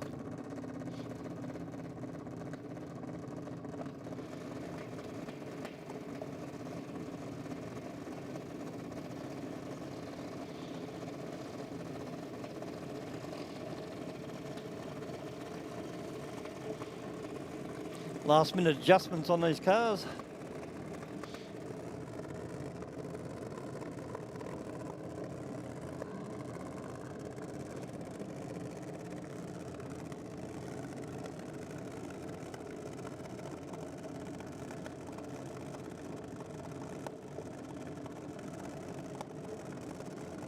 Taylor in a AA junior dragster and Alexis in an A junior dragster.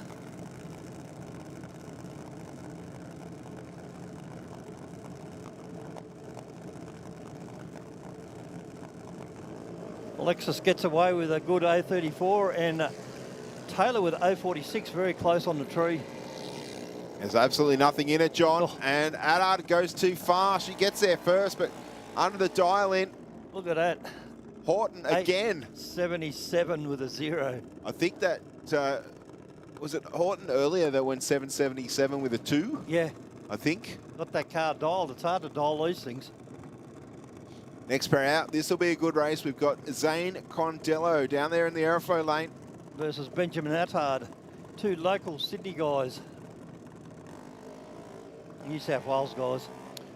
Zane, a current Australian champion. Dialed in with an 8.02, John. 8.05 for Benjamin Attard. 2 tough local races, so this will be a good close race.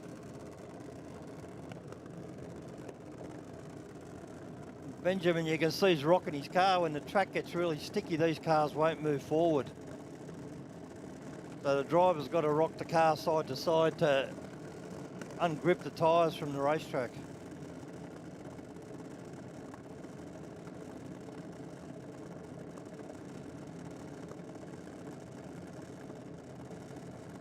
Because the crew is not allowed to touch the car once it's in the stage.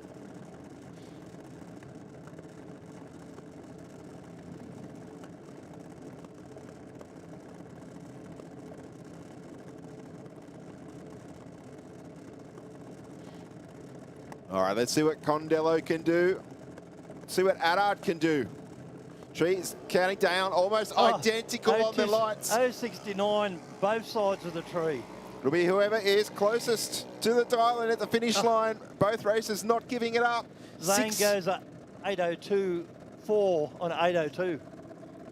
And Benjamin goes 806 on an 805. So 68 10,000ths of a second across the finish line. Condello claims the win. What was the win margin? 6 thou? 68 10,000ths. Wow. So absolutely nothing Knew it was in going it. to be close. Okay, we have our current track champion, Riley Ito, in the airflow lane, and Ava Walker up from South Australia in the rocket lane. 776 with it for the dial-in for Ito, and an 802 for Walker in the rocket lane.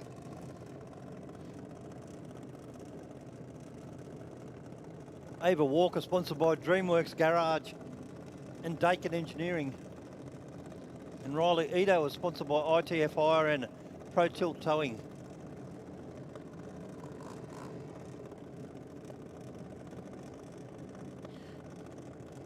This will be another crack of a race, John, I'm sure.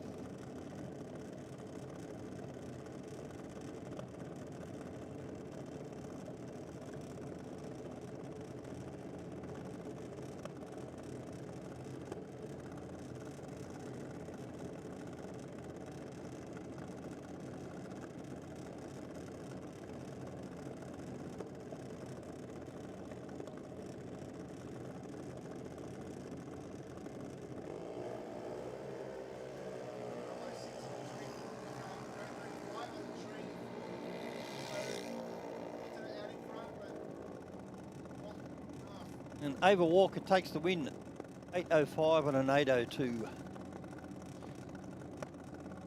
006 light to go along with Ava's win.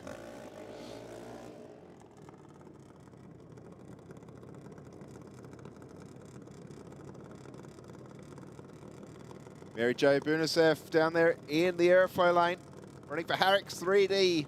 North Rocks Auto Centre dialed in with a 13.10, taking on Alex Rafalo in the rocket lane.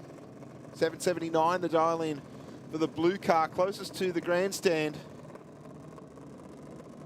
Mary Jo's brother Jaden down there on the start line, guiding his sister in.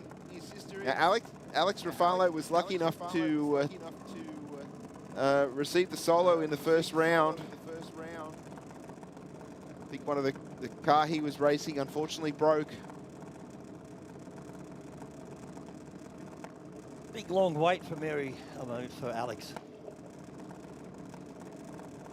Mary leads with a clean green, 096. Alex waiting for his green, 119. Close on the tree. That's a big chase. Oh, Mary breaks out. 13.01 on a 13.10. Alex Rafalo takes the win, and Alex broke out as well. 76 on a 79.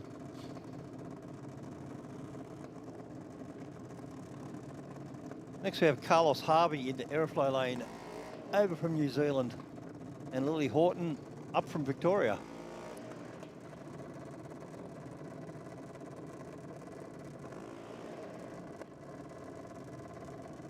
Lily is dialed at 8.87 and Carlos Harvey at 8.01.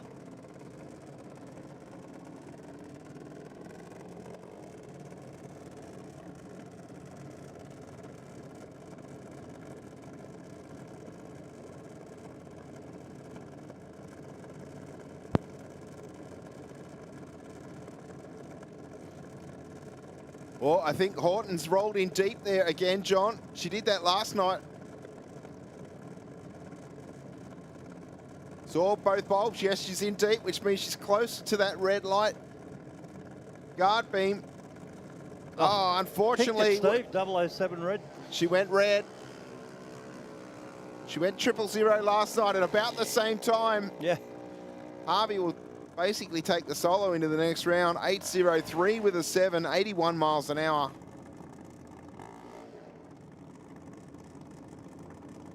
Next up, we have Georgia lifting this A Junior Dragster. Georgia has dialed a 7.96 up against Kyle Dale, down from Queensland, and Kyle has dialed a 7.72.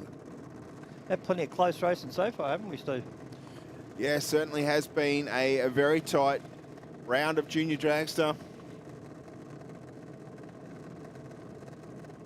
Kyle Day taking on the local racer. I'll call the local racers out of this. They both come down the M1 at some point. Yep.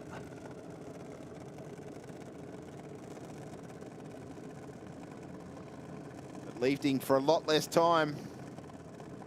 She will lead first by 0.2 of a second. Car in the airflow lane will have to chase her down.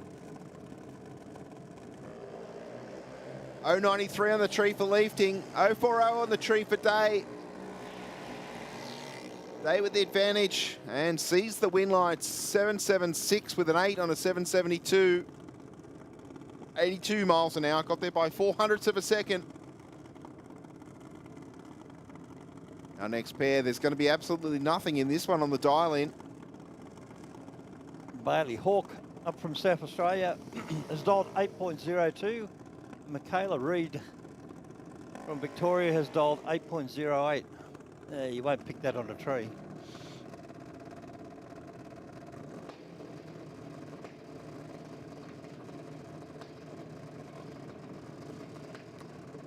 Bailey Hawke sponsored by First National Real Estate Auto Pro Cadena. Michaela Reid sponsored by Let's Go Industries and All Star Batteries.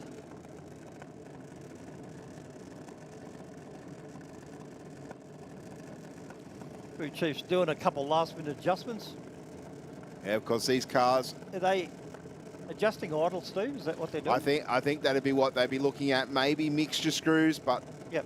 I guess the there's issue... a, like RPM dash on the head plate. Yeah, a lot of the cars don't even run a dash for the driver anymore. That's just at the back of the head, and it's just for the crew chief, if you like, to make sure the tune's right on the engine, and then the driver just does what it does. The clutch, so. Yeah.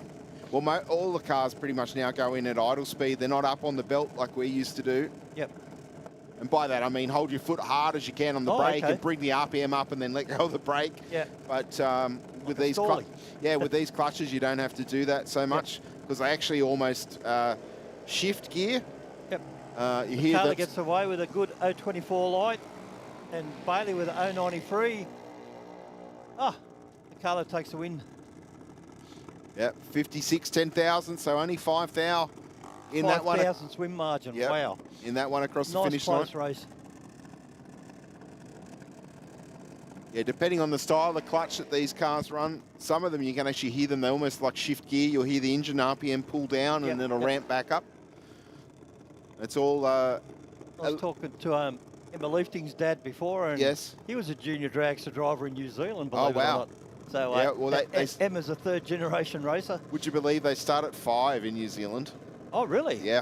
Wow. And then the older kids over there, they actually have like a motorcycle engine in them, so they run a gearbox and nice. a little bit quicker than... I think they're probably a little bit quicker now than what these cars are, but certainly a good stepping stone into a full-size car. We have Siobhan Harvey in the airflow lane. Siobhan's dialed a 7.71 and Emma Leafting has dialed 8.66.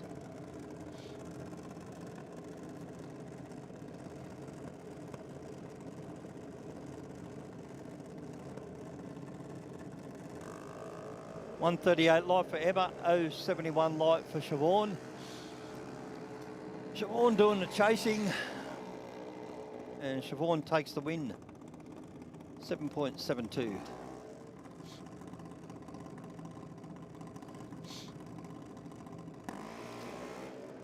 A couple of these little juniors have got underbody lights on them. Yeah, actually, the majority of them do now. Sort of one did it, and then they've all sort of, LEDs, you'd imagine. Yeah, definitely. They're pretty cool. Some of the Yeah, LEDs, different colours. Some good look at night. Certainly and make big tail lights on the back, a few of them. Yeah, definitely make the car more photogenic at night time.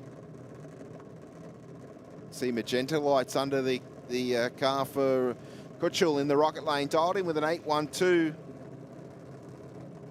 Taking on Christian Canuli for PC Racing in the airflow lane. Dialed in with a 777.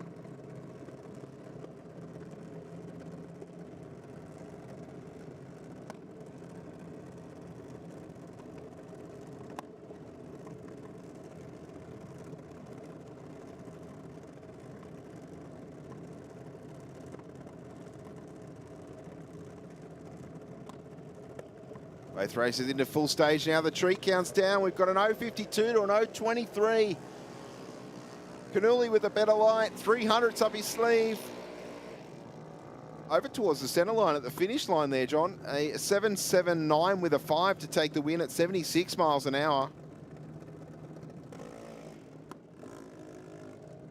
The next pair going through their pre-run procedure. We've got Levi Knezovic down there in the Addicted Performance Junior Dragster, racing for Martini Racing Products, and Tough Streeters.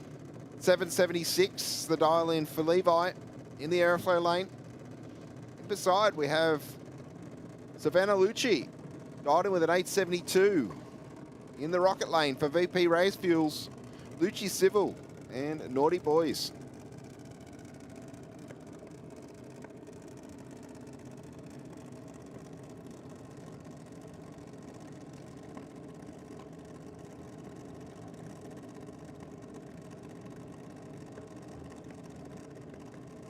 Waiting on Levi to pre-stage.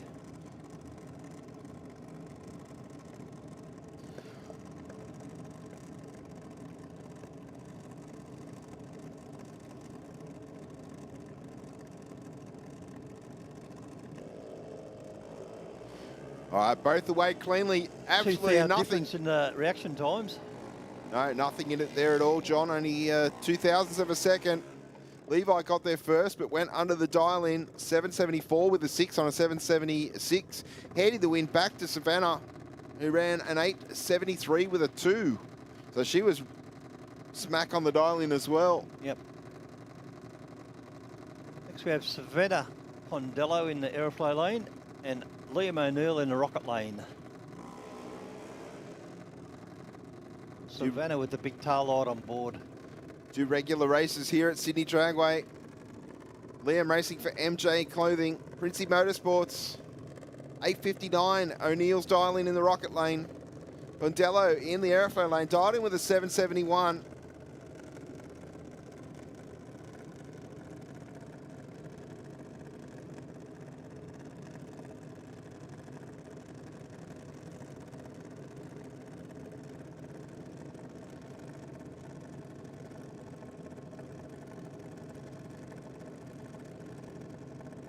We see 2 Gonzalo cars through to the next round. Unfortunately not. Savannah 018 red light. Liam an 012 green. He's got the win. A nice reaction time for him. That's a great light out of Liam. Goes to 6.30 on a 5.90. Moving to the next round.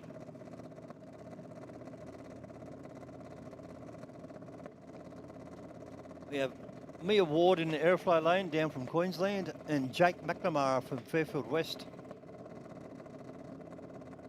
Jake sponsored by Bank of Nan and Pop. There's a few guys here sponsored by Bank of Nan and Pop. Have to approach him for some sponsorship, I think.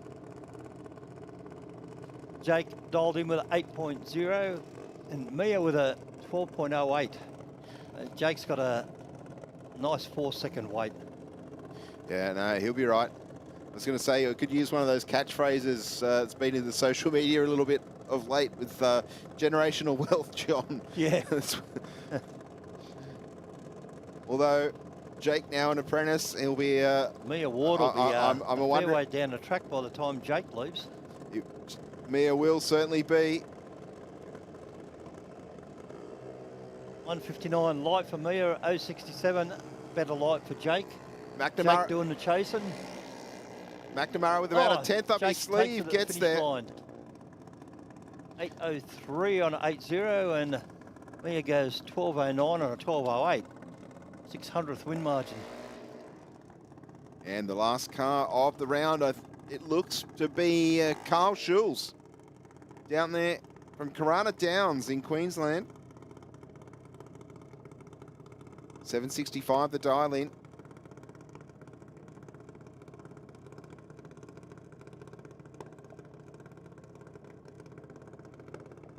An uneven field here.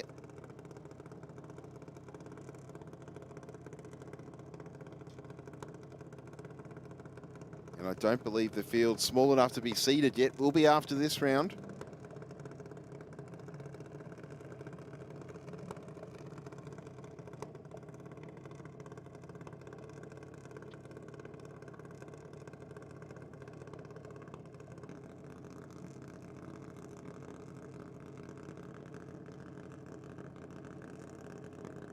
Should be our last pass in junior dragster, and then we're into top sportsman. Schulz pushing the light, went 003 red. On a solo, it doesn't matter. We'll still take the win. And breaks out for good measure. 64 and a 65.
Okay, Bushy, we've got a good match up this first round.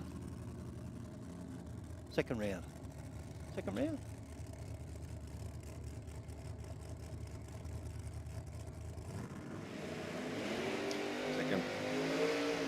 Second round of top sportsman.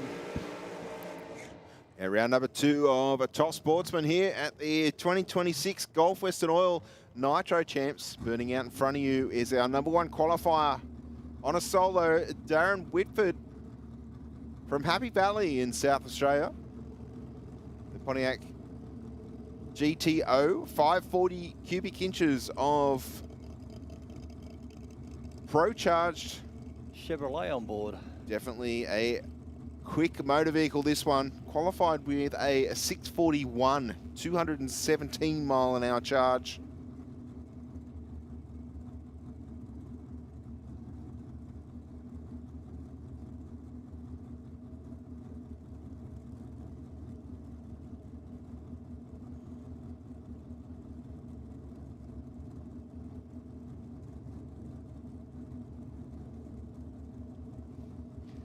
And lucky enough to receive the solo here. Racing for the power of property, APD carburetors, BK Race Engines, the Outlaw Speed Shop, and a Race Max Direct. Darren up from Happy Valley in South Australia. Would be a Happy Valley having a 6-second car, wouldn't it? Yeah. Yeah, no, and it seems Wouldn't to do bother me. seems to do everything right. Yeah, it goes down the track beautiful, doesn't it? Hope I haven't cursed it.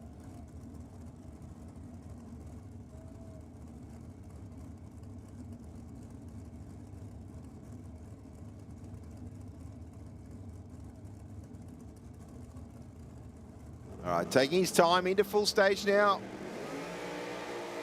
019 red light. 1 second exactly to the 64. Bit of a move in the middle there. Still goes through for a 247 at 215 mile an hour.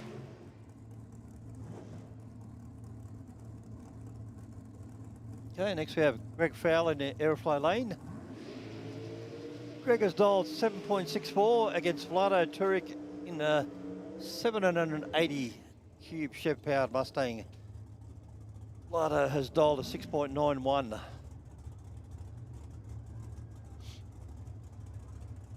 Vlado, our number 2 qualifier. Nearly 1,400 and nearly 1,500 cubic inches on the start line. Start line, yep.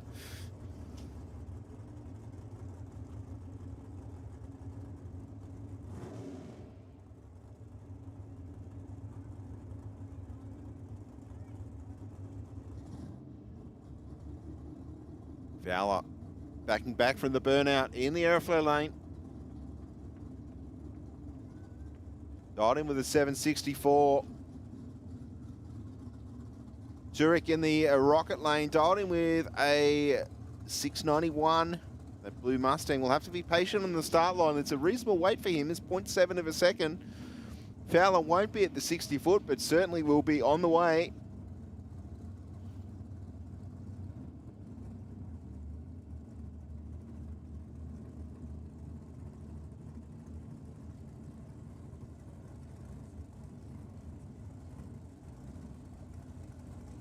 Just waiting on both races to stage.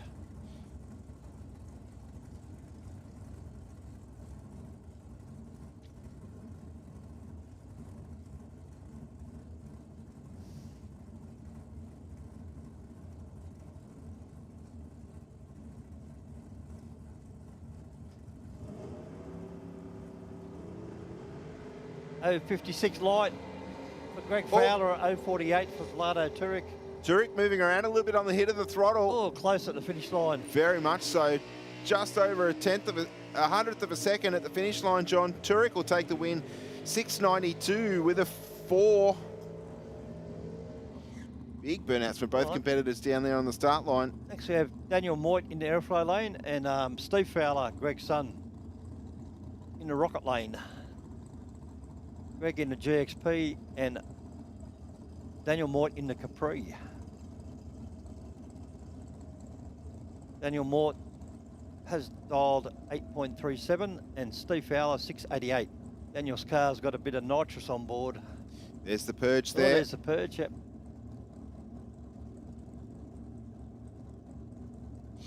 Former Steve's chemical car naturally aspirated. Yep, nothing more than an air scoop and 2 monstrous carburetors feeding that machine. 760 cubes of Chev pushes it along.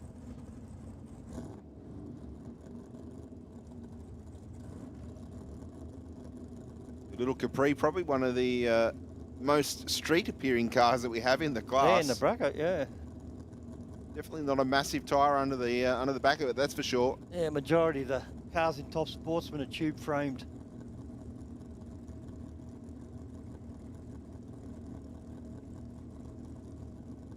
For 837 the dial in for the Capri. 688 the dial in for the GXP. Steve will have to be patient. He sure will. It's not his first time, I'm sure, though, John. Yeah. 181 light for Daniel Moit, 029 for Steve. Fair advantage there. Oh. I tell you what, Fowler's slowing, John. Oh, wow. Steve aborted the run for whatever reason, and Daniel Moit takes the win. Didn't look like you moved around or anything from here. Something happened, obviously.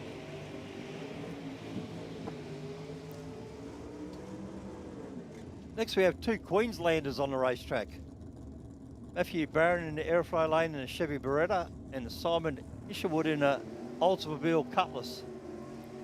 Another big motor in the Cutlass, 714 cubic inches. Makes the 580 cube one look small. It does. In the airflow lane.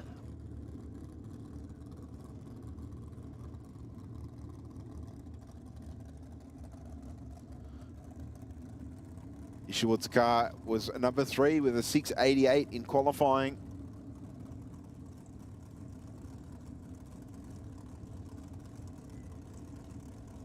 So Barron to lead first. 8:34 his dial in. To a 6:96 for the car closest to the burnout pad here at Sydney Dragway, right of screen. For those watching at home. Barron into full stage now. Tree counts down. 0.29 light for Matt Barron. 1:22 for Simon Isherwood. Oh, Simon's car moves around a bit and Matty takes the win. 8:35 on an 8:34.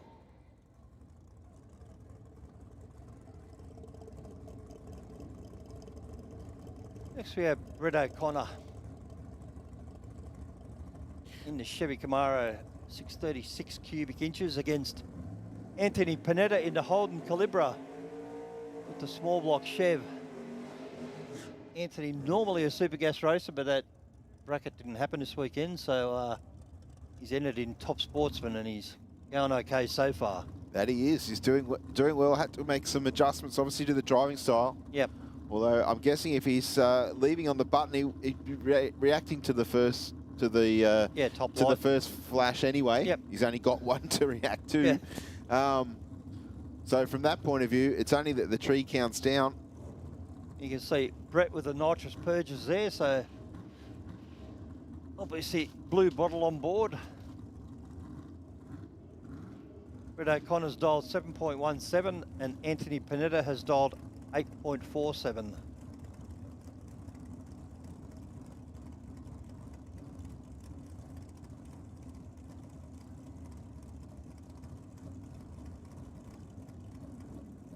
O'Connor's car's got headlights. That's pretty cool. Yeah, I just noticed that. I didn't know that. I didn't either. Not that often we see headlights in a chassis car. In a chassis car, because obviously there's the front clip and the plug and everything else that you got to be mindful of. Nobody wants to stage. Oh, Tone goes in first.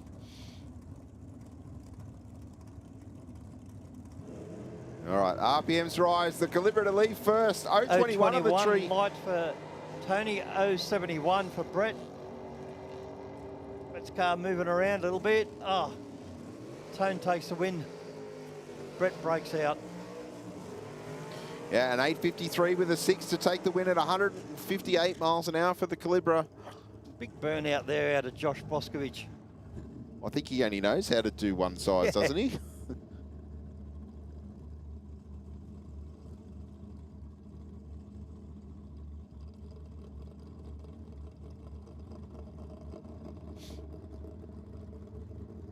All right, not too much in this one off the start line. The Chev will have to wait around 0.3 of a second.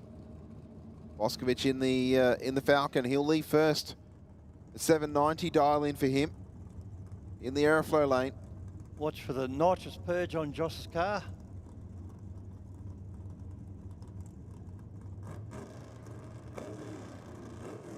And clutch pedal and 4-speed linker and nitrous. Can't go wrong with none of that stuff.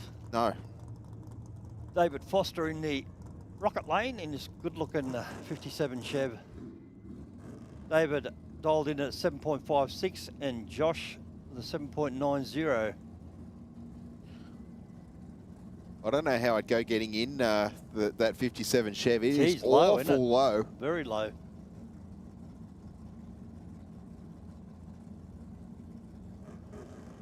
Either that or the crew guy down there is super tall. Yeah, tall crew. It wouldn't be very graceful, that's for sure. I'd have to roll out of it. Yeah. Oh, Boscovich away with a nice 0.18. 0.18 light for, gets close to the centre line, Josh.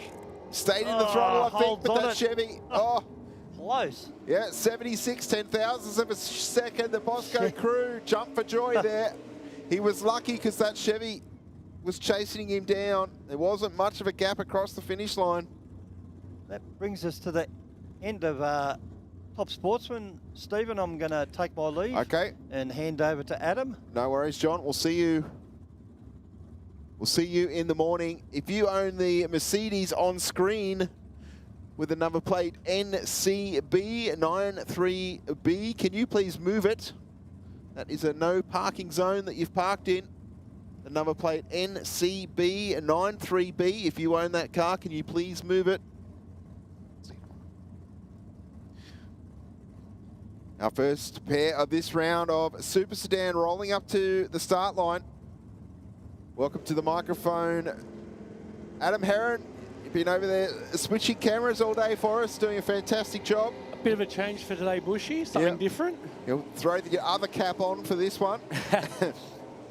Nathan Watt in the rocket lane takes the win, goes 017 on the tree, and a 904 with a 9 on an 890. Up next, my side, Bushy, I've got Peter Valaris, one of our regulars from our state titles, in the Go Logistics XT Falcon. He's taking on Wayne Burke in the Aeroflow lane for Grant's Performance. The TE Cortina for A1 Towing. 888 the dial in for the Cortina. Keep your eyes on the White Falcon. I'll get the replay button ready. Get the wheelie button ready? Yep. So ladies and gentlemen, this white car, well known for its wheelies. So get your phones out. And manually shifted. Peter certainly only knows one throttle position. And that's a wide open. And the clutch pedal, there's no such thing as sliding it. It's just sidestep it. Here we go. Oh. Something happened there with the tree. Both cars were in stage. Burke didn't hold on the start line. Valaris just rolled out of the throttle, but commentator's curse, Bushy. Yeah, we I told everyone to get their phones out, get ready for a wheelie, and what happens? Yeah, that's right. We wound it all up. Unfortunate there for Peter. Interesting to see what's going to happen there with that race, whether they rerun it at a later time. I'm not sure because the tree never came down in from what I saw. But that's not my decision. Hopefully it comes to some sort of rectification here. It looked like he staged and then deep staged and then came back out, so I don't know how he actually did that, but so unfortunate news there for Peter, it looks like. Yeah, well, we'll soon find out. As I said, it's not our decision up here in the commentary box. We're just two humble commentators calling what we see.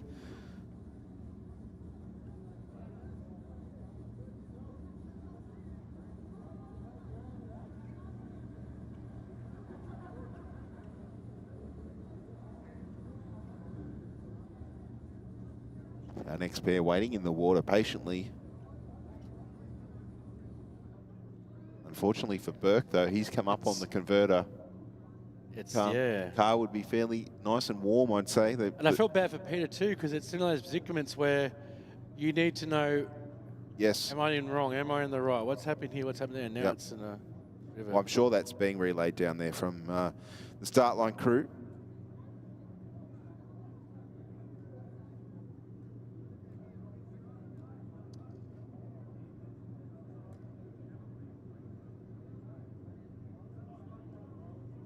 We'll sort it out. I said, oh, jump on the mic. Tell people to watch out for this white car, and so far, just pure disappointment. Your commentator's curse 101 them. All right. Well, positive note, let's have a look at the next two pairs. A very clean VK sitting down there, I think, with a turbocharged LS on board. And a very, very clean VL down there in the rocket lane. They're about to start their burnout procedure.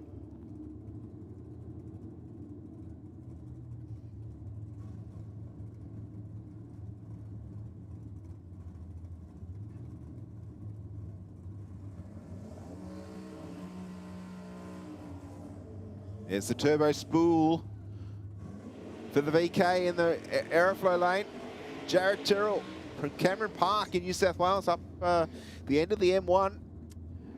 Jamie Turner on my side here into the rocket lane. ETS Fuels, PTHP and the VK Commodore. Here on behalf of Domino Converters, Kevin Auto Parts and Higgins Raceheads. So 966 the dial in for Turner in the rocket lane. 897 for Tyrrell in the Aeroflow. Tyrrell will have to be patient on the start line here, Adam. This half second, Bushy, will feel like an eternity. Yes. It will be. He'll be up on the converter, holding that turbo LS back. Bumped into stage, very shallow. All right, off goes Jamie. 028 on the tree for Turner to a 251 for Tyrrell. I think Turner should have this one in the bag. And he gets there. 977 with a 3 at 129 on my side, Bushy.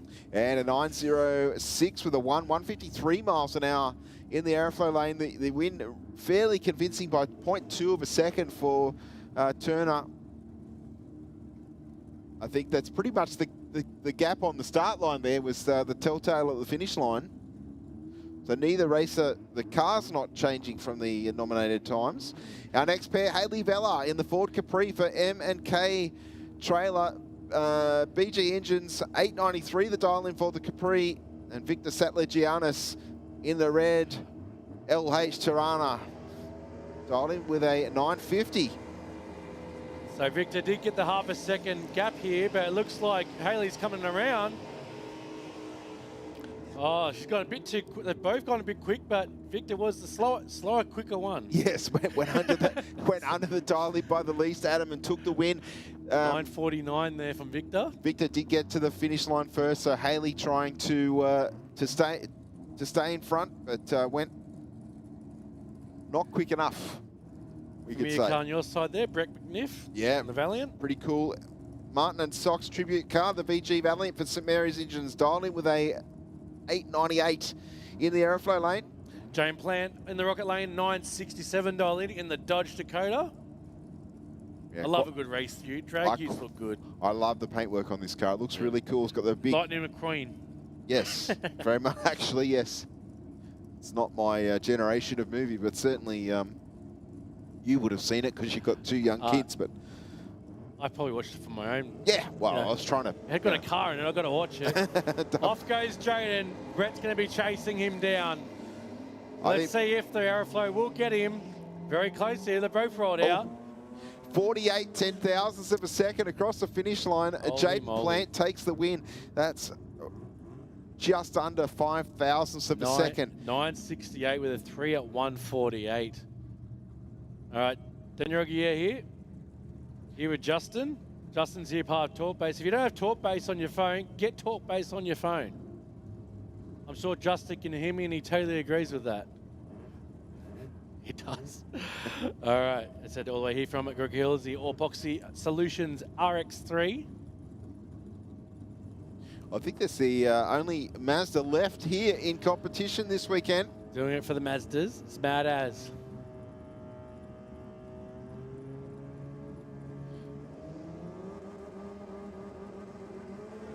012 on the tree for the RX3. How good? 072 for the Camaro. Who will it Daniel, be? this is going to be close. He's well timed. 859 with a 3. The Rugier family down here. Very happy. Claims one for the Rotary fans. I think this will be another rip of a race too, Adam. We got Simon Bonello in the XW Falcon. Chevy Taylor, the familiar face, the familiar car, over here in the Rocket Lane in the Chevy bubble. I'm going to say bottle top, like a bottle top. No, Adam, No. it's a bubble top. Of course, if you can see the glass in the car, most of the top of the above the door line is all glass. There's not much of a pillar around it, and I'm assuming that's where the names come glass from. windows, only driven on weekends. Yep. Taylor Marine. Exhaust Solutions, BK Race Engines, ProTrans Automatics, and of course the Texas Automotive. Dialed in with a 10-12. So he'll be taking off just a second and a bit more ahead of Simon, as we see here. Oh, Simon, unfortunately, a 208 light. It's given away a bunch to the red Chevy. Wow. 10-28 with a 1 for the win for Chevy at 132. 9.0 and 9.05. They both were doing the bracket times. They're just the reaction times at the beginning there determined who took that win. It certainly appears to be the case there, Adam. Jimmy Gennaro down there in the aeroflow lane. Jack Morrell over here in the Rocket Lane. GM Electrical Capri. Yep, Power Plus Race Fuels, one of our state title sponsors. And West End Performance. Dialed in with an 883, so he'll be chasing Jim because Jim is a 926. So just give or take half a second here. Oh, mate, Jack's car took out like a hole. Look at this one. Yeah, 7,000's in the light.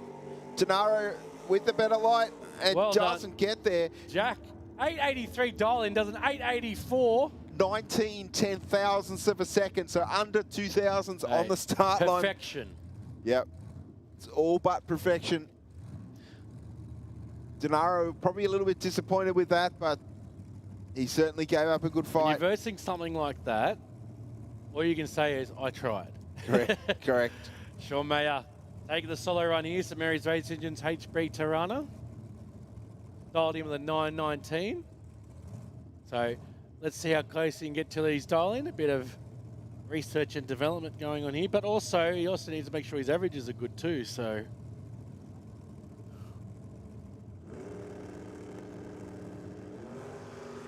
yeah, 027 on the tree.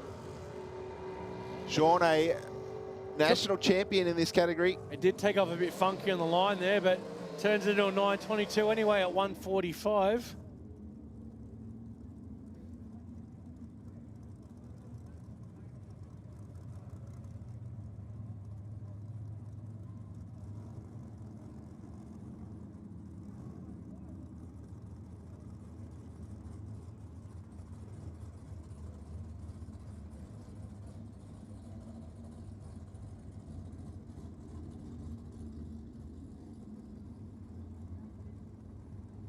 All right, Darren Edwards down there for Addicted Performance. Getting the solo into the next round of Super Sedan. Oh, bit of a pedal on the hit. Bit of a double jump there, Yeah. Bushy. Oh, no, he's lost it up the deep end here, Bushy. Will he save it? Will he save it? He's saved it, ladies and gentlemen. Wow. Round of applause there for Darren Edwards. Let's see if that worked, because I... Ladies and gentlemen, keep your eye on the big screen. We hopefully got that. Let's see what happens here. Fingers crossed. I had to double press it because I was saving okay. the replay for the launch, but... Should be good, Bushy. Let's see. Let's see how we go. We did it. Look at this, ladies and gentlemen. Big move at around half track. Half spun the other way. Oh, That's wow. how it's done. Do not try this at home. Definitely not, and I suggest not putting a heart rate monitor on on Edwards right now. He'd be sucking in the deep breaths, I reckon. Thumbs up there from the officials. 2 thumbs Wow. up means it's really good. Just go check the seat, make sure there's no marks or anything. Yeah, to be honest, I wouldn't blame him if there was. He won't say, though. No, of course not. Don't tell your friends, you know. He's got the GoPro in the middle of the roof there. That's going to make some pretty... I'm going to go down there and see if I can get a copy of this. That's going to make some pretty awesome footage for the Put that on Facebook your page. Instagram, eh? Let's see if we can play. We'll play it again, Bushy, while we get it. I'm wondering, look at the tyre marks left on the track. They're actually crossing over each other. Quick look up the big screen again for that replay. Right on half track. It looks like something's happened on the left-hand side. We'll play it, hit the button again. Watch it go to the left straight, like, see, like it's like mist or something. So the crew already had their hands on their head watching on the replay. It's heart-wrenching. Wow. And then the applause when he didn't hit the wall, because that would have been expensive. Concrete always wins, but definitely Adam, that good drive job and probably a little bit of luck in there as well. 100% Bushy, I just said, do not try this at home. Hold my beer, watch this. He didn't go out of his lane either. That's what I was saying. It was a perfect pirouette. I'll give it about an 8.5 for the rotation. Yeah, I think if that was me, it definitely would have been taking the deep breaths before I got out of the car. Just inspecting the racing service to make sure there is nothing there. As you say, there was a little bit of fume out of the car, and the next thing it was... It definitely darted quick on him. Unless he hit the NOS button and got danger to the manifold or something. And only he can answer that. Yeah, he doesn't have that. I just wanted to add that in. He stood at 11. He did 11.16 though. I think that would have been the safety ute coming out to check on him, I reckon. Oh, no, he's through the finish line there. That That's would what- sorry, yeah, yeah, you're right. yeah, Beg your pardon. I just want to say, check the. I'm going to play the replay again, ladies and gentlemen. Do I apologise? I just want to see, does he cross the line backwards or forwards? Because if he passes backwards, that's a pretty good reverse entry. I know, he saves it just before. There you go. At the shootout and everything. Yep. So he has his little spin, pirouette, straightens it up, crosses the line, pulls over. I said it before. Drag racing. Right. No drama here. I don't know. What would we do without drama? Who says this isn't an exciting sport? Just received a Facebook message from one of the guys I used to race against, Adam. Shane Demune, his parents, I believe, are here at the venue. Shane sends a shout out to his father, George, and mother, Roz. Good to have you here at Sydney Dragway. He's also sent a photo of a newspaper clipping that was 30 years ago in June. So, yeah, reminiscing at home, I'm sure. And those kids at home here watching, a newspaper is a piece of paper that had printed information on it. Facebook, but printed, correct. Yes. Thanks for the clarification, Adam. All right, we shouldn't be down for too much longer. As I said, they're probably just checking out the racing surface. The quad is on its way back to its post.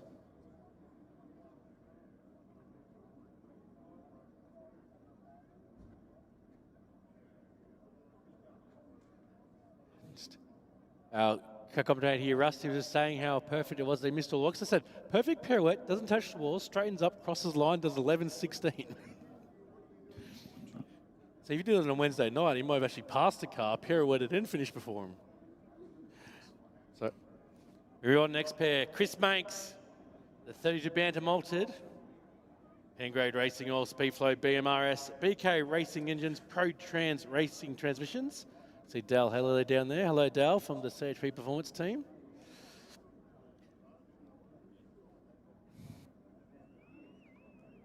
We're moving into Supercharged Outlaws here, Adam. We love the Supercharged Outlaws, mate. Put anything on anything, put some wheels on it, and we'll see you down the track. Yes, that's it. Dial your own. We've got a supercharged small block rear engine dragster in the aeroflow lane for Josh Fletcher. He's taking on Chris Manx, who's in a single turbocharged 32 Bantam Altered. Now, when you say single, it's the size of a human baby. Okay? Yeah, it is. It's do not stand too close when this thing's at full throttle, because you might disappear. Well, I mentioned I saw that on social media. There was a turbo car in the dyno, and they had something sitting on the intercooler, which, because they had the front clip off, whatever was on the intercooler, in through the turbo. After finding there was there might have been B2R or one of those Nissan GTR tuning companies had spark plugs sitting on the rad support. Well, that's not good. And then there wasn't spark plugs sitting on the rad support. Well, that's expensive. Yeah. With ceramic and metal and ceramic and metal and ceramic don't. No, definitely at the RPM the turbochargers are doing. So Chris Manx dialed in a 6 flat once again. We've seen some enormous potential out of this car. It's just a matter of getting it all to work together. Obviously, the dyno numbers definitely are going to be kept a secret. I don't know what they are. I'd imagine they'd be fairly decent. And we've seen this car sub 1 second to the 60 foot. There's rumble in the jungle down below. Josh Fletcher fires up. Here we go. Chris Manx already up, started, ready to go.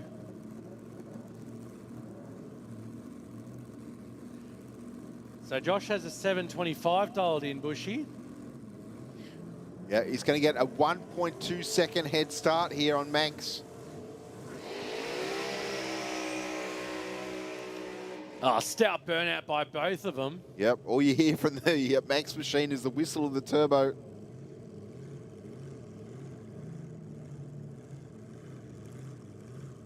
Backing back. And the big burnout. Fletcher in the aeroflow lane for the Bolt King and Styrofan, Styromax, Gulf Western Oils. Qualified 9th in the field. Manx doing it for Motorsport Connections. Grade Racing Oil. Speedflow. BMRS. BK Race Engines. ProTrans Racing Transmissions. Certainly a large number of top shelf suppliers there. When your tuner has the world record for summer nats on the dyno comp, working in your corner. That's what it's all about. Surrounding yourself with the right people.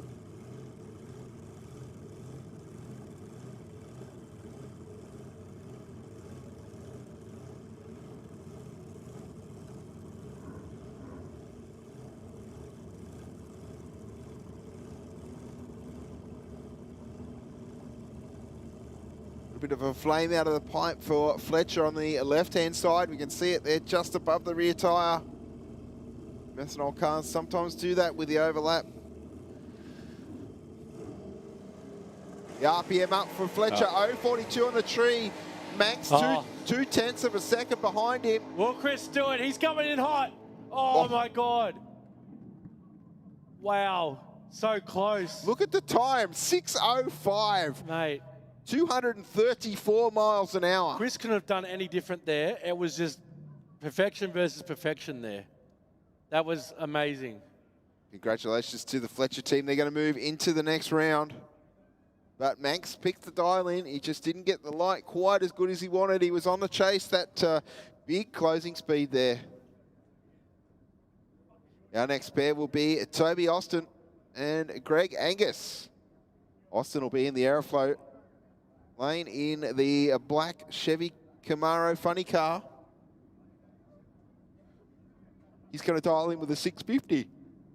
And Greg Angus here with a 780. So 1.3 seconds difference here. Once again,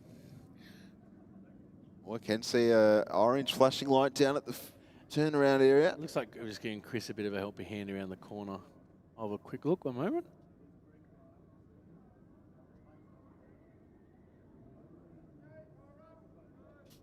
Oh, there we go. I heard the firearm up on the track mic downstairs coming through the headset.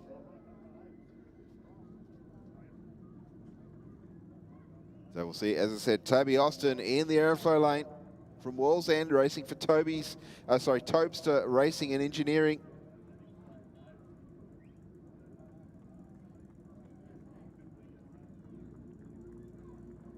Brad Anderson Engineering, a powered funny car. 650 the dial in. Angus with the small block Chevy. For Greg Angus, Motor Traders. So with a 1.3 second difference here, this is a really good opportunity to point out why we have the separators on our tree, because you're going to see some lights 1.3 seconds before you wanted to.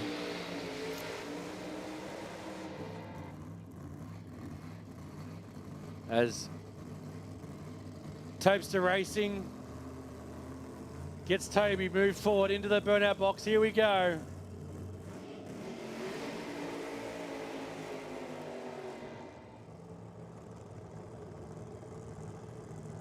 Short burnout for Toby.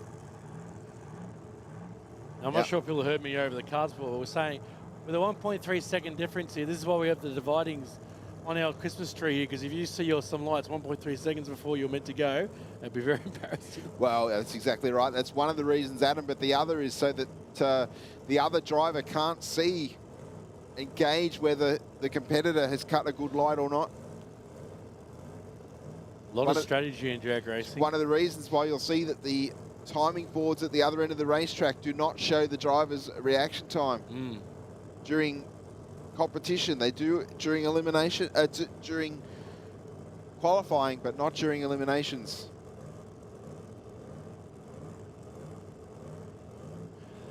All right. So, red car will go first. Black car will be following.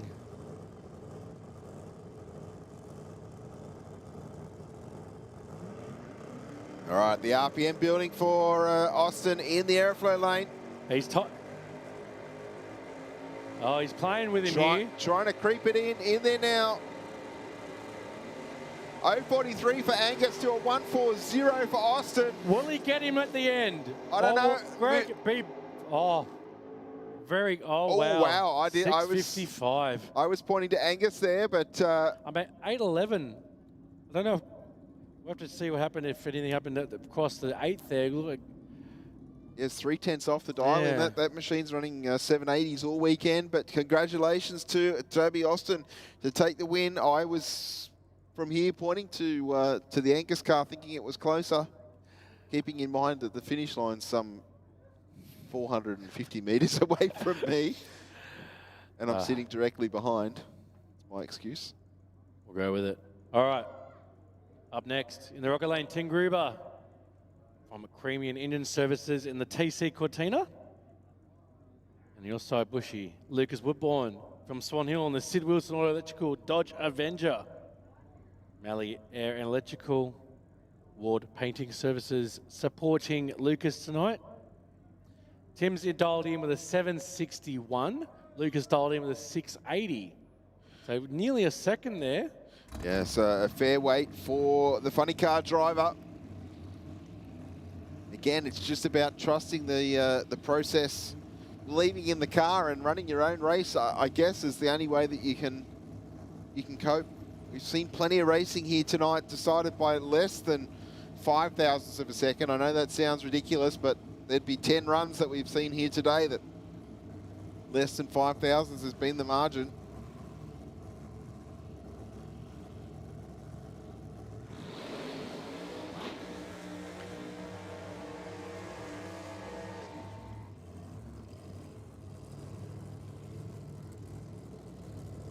All right, Gruber going through his burnout procedure. Woodburn now completing his as well.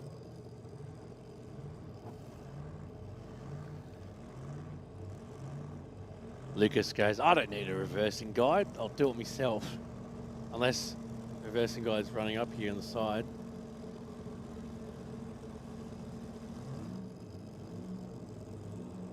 Well, he is. Just he's not fast enough to get down there in time. Left, the other left. Same left.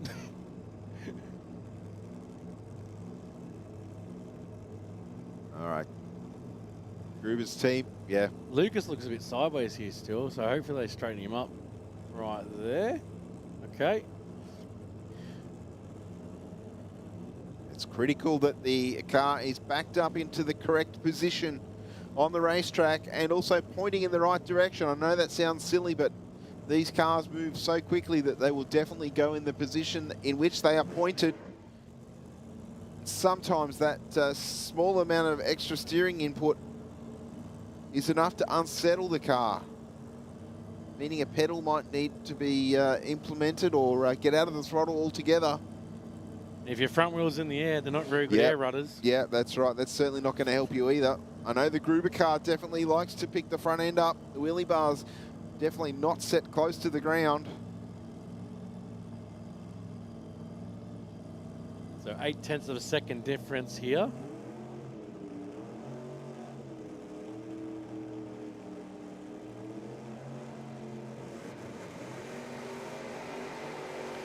.473 on the tree for the funny car. Oh, what a one reaction time from my side though. So Tim might be able to secure this. He does. 774 with a 2, Bushy. That's right, and a 732 with a 6 at 181 miles an hour for the funny car. It's a little bit too far away from the dial in there for Woodburn. So 4/10 is not really the best reaction time. No, gave away a little bit on the start line as well. But the Queanbeyan Engine Services machine will be back for the next round. And it looks like Jeremy Boscovich, I think as Rusty pointed out earlier today, the winner of that last round for him was going to see a buy run here in this round. And that is exactly what Jeremy's going to get. Here with Area 51 Couriers, Diecast Media, part of the Bosco Autos crew. Now, does Jeremy just come out and accept the tree, or does he do a burnout and make a run of it? Well, he's used the special barbecue sauce.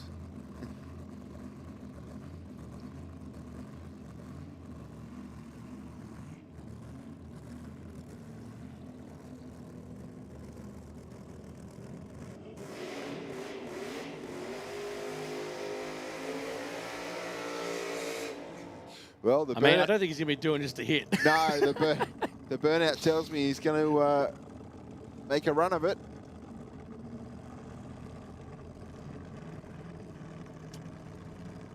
One of our local city siders is down the road from Kashula.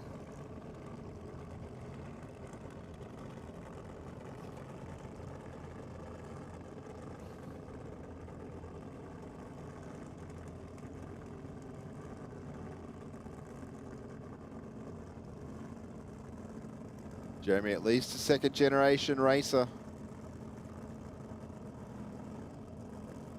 Drag racing in his blood. His father ran a very cool 57 Chevy back in the day in Wild Bunch.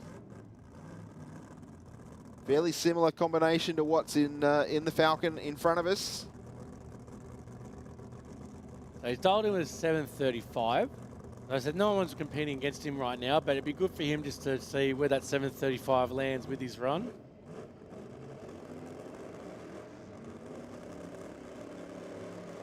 Look at the flames coming out the sides. Well, oh, big move at around Nice the 330. save, though. Yeah, big move at around the 330. Obviously does a slower time due and have to roll out of it, so we'll see if we can bring that up, Bushy. All eyes on the big screen. Plus past the 60 foot. Whoop. Car wiggled. I don't know if the wheelie bar got it or if it was the air coming off the car. Doesn't matter. He's. We look like we're moving into some of our bikes.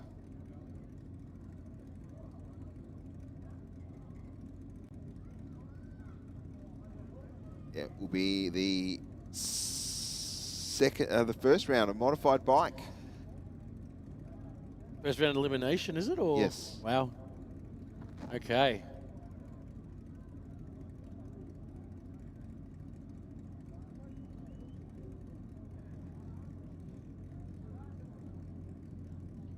Hope you're enjoying the coverage. The 2026 Gulf Western Oil Nitro Champs here at Sydney Dragway.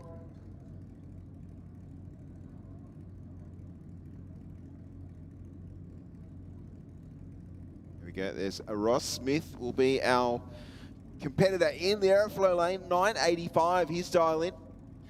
Gregor Adam, 926 dialed in.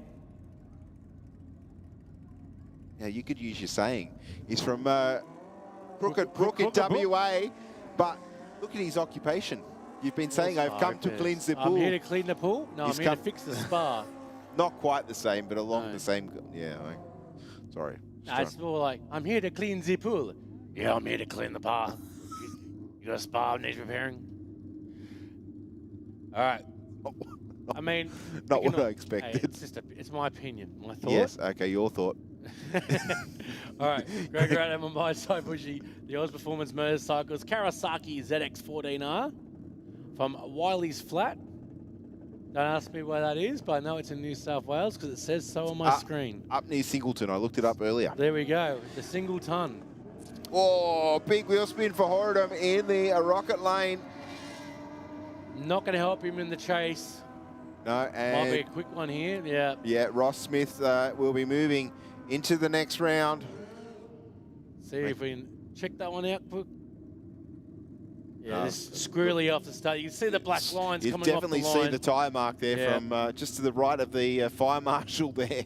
Spun the wheel big time all the way past the 60 foot. Nothing like fishtailing a bike. Yes, until it high sides you. All right, Mitchell Woodford down there from Mango Hill in Queensland in the aeroflow lane. And Jimmy Jock Stewart in the Hunter Moto Formation Riders Kawasaki.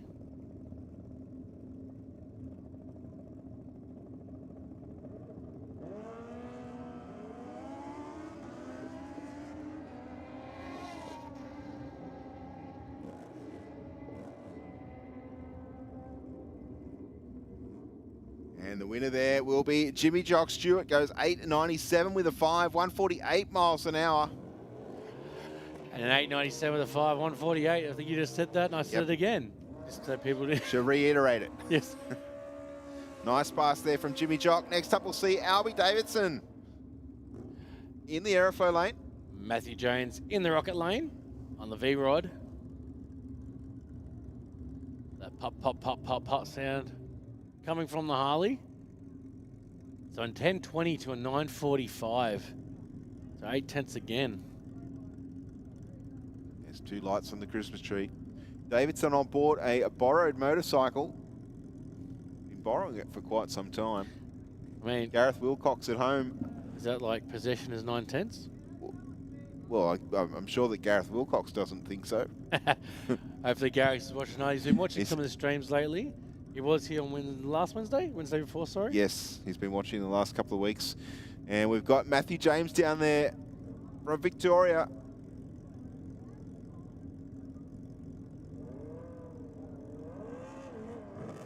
.003 on the tree for Davidson. Look at the crew, the anticipation there. They're willing their rider on to the finish line. Matthew might be going too quick here.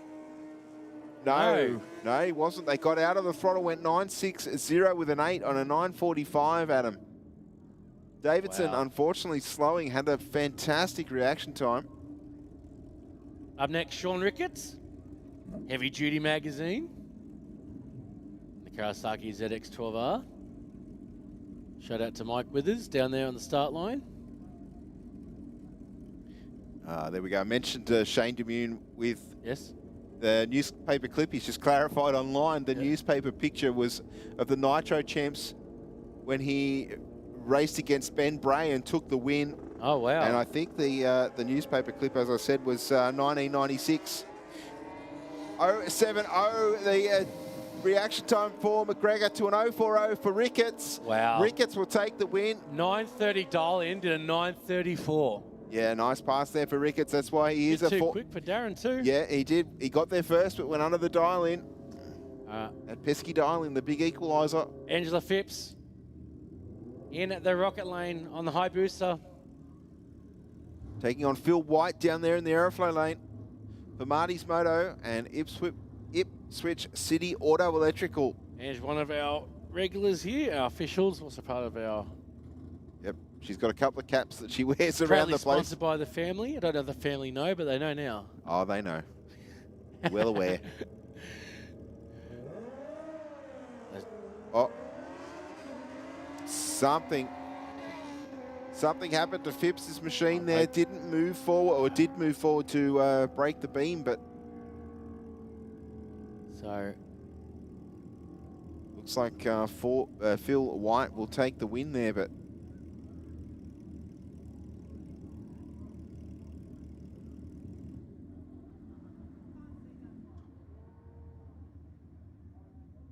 Not quite sure what happened for Phipps there. Went 3.59 on the reaction time, but that's as far as it went.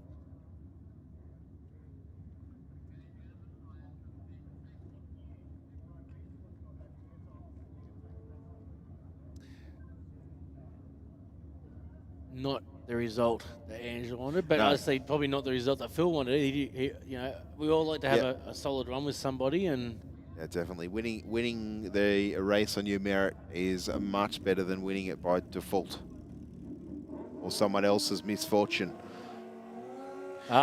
Jesse Barnes, the ProTune Cycles GSXR Suzuki, taking on Christopher Shaper.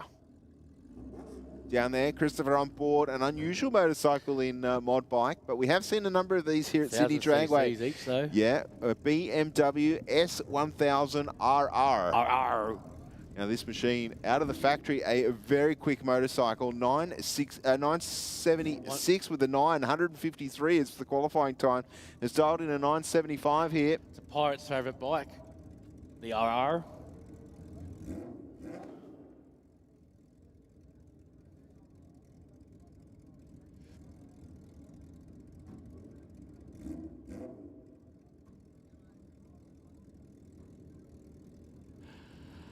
So Jesse Giles, as I said, dialed in with a 915. Bushy, your side, Chris, 975 dialed in. So Jesse will be on the hunt from the rocket lane, chasing the aeroflow. Here we go. He's got a little bit of work to do, Adam. A 129 light on the tree. He won't be happy with that for himself. He has gone around here, though, Bushy. Will he secure it? He does. A 918 on a 915 dial-in. Jesse Barnes moves on. I tell you what, 400ths of a second across the finish line to take the win. Chris kept it honest, though. Nice and close. Very much so did he keep it honest. All right. Dan Jamieson. Current Australian champion. On board the Suzuki Hayabusa. The Top Shop Casteron. Suzuki Hayabusa. Just a small little 1.3. Yeah, he was our #1 qualifier here this weekend. There's 0.75 on the tree. Nice and straight run here. 865 to 865. Yeah, wow. Bam Bam, thank you. Thanks for coming. That's why he is #1 at the moment. Correct. All right, this is a rerun from our Super Sedan. This is the Peter Yes, versus... Peter versus Wayne. Yes. So, ladies and gentlemen, this is the white car set. Get your phones out for a wheelie, but then it didn't happen. But please be with me for this one. Get your phones out. Get ready for this white car. It can't possibly happen 2 times in a row. Peter, please help me out here, mate. We want to see the moon tune. The moon tune. I haven't heard of that. There's a group of people in the US that do that. The cars are set up to do a wheel stand. Not many of them survived the landing, though, unfortunately. Let's hope that doesn't happen here. There's a car in the States, it's an MR2. Kyle Wade's his name. He's got an MR2 with an engine in the back, and he always does wheelies. Like that. Thank you, Peter. Wheel spin for Wayne Burke on the start line. He bogged down, had to repedal it. Look, so Peter's going to roll on through comfortably here with a 964. They're saying Kyle Wade, MR2 over in the States. He's sponsored by a gym company so he can put weights in the front of it. See the connection. So we see the Falcon leaving the wheels in the air, but Burke, the big rear tyres just spun there a little bit. I don't know if he quite got the burnout that he wanted in that burnout attempt, but all right. Violaris will now move on. As we look at Luke Tex Griffiths in the Plymouth Satellite, taking on David McGlynn, DJ Automotive's HQ GTS. We're now in Super Street, Adam. Our #1 here in the Rocket Lane. Here on behalf of Faber Vineyard and Winery. David McGlynn here on behalf of Failer Freight Management. Tex dialed in with a 1037, David with a 1064, so only 3 tenths difference here. Literally a human reaction if you're not on the ball. It's not the first time these two have raced each other, that's for sure. No. Maybe not elsewhere around the country, but they've definitely faced off plenty of times here at Sydney Dragway. Here we go. Oh, wait, 046, 027. The action times here on pinpoint. Who will take the win? Oh. And it will be Luke Tex Griffiths by 0.02 of a second. 10:43 with a 5, Adam, on a 10:37 dial in, and then 10:74. Yep. Now, our next pair will be Rodney Balgowan in the VE Commodore for GT Customs of Newcastle, dialed in with an 1190, taking on David Matasevich down there in the DCM Consulting Ford Cortina. Now, all of the Matasevich has got through. Well, 072 reaction to an 049, so the human reaction time is out of the question here. This is purely based on power to the end. And it will be the black Cortina of Matasevich to take the win. The DCM Consultant for Cortina takes it through. It says 10.70 with a 5. Familiar face in the Aeroflow? But it's not familiar face in the Rocket. Corey Stutchbury, dialed in racing, PC racing, Shorty's performance, signs in no time in the VX Commodore. Taking on Henry Spikak in the Aeroflow lane, dialed in with an 1196. The VF Commodore racing on behalf of Henry's retirement. Well, it says my retirement, but is it my retirement, your retirement? It better be his retirement. His retirement. I hate to see that invoice. So if it's mine, I want to share. Yeah, 11.96 to a 10.53, Bushy. So as I said, another one that's going to feel like an eternity. No, it won't matter. It won't matter though. Corey will go through here. Yeah, Henry leaving the red light on the start line, goes 0.54. Let's see how close to 10.53 he gets though. 10.55. Yeah, Solid run. Nice pass there for Stutchbury. He went red as well, but Spikak had already left it on the start line. Nice result there for the dialed-in racing crew. Jack Matasefik up next. The XT Falcon, here on behalf of Modern Style Kitchens, dialed in with 11.34. And an 11.81 on the tree for John Riley. He's racing for the kids' inheritance. HQ 1 tonner leaves with an 0.17. Matasevich with a little bit of work to do, went 1.03 on the tree. He is coming in though. He is, but he's not going to get there unless the ute goes too quick. And the ute goes too fast at him. 11.78 with an 8 on an 11.81. Handing the win back to the Red Falcon. Not by a lot though. That's No. 1/10. If he rolled out of that, he might have just had it too. So up next, another Matasevic of the Richard variety. Modern Style Kitchens and the XY Falcon ute. Taking on Blaine Bull. Shy Automotive Mechanical, Shy Performance Engines and Machining. Dial him 11.15 to 10.56. Yeah, so Bull's XD Falcon will get a small advantage on the start line. Throws it away with an 0.72 red light. Matasevich went 1.71, so not sure if he saw the red and relaxed a little bit, but he's normally a little bit sharper on the tree than that. 10.56 and ends up with a 10.61. Moving on through. All right, Sammy Joe, dialed in racing, cryoblasting, aeroflow, Shorty's performance in the mighty green machine VH Commodore. Dialed in with a 10.08, so pretty consistent car this. Yeah, very much so. It does plenty of passes here at Sydney Dragway, recently dipping into the 9s thanks to the addition of some nitrous oxide. 0.33 on the what tree. A reaction time, 2.033. Let's see how close she gets to the 10.08. 10.15 with a no at 1.32. Not too bad. That's why she is currently in number 1. Some juniors are seen coming through the tunnel.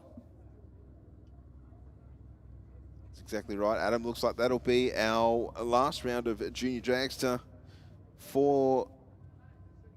No, it's not. Got one more a little bit later on. There's still more. There's still more. So we're coming into round number 3 of Junior Dragster here tonight.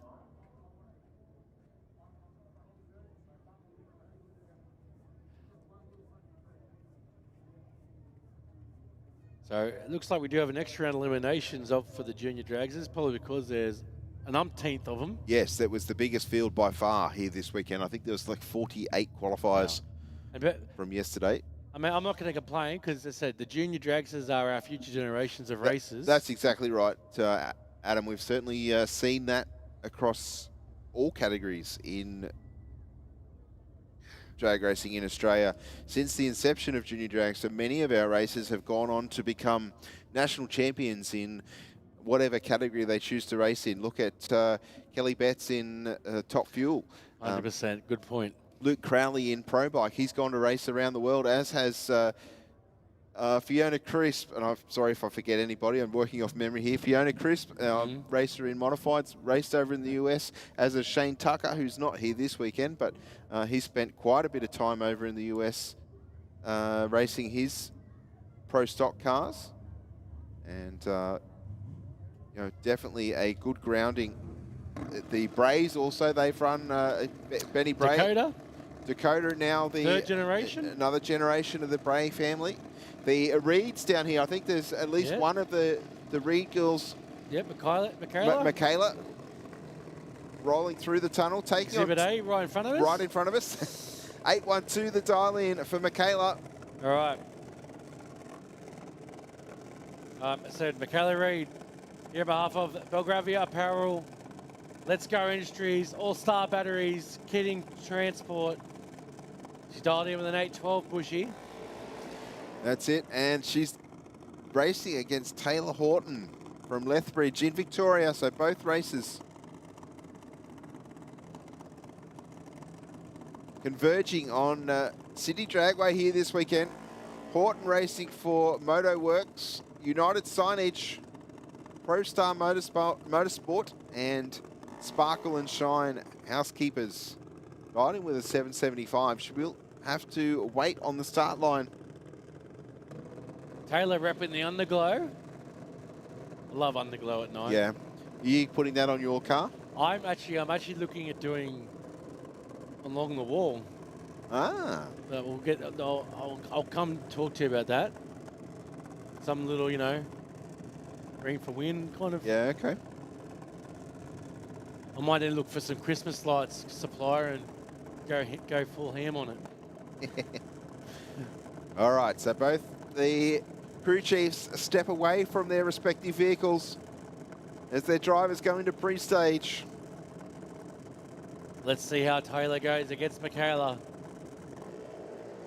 051.065 reaction times. Very Both of them want this one. Sharp as you'd expect. Oh, wow.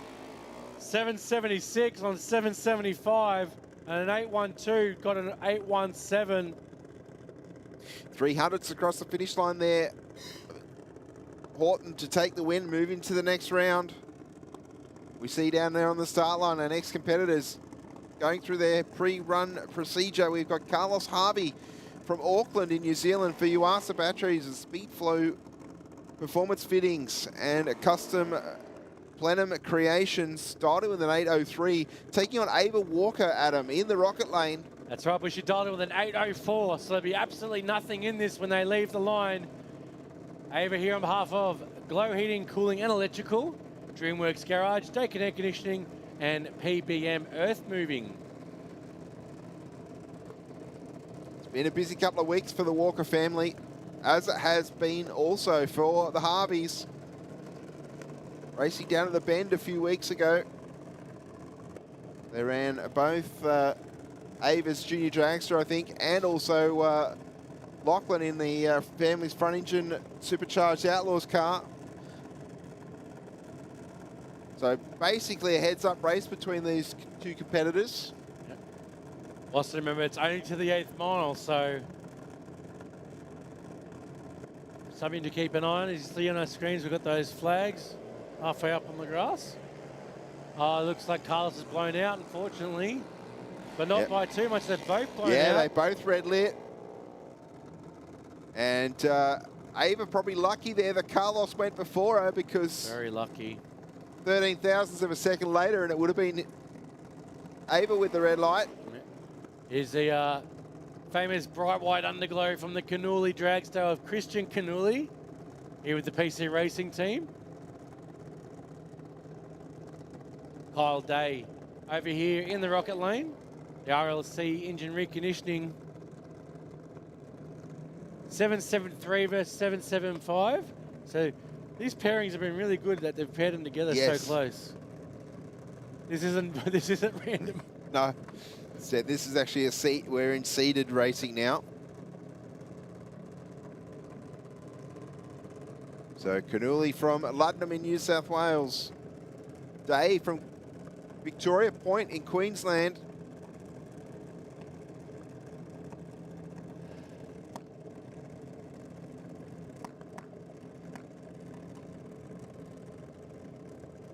As we see Christian and Kyle slowly edging themselves, giving themselves a little bit of rock here just to get themselves in the stage. Pops and bangs coming out of Kyle's. Methanol fueled single cylinder side valve engines on both sides of the racetrack here.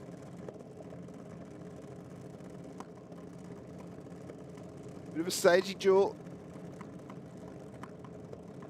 I don't know how much fuel these cars hold these days. Are we about to find out, Bushy? Maybe. All right, both locked in. Here we go. 005 to an 010. I got excitement over no, you got a 005. Canuli with a 5 thou gap on the start line. Converts it to a win. 775 with a 7 on a 775. Both at 83. A 12 thou package for Canuli to take the win. Half your luck. All right, let's see how Savannah goes up against Liam.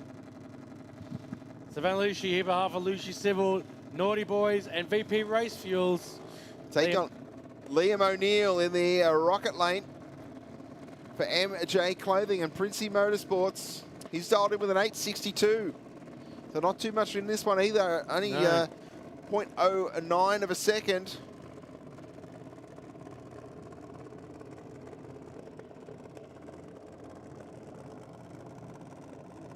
Both the crew chiefs stepping away. There are B Junior Dragsters down there on the start line.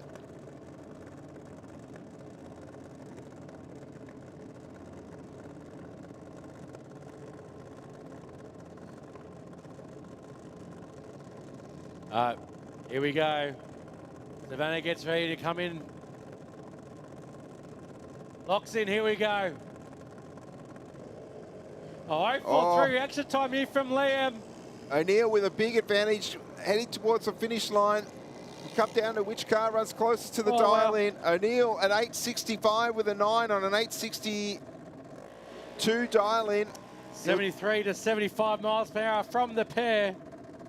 O'Neill to take the win. All right, here's one we've seen before. Jake McNamara, but he's in Chloe Rico's car. Yes. Had a bit of an incident there where pistons and rods met blocks and... Yes, it was a bit messy, we'll put it that way. They all entered the restricted area. All right, so McNamara in the aerofo lane. Carl Schultz looking for a sponsor. Everyone wants to sponsor Carl in the yellow and black. Wonder who I know that has yellow and black. Oh, we can think of a few people, I'm sure. I've got Sammy Joe Johnson pointing out that the bins here are the same colour as the car, so that's funny, isn't it? Jake McNamara dialed in with an 802. Schulz in the rocket lane dialed in with a 764. 4/10 difference here, Bushy, so it'll feel like a lifetime when you're sitting down there at the tree. Oh, 015 from Carl. Yeah, McNamara a little bit slow by his liking, I'm sure, at 158 on the tree. Jake might have it though. Oh, no, wow. No. Carl goes through 769 at 82. Jake going through 805 with a 1 at 81. I think Schulz was had a little bit up his sleeve there, just rolled out of the throttle. Our next pair will be Siobhan Harvey and Alex Rafalo. Lots of 7s down there in the dial-in. 770 the dial-in for the New Zealand racer in the aeroflow lane. Alex Rafalo said here behalf of Sydney Warscapes. Dialed in with a 777.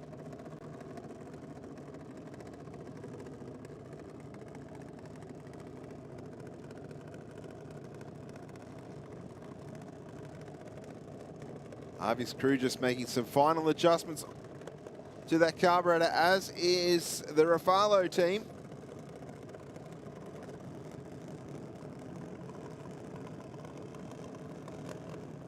All right, both crew chiefs walk away, leaving it up to their drivers now.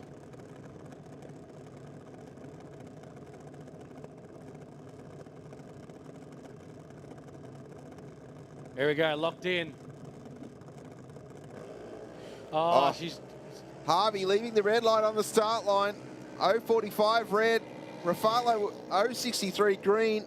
Test the dial in. Goes 777 with a 2 on a 777 dial in. Can't go any wrong with that. No, it's certainly going to go rounds if you can repeat that tomorrow. Oh, actually, again, they've got one more round tonight.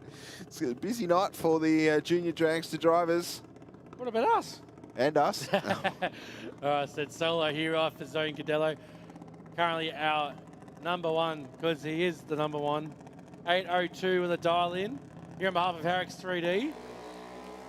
Harrix 3D, if you need any 3D printing solutions, contact Harrix 3D. Gary Rako, the mastermind behind it all. On his bank account, also helping Zane. Was that a good promo there, Harry? Well, you've made an order through him. Look him up on Facebook, Harry with an I. So HARRI X3D. Check out some of his little projects that he's been working on. We're having a chat about him and promoting him. He's just oblivious to us talking about him. Harry, how good's Harry's 3D? It's pretty good, eh? Yep, see? Tommy Rako thinks it is as well. They're both just oblivious to me right now. Well, Zane Condello on a solo here.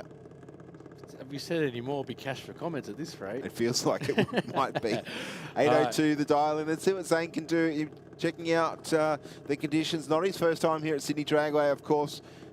His home track. There you go. He's wiggled in. Hails from Barrack Heights down near 0-2-1 reaction time. Hats off to Zane Condello. Even though he's on a solo ride, he doesn't care. 8:02 with a 9, Adam. Wow. On an 8:02 dial in. Tell you what, the Condello's down here. Not bad, not bad. It's a 30,000 package right there. And I think that concludes round number 3 of Junior Dragster. So we've got Super Comp up next, I believe, is it? Well, I don't know. It looked like there was a modified dragster being pushed under the under the tower. Yes.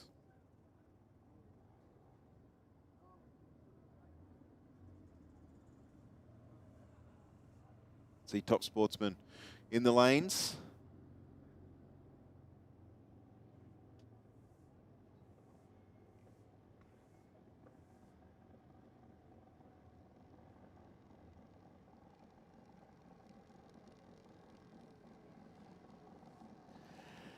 You're right, it was a modified.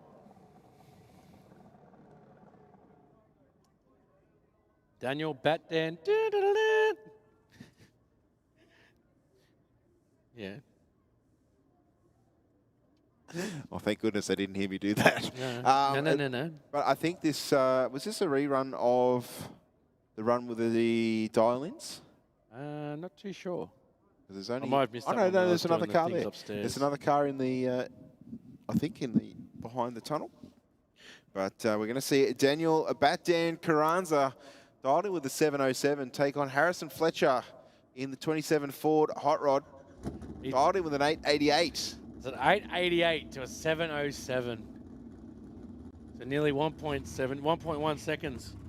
It's a fairly decent handicap going to the Hot Rod in the rocket lane.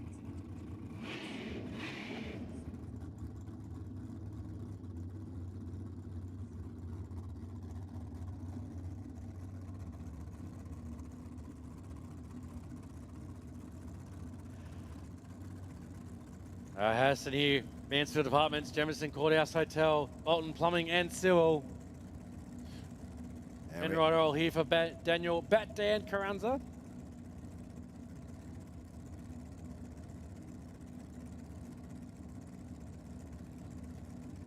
All the way from South Morang in Victoria. They've been doing quite a lot with this car in terms of car shows and displays leading up to the Gulf Western Oil Nitro Champs. Daniel, I believe, has done a little bit of racing in the US as well. So one's got the engine in the back, one's got the engine in the front. Both cars just shut down.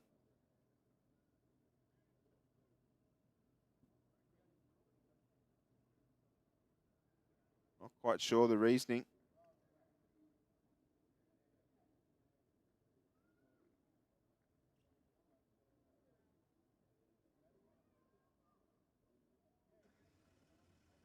Here we go. Here the starter motor's cranking over.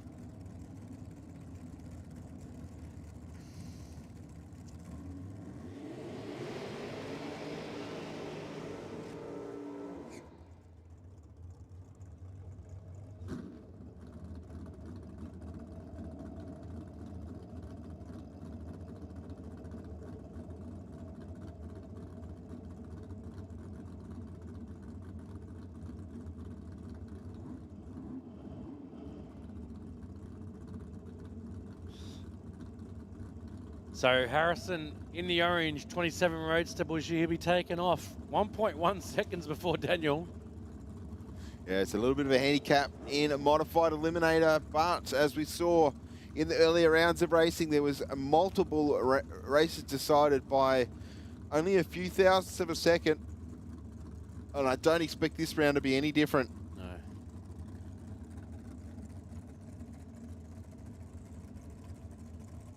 Fletcher, I would say, fairly new to the seat of this hot rod down there, but we've certainly seen him race very well.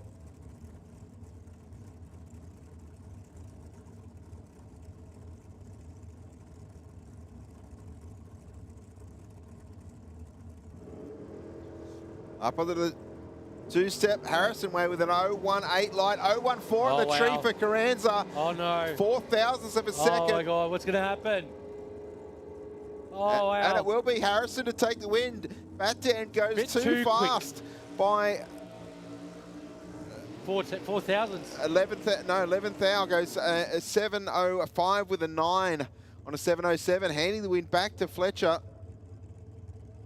Takes the win and moves into the next round. He'll be taking on perhaps one of these two cars going through their burnout procedure as we speak. That's Fiona Crisp in the Spitzer-built Bantam-bodied altered for NGK spark plugs and VP race fuels in the aeroflow lane, dialed in with a 757. Taking on Peter Brown in the rocket lane, he's dialed in with a 758. So basically a heads-up race between these two competitors.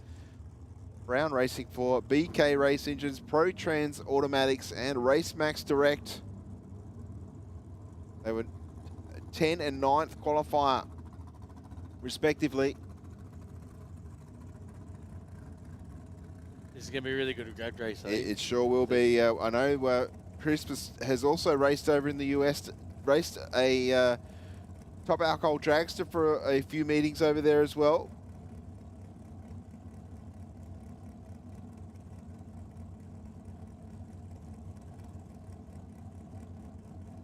I think it'll come down to reaction times here, Adam, to see who will move into the next round. Up onto the two-step. 022-043. Oh, wow. What are they doing to us? They're stressing you out. That's exactly what they're doing. Look at this finish. Wow. And it will be Peter Brown. Gets there by 500ths across the finish line. A 7.60 with a 7 on a 7.58 to take the win. Crisp, a 7.63 with a 4. That was absolutely nothing in that at all. As we move on to the solo run here from Corey Dyson from Kilmore, Victoria. Here on behalf of Mobile One, Statewide Oils. Glass protection. I think that would be a double writing there. That's the way I would read that. But the Mully's Dragster? Mully's, sorry. This is... I'm making up names. This is for a spot in the semi-final. I think there might be a solo. 5-3, so there'll be a bye there somewhere. Yeah, there will be a bye into the final round tomorrow.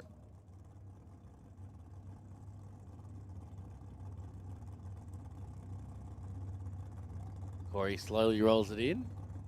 Looking to get close to his 7-11.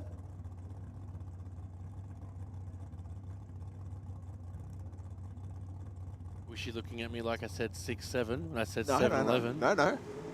Not at all. 013 on the tree for Dyson. And went a bit sideways though when he took off there, Bushy. So let's see how close he gets to the finish. Still does a 7-11 with a 7 though.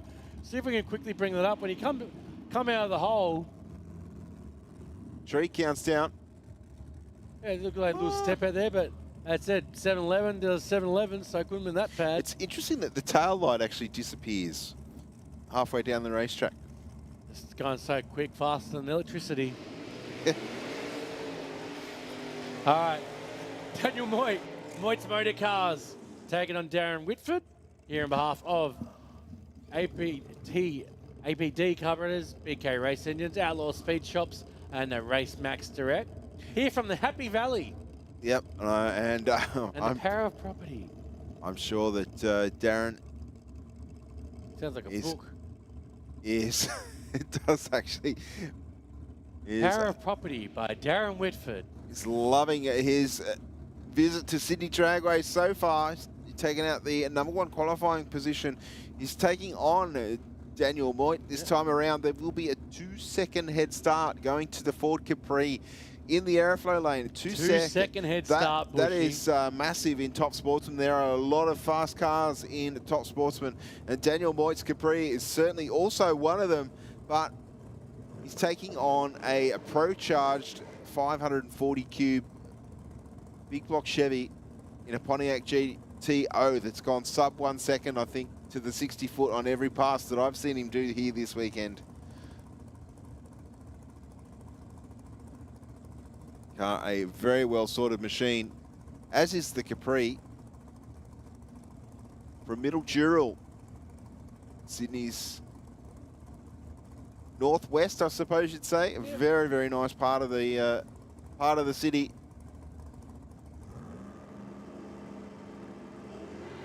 .063 on the tree for the Capri.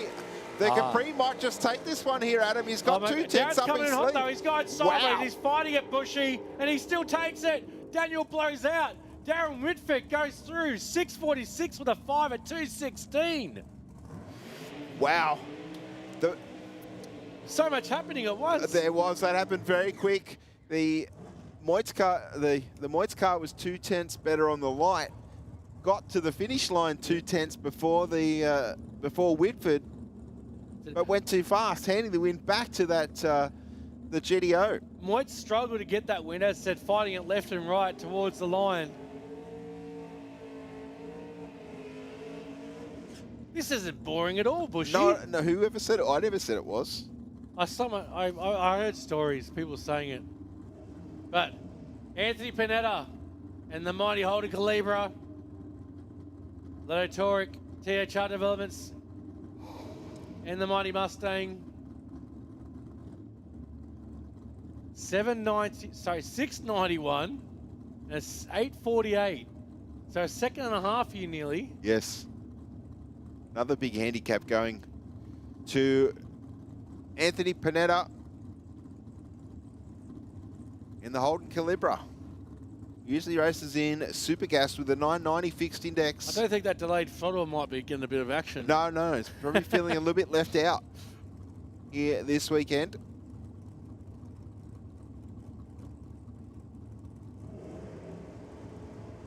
Turek. Oh, Anthony! Given the run, unfortunately, Panetta leaving that dreaded red light on the start line, goes 003 red. 003 red. 3,000 is too soon. Takes the win. The mighty Mustang.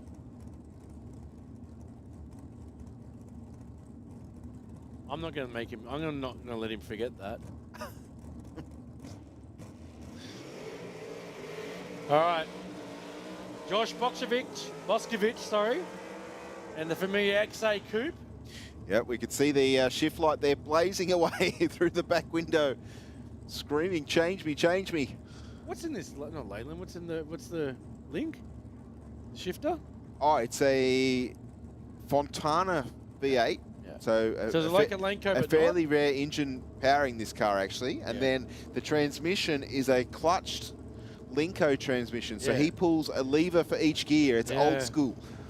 It's old school. Before they went to the air shifted arrangement, this thing has a lever for every gear, so doesn't touch the clutch once he lets it go on the start line, but there's a lever for every gear. So Bosco's here on behalf of Wilding Motorsport Merch. Wilding Motorsport Merch. If you want your merch, if they're still open at the back here at the spectator entry, go down there and grab some merch. They're here supporting a whole Nitro weekend here. Matthew Barron's here on behalf of Aussie Diffs, TSR Racing Products, RCE and Aerospec. The mighty Chevy Beretta, something not familiar to us here in Sydney, but a beautiful car. Bosco dialed in with a 790. Matthews dialed in with an 834. If you've got your phones out, get rid of the phone. This one, Josh is known to put those front wheels up to the moon.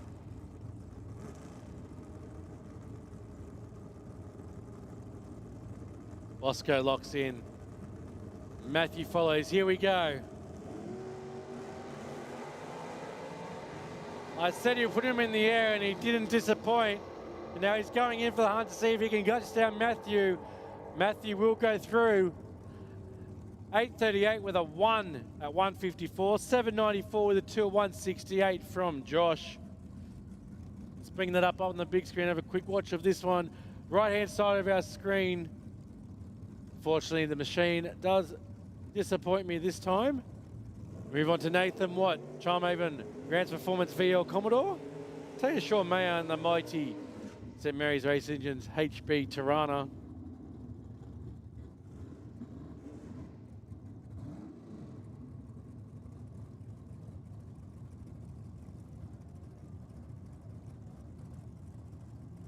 Sean Mayer's dialed in with a 921.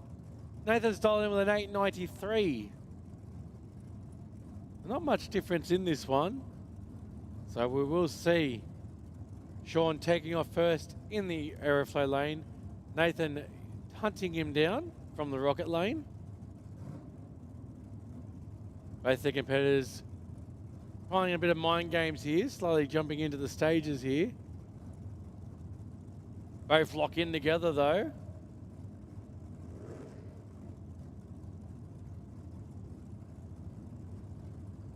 Holden versus Holden. Tirana versus Commodore. 019 reaction time from Sean. 025 reaction time from Nathan. You can tell they're professionals. Nathan's a bit too quick there. Only by 3 thousandths he missed out on the win. Sean Mayer does go through. 923 with a 0. As we move on to Peter Villaris, the Go Logistics XT Falcon, taking on Jaden Plant, the EFI Logic Dodge Dakota. Said before, Jaden's car does remind me a bit of the Light McQueen theme with the flames. Peter Villaris in the Aeroflow lane. Get your phones ready for the left lane. There you go. Now he hunts down Jaden. Will Jaden take the win? He will. 970 with a 5 at 129 to a 934 with a 1 at 145 from Peter. Jaden moving on through.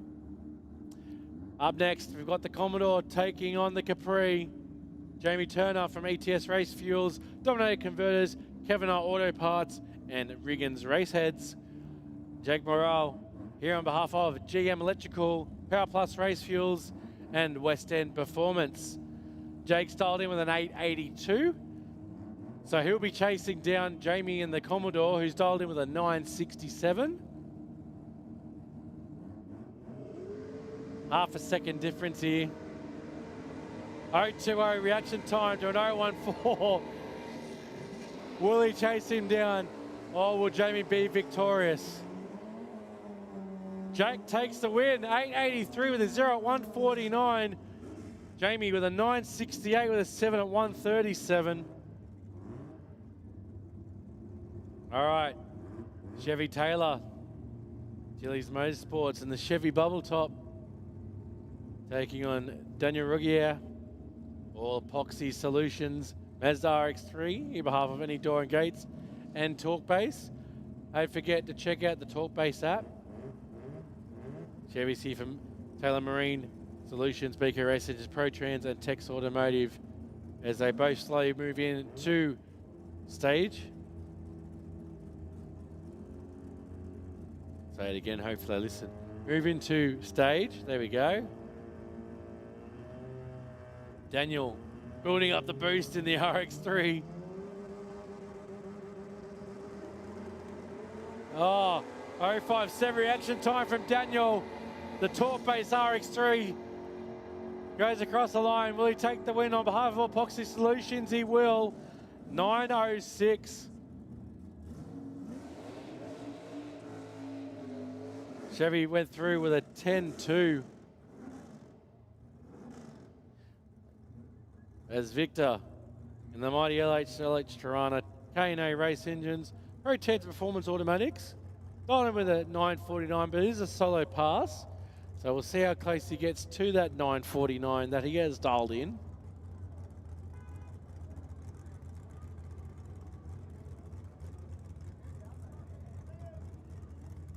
As I quietly consult Bushy to ask him to confirm the surname pronunciation for Victor. Sattler Giannis. Thank you very much there.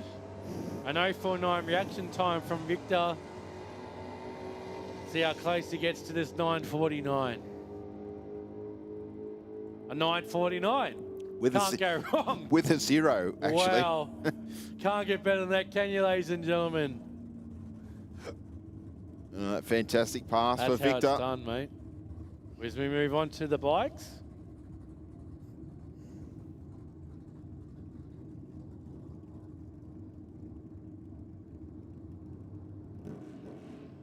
I can hear the Harley firing up of Nathan Jones in the modified bike, taking on Ross Smith and the All-Spa Repairs, Suzuki Hayabusa from Crooked Brook. And Matthew here from the Cooley Rup. Where do some of these names come from, I wonder? The suburb names. Yeah, they definitely paired him up to G me up. 975 to a 947.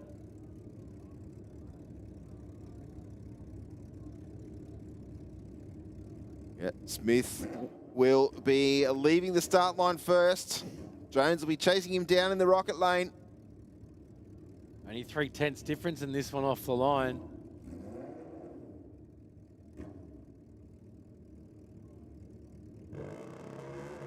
Or a 135 to a 138. Sounded like the Harley had a little bit of a wheel spin on the start line there, Adam. 100% Bushy and all that. Yep. Might take the win, and he does. A 985 with a 0 at 131 from Matthew.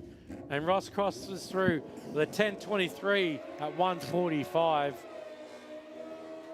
Phil White, Marty's Moto Kawasaki from the Ipswich City Auto Electrical, taking on Dean Jamison.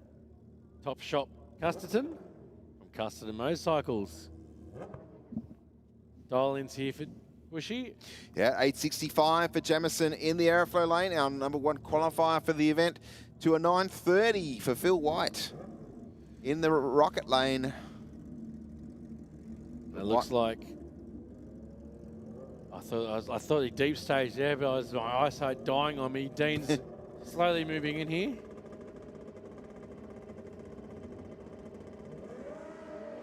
Oh, 6-0 on the tree for Phil White. It might help Phil get secure the win here.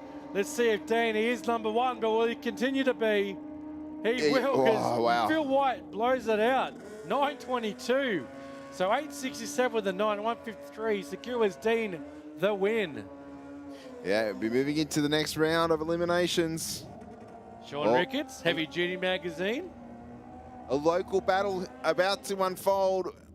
Sean Ricketts down there on the start line on board his Kawasaki, dialed in with a 933 in the airflow lane, taking on Jesse Barnes for Pro Cheat Motorcycles on board his Suzuki GSXR 1000. Quick shout out to DeWood Interiors supporting Jesse. So 914 and a 933.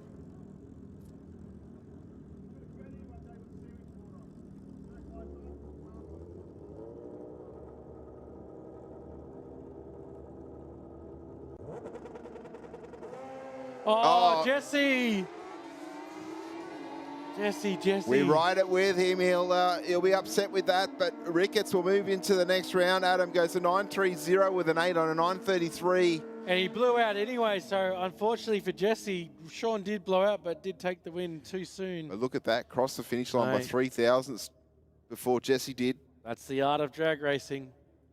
We look at Jimmy Jock Stewart, Hunter Moto Formation Riders. One of our supporting foundations here for our bike nights. 889 on the dial-in. On a solo, so he can either accept the tree or he can make a run out of it if he likes. Deciding to make a run out of it.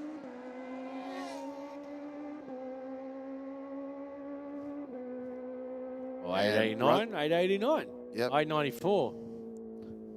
894. 894 with a 4, 149 miles an hour through the finish line. We've placed the camera up on the airflow lane, Bushy, for those watching at home. And I was going to say 894 with a H, and I thought, well, that's not right. So. Oh, camera. I think that concludes. Some of the bike action, does it? Yes, that's exactly right. Just looking in the staging lanes right now, Adam, it looks like we have another round of Super Street. Will be the next one according to the schedule. You can also see Junior Drags are coming back for another round of eliminations, and I believe a Junior Drag Bike as well.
And we are back, Bushy.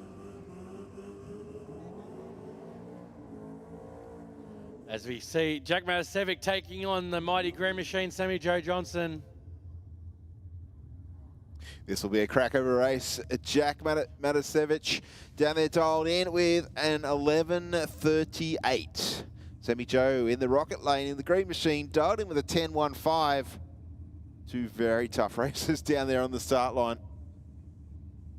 As I say, the nitrous coming out the front of the Sammy Joe vehicle. 43 to an 0:30 on the tree for Sammy Joe. Will Jack take the win? Oh my God. Oh my God. No, 10:15 with a 6 with a 10:15 dial in. Yes. Wham bam, thanks for coming. Have a good one. Yeah, 36 thousandths on the tree. And we're going to see Richard Matasevic now taking on Corey Stutchbury. So two races we're going to see. Some would say, Bushy, that's pretty dialed in. Yes, exactly. That's exactly what you would say. Well picked up.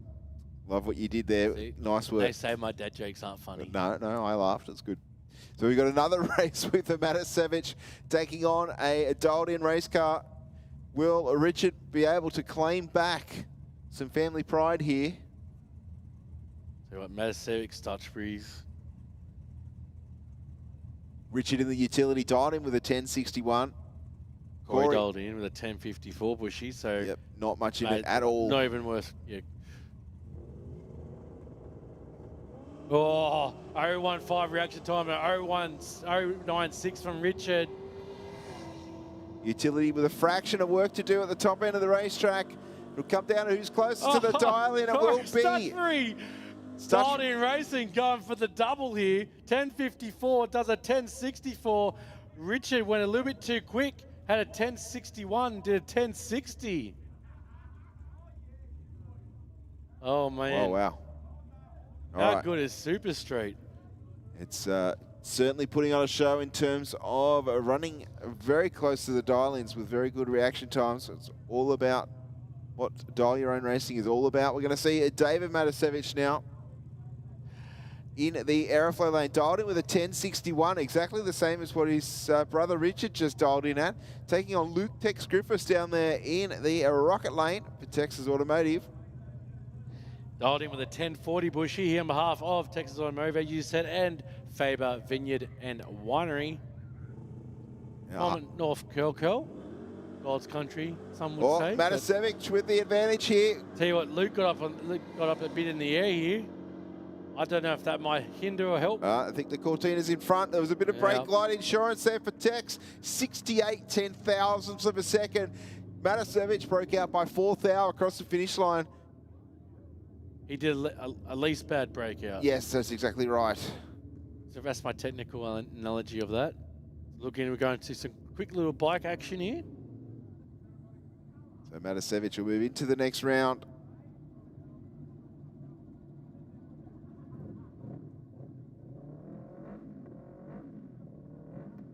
That's junior drag bike down there, Adam, I think. Looking the modified bikes, Bushy. Oh, no, yeah, mod bike. No, they've changed the bracket around. This is now junior bike. So junior bikes are now in the lanes. Oh, beg your pardon, I mustn't have scratched out mod bike from before. My apologies.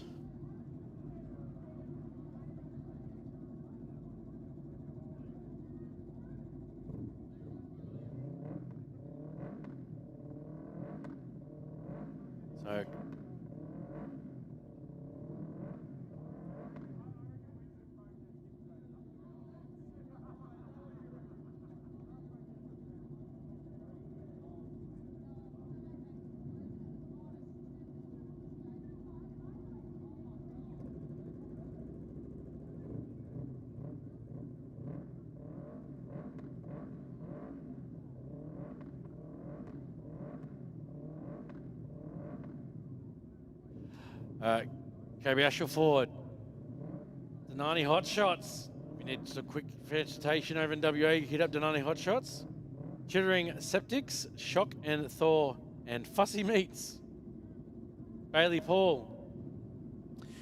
Coming from Roseworthy, South Australia, Bushy from A-Class Motorcycle Transport. A couple of dial-ins there. Yeah, there are. 880 the dial-in for the Western Australian rider of Kobe Ashelford. 856 the dial-in for Bailey Paul in the Rocket Lane. Two races that have travelled quite some distance to get here. Just had someone chime in from England, London, England, saying good morning. Well, good evening. Top of the morning to you. Well, that's Irish. I've ruined it. So good morning, Governor. Governor, yeah. So Ashelford in the airflow lane. Paul in the rocket lane. Not too much in the dial-ins that Ashelford to leave first.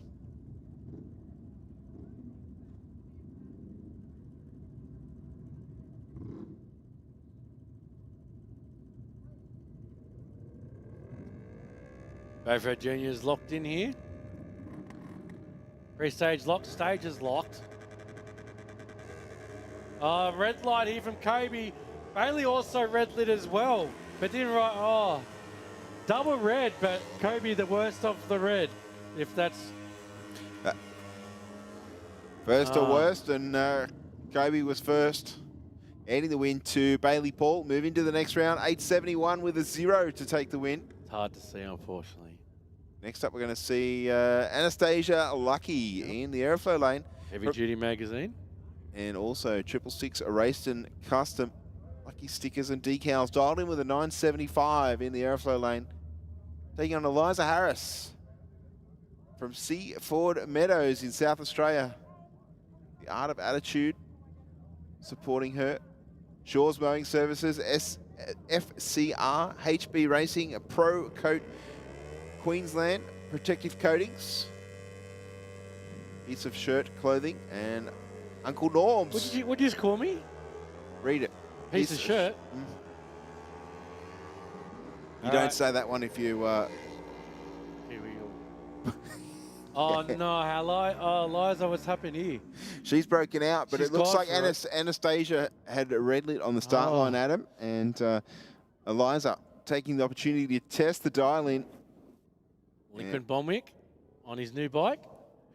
From LA Cycles, Preston Civil, Apollo Batteries, Bomwick and Atosio Racing. He's picked up a few sponsors. He's been on the... Bison, LM Therapy. Mate, with a bike like that, you're going to need smaller font to fit them all on the side of it. Yes. He has got the wheelie bar at least to clad that in some signage as well. A nice reaction time here. So Lincoln on a solo in the airflow lane.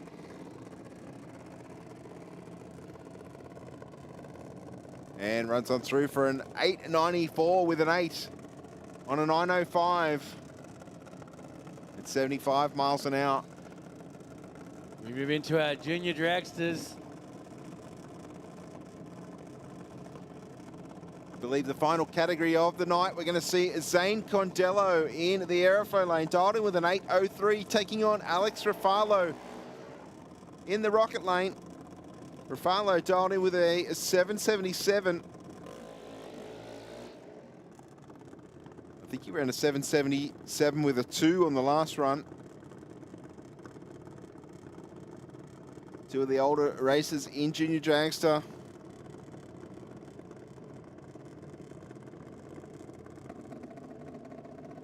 Of course, the category age restricted.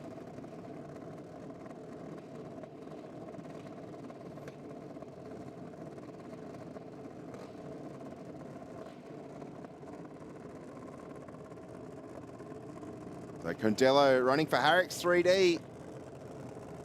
And with the support of his family, has done unknown number of kilometres up and down the East Coast, chasing both the Andra and the IHRA championship. I believe he's going to see out his racing with a number 1 on the side of the car. In beside, Alex Rafalo for City Waterscapes in the rocket lane.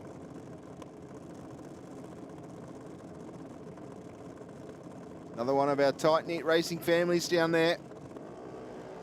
000 on the tree for Condello. Oh, Zane. 022 for Rafalo, not to be outdone, but a 000 went for the light. Wow, Condello went too fast. 8:02 with a 4. Your hands up on your shoulders. Well, I don't know what to Rafano's say, gone too 'cause fast they've as both well. gone too quick. There's red lights flashing everywhere, but Condello under by the least. He'll take the win. Move into the next round. Wow, there was flashing lights and everything up on our screen up here. Wow, that's... Mate. That's pretty exciting. Wow, that would have been a ripper at the finish line for those two races. These juniors keep us too excited, mate. Yeah. They keep us on our toes. Move on to Ava Walker taking on Carl Schultz, Bushy. Our next pair, Ava Walker in the airflow lane for DreamWorks Garage. Dakin Air Conditioning, PBM, Earth Moving, Glow Heating and Cooling. 8:05, the dial in for Walker in the airflow lane. Carl Schultz told him at 765. Here, looking for some sponsors. So, if you have some sponsors that match that yellow, I mean, if you want to change the colour, I'm sure the car will be more than obliging. 061 on the tree for Schultz in the rocket lane, has a small advantage over Walker. Will it be Carl? The Queensland racer takes the scalp, moves into the next round, a 767 with an 8 on a 765. Got there by 100th of a second. All right, Christian Canuli, PC Racing, taking on Liam O'Neill, the MJ Clothing Princey Motorsports. Liam's dialed in, with an 862. Christian's dialed in the rocket lane, airflow lane at 765. So, just nearly shy of a second difference here. Or just over a second difference, sorry. Yes. Math. It's too late for math right now. I mean, I might be good at sales, I'm not good at math. Oh, no, I'm waiting.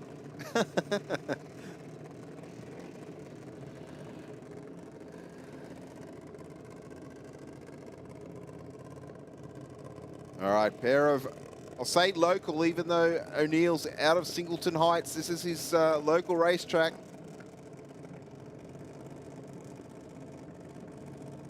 Both races into pre-stage. Will it be the B Junior Dragster driver or the AA Junior Dragster driver?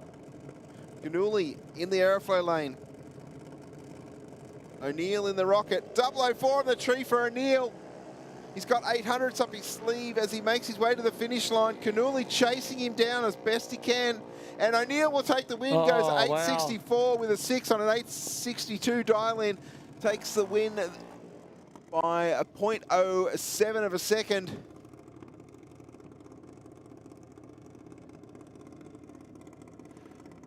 As Taylor Horton brings in the last run of the night on a solo run. Motorworks United signage, Pro Star Motorsport, Sparkling Shine Housekeepers. 770 the dial in for Horton. It's inconsequential right now. Other than an opportunity to test for data.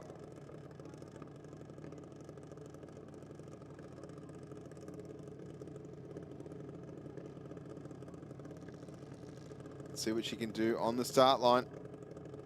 Probably the biggest challenge for the driver is cutting that light. 015. Almost effortlessly. 773 with a 2 at 84 miles an hour for Horton. And as you said, Adam, that I think concludes tonight's racing. I want to take this opportunity to thank everybody who's been involved in today's efforts on the track. A massive day of racing, Bushy, and we come back tomorrow to do it all again. As we have a look on the big screen, Bushy, it looks like we've got our schedule listed here. Tomorrow will be presented on 7+. So don't forget to download 7+ on your way home if you don't already have it on your phone. So it's Sunday, 9 o'clock. Tomorrow morning, we start off with some sportsmen semi-finals, and we move into our opening ceremony following through. So, yeah, you can see there from around 10 a.m. we will be pretty much everything professional series there that we've got Pro Stock Bike, Pro Stock car, Pro Mod, Top Fuel motorcycle, Top Door Slammer, Pro Alcohol, Top Fuel, and of course Nitro Funny Car. Rinse and repeat 3 times round, and then we have the Aeroflow Sportsman Finals towards the end of the night. So certainly get out to Sydney Dragway before 9 a.m. tomorrow. So ensuring that you're not going to miss any action on the racetrack. And on behalf of the Sydney Dragway management, I want to thank all of the spectators for coming out today, all of our patrons, all of the viewers on the live stream. Day, ladies and it's been gentlemen. fantastic. Thank you so much for your patience. I said it has become a bit of a cold night, but you can definitely pat yourselves on the back and show your appreciation for being here. Good night, everybody. We'll see you all in the morning, and drive safe on the roads.